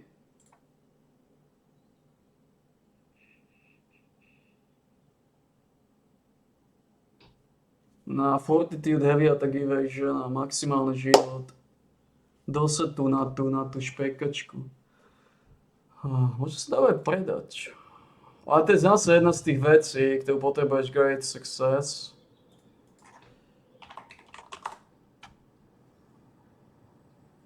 Fortify na tie Gilded Granite Teardropy, ale na to potrebuješ masívne zainvestovať a potom dúfať, že vyjde Great Success. Ale keď vyjde si v balíku, ak nevyjde, ale to je 20% šanca, že budeš v balíku. A 80% šanca, že si to len tak zlustroval na paseku znova. Máme Aving Vanguarda.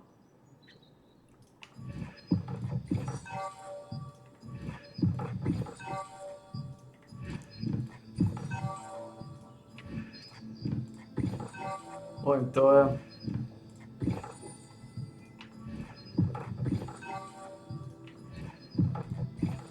To je ďalšia tučná investícia tam.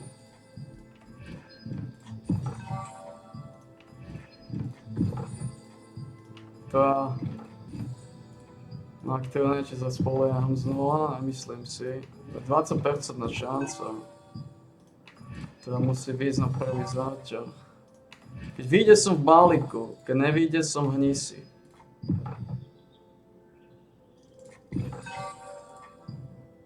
To je to. Vyjde balík. Nevyjde hnis. Toto je to. Vyjde balík. Nevyjde... Tak som pekne zase prerobil hnisový. Ale to je burza. To je vždy burza, tieto veci. To je vždy burza.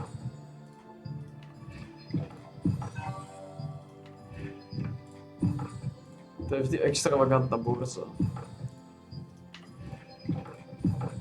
Potrebuješ postaviť Great Success. Čo si popravde nemyslím, že im pozdá. A preto sa mi s tým nechcem moc zapodievať. Boss je v tomto taký like.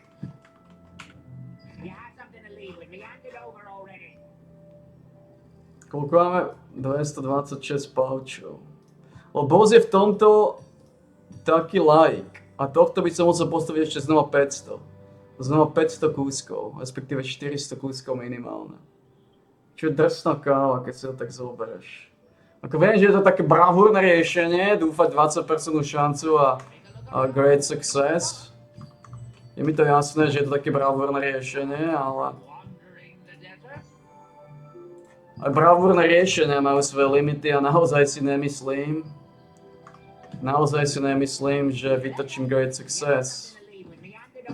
Lebo tam som vytočil Great Success len preto, lebo boss vedel, že to potrebujem, že to chcem používať. Že nechcem ten Great Success. Preto som tu vytočil Great Success, lebo boss vedel, že ho nechcem.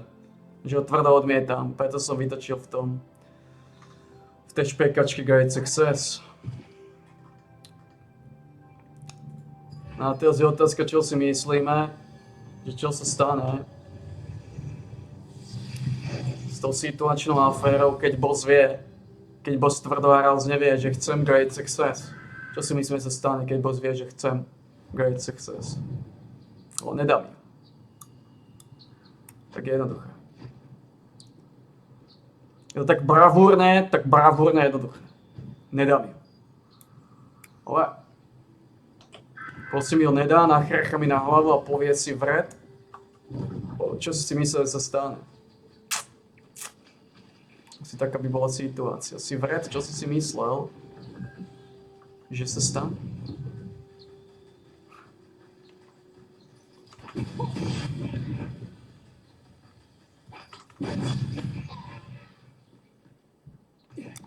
Si myslel, že vytočíš Great Success? Si taký naivný hnoj? To je to, čo by mi boss povedal. By mi povedal, či som taký naivný hnoj. No nie som. A preto nejako sa nezapodievam s nimi.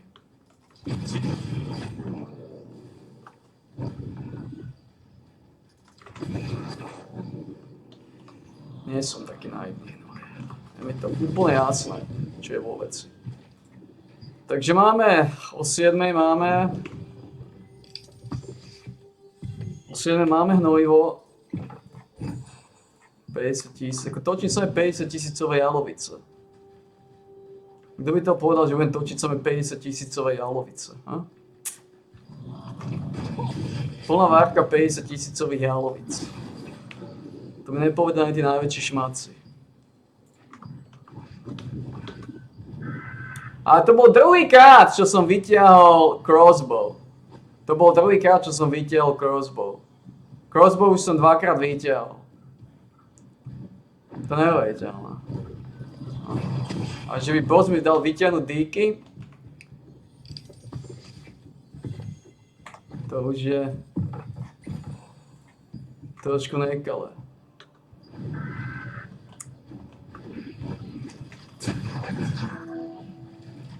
Toto je posledný pokus pred trpaslíkom na tú jalovicu.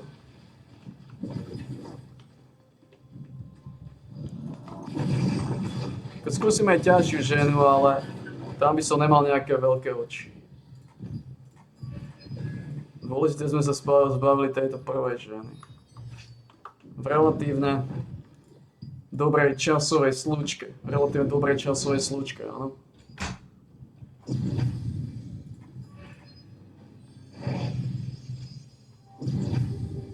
V relatívne dobrej časovej slučke. V relatívne dobrej časovej slučke.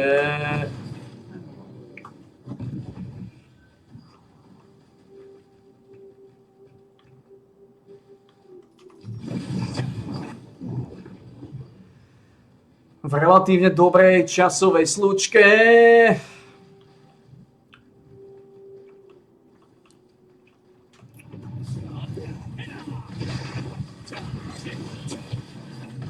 Dáme samozrejme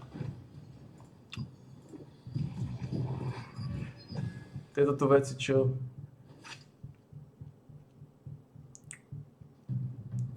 všetko poslať do pagody, no?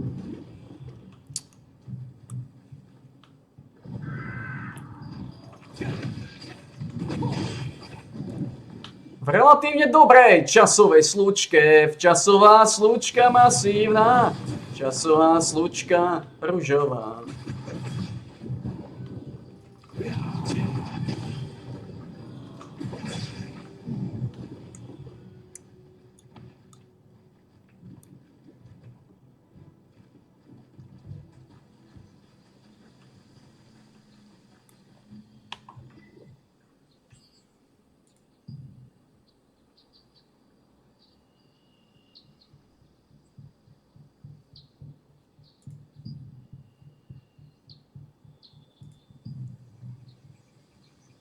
Takže ja tento predal, takže ostali naše 5750-ky.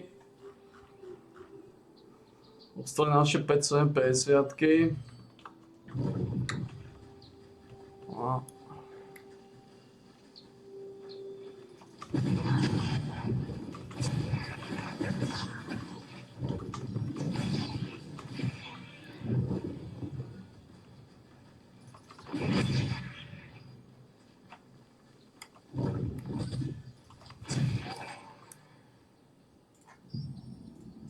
Dobre, už máme priestor na to. Relatívne dobrá časová slučka. Relatívne dobrá časová slučka. To, čo potrebujeme, teraz trošku rozbalovať. V prvom rade potrebujeme pustiť toto.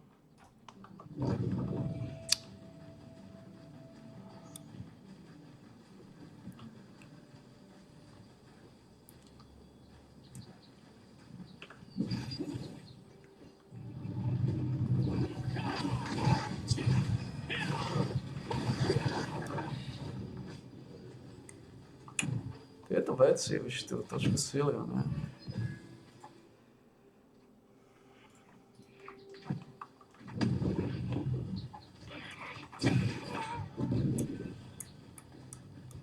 To na druhej strane, čo? Ideme na trpaslíkov, prišiel ten čas.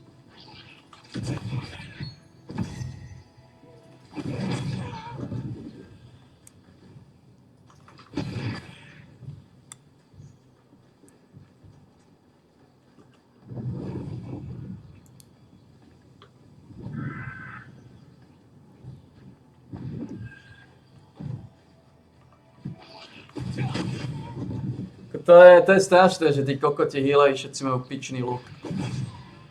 Namiesto toho, aby aj používali kvalitnú vondu. A vondu aj používali kvalitnú stav.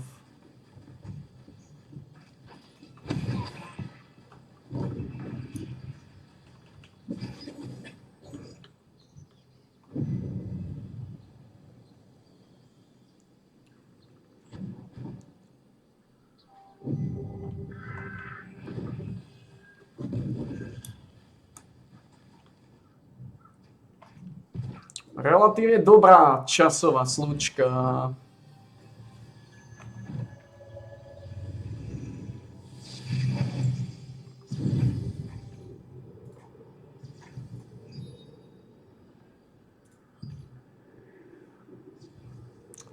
Tu už sa všetko iba.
A preto relatívne dobrá časová slučka. Takže teraz ideme odsýpať už. 4 hodiny, to je vždy čas odsýpania. Ale dneska sú zhybožili, takže to pôjde rýchlosťou svetla z hipstery.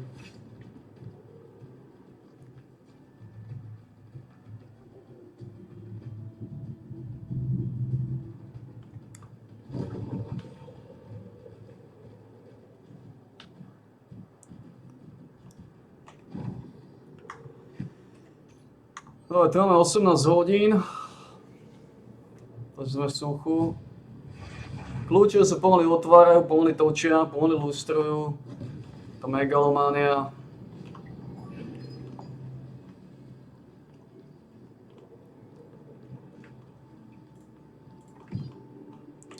Tu máme veľa pakiet, ktoré sa budú lustrovať tiež.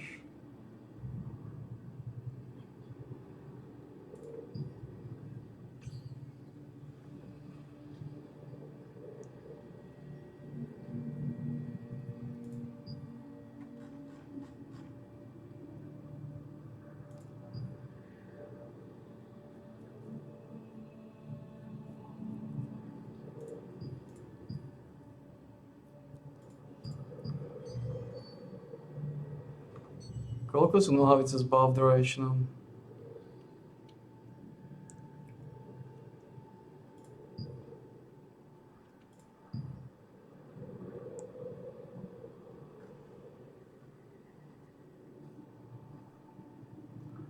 Imperial Seeker išli hore na 320.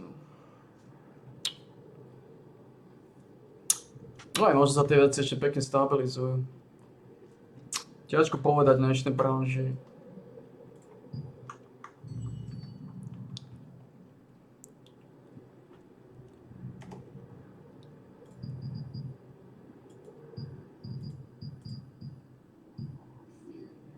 Can't join.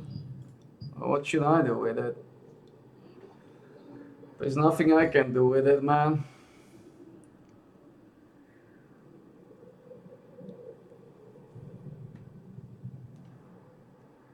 There's nothing I can do with it.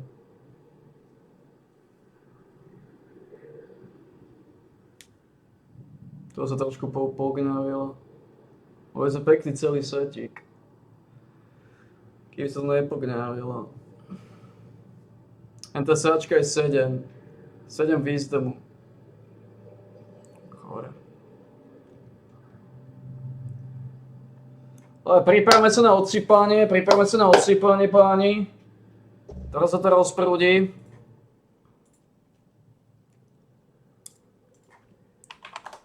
A dneska bude 641. relaxačný tréningový deň.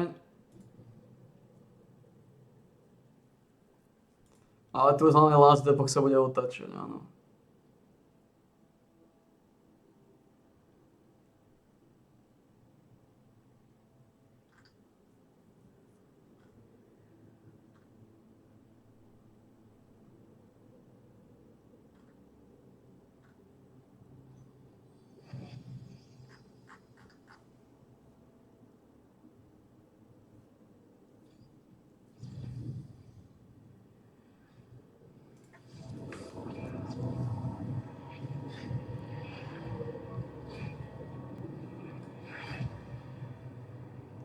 Samozrejme, žena je za nami.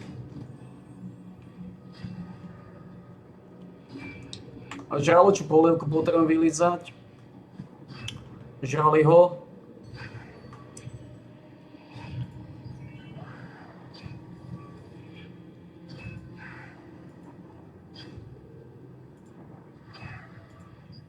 Čo je ten Gunmo Festival? Ako funguje?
Stále existencia na pekné číslo 77 už vylízala. Potrebujem tu bedňu.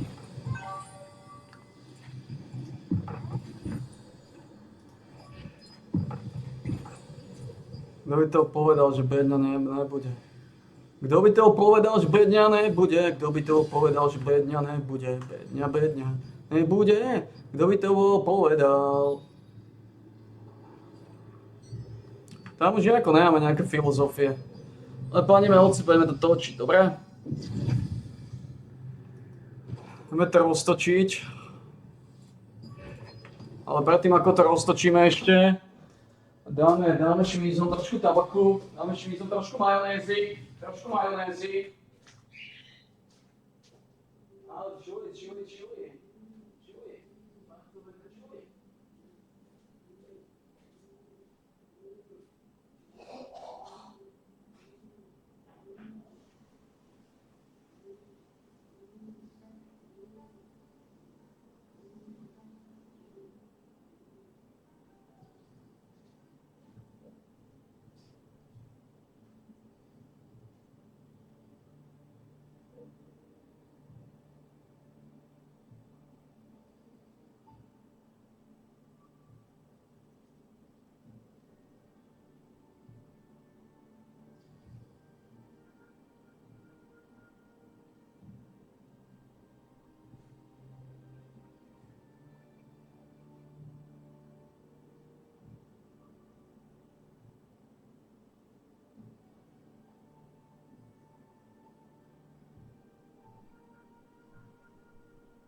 No, paket žraločie polievky.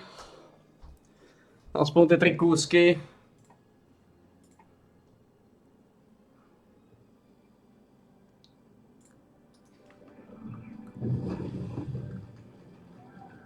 Takže len navaríme 3 kúsky žraločie polievky, 3 kuselky.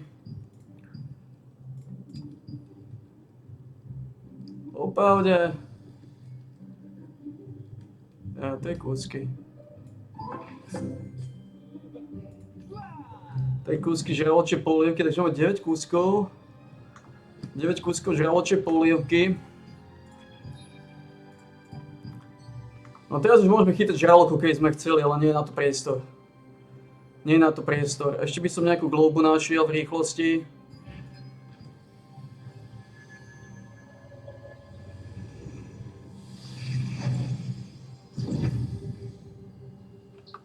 Jednu aspoň.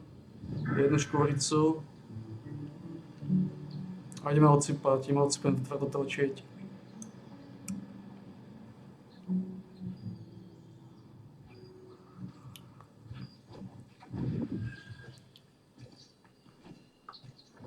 Ženu máme z krku, tú senioritu, bola úspešne vylízaná.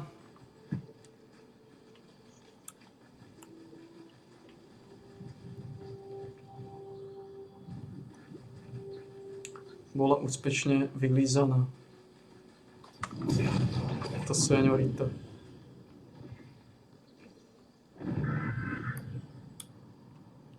Nájdeme tu nejaké škvorice? Nájdeme tu nejaké škvorice?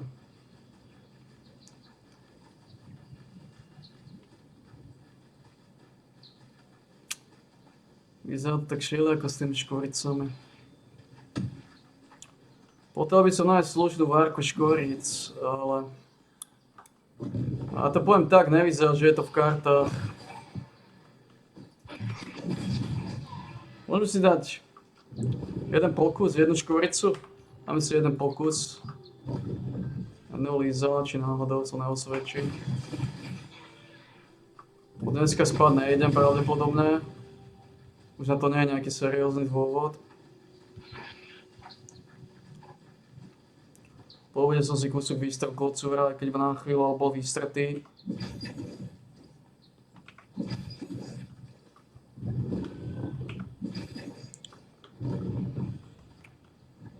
Ako výhoda toho, že sme dostali tú kúšu, je, že sa zlošrotuje nie na 12, ale na 15. Takže zase trošku o 3 viacej preto lízočky.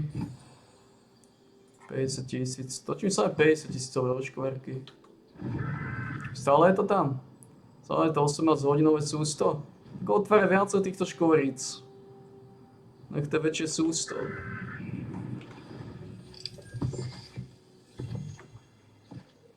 Môže to 20-hodinové sústo, je to lepšie. Je to lepšia škvorica. 250 000, to už je pokrok. 250 županiek. Dobre. Takže ja si myslím, že stačilo toho gašparstva. Takže ja by som povedal, že sa vidíme pri odsypaní. A otočíme to.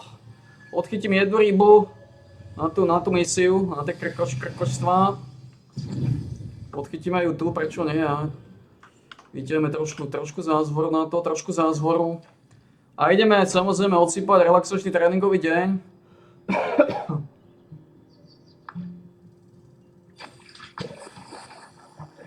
Má šanca, že je to Wally of the Slaughter.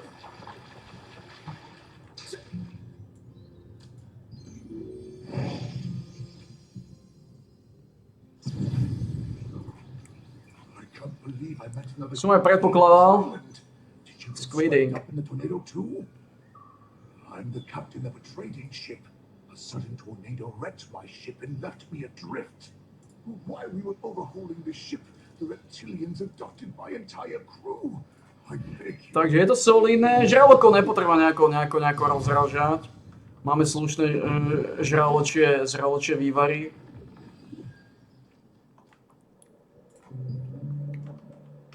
Ale takže páni, vidíme sa. Vidíme sa pri relaxačnom tréningovom dni číslo 641, dobre? Vidíme sa, 641 sa ide prebudiť.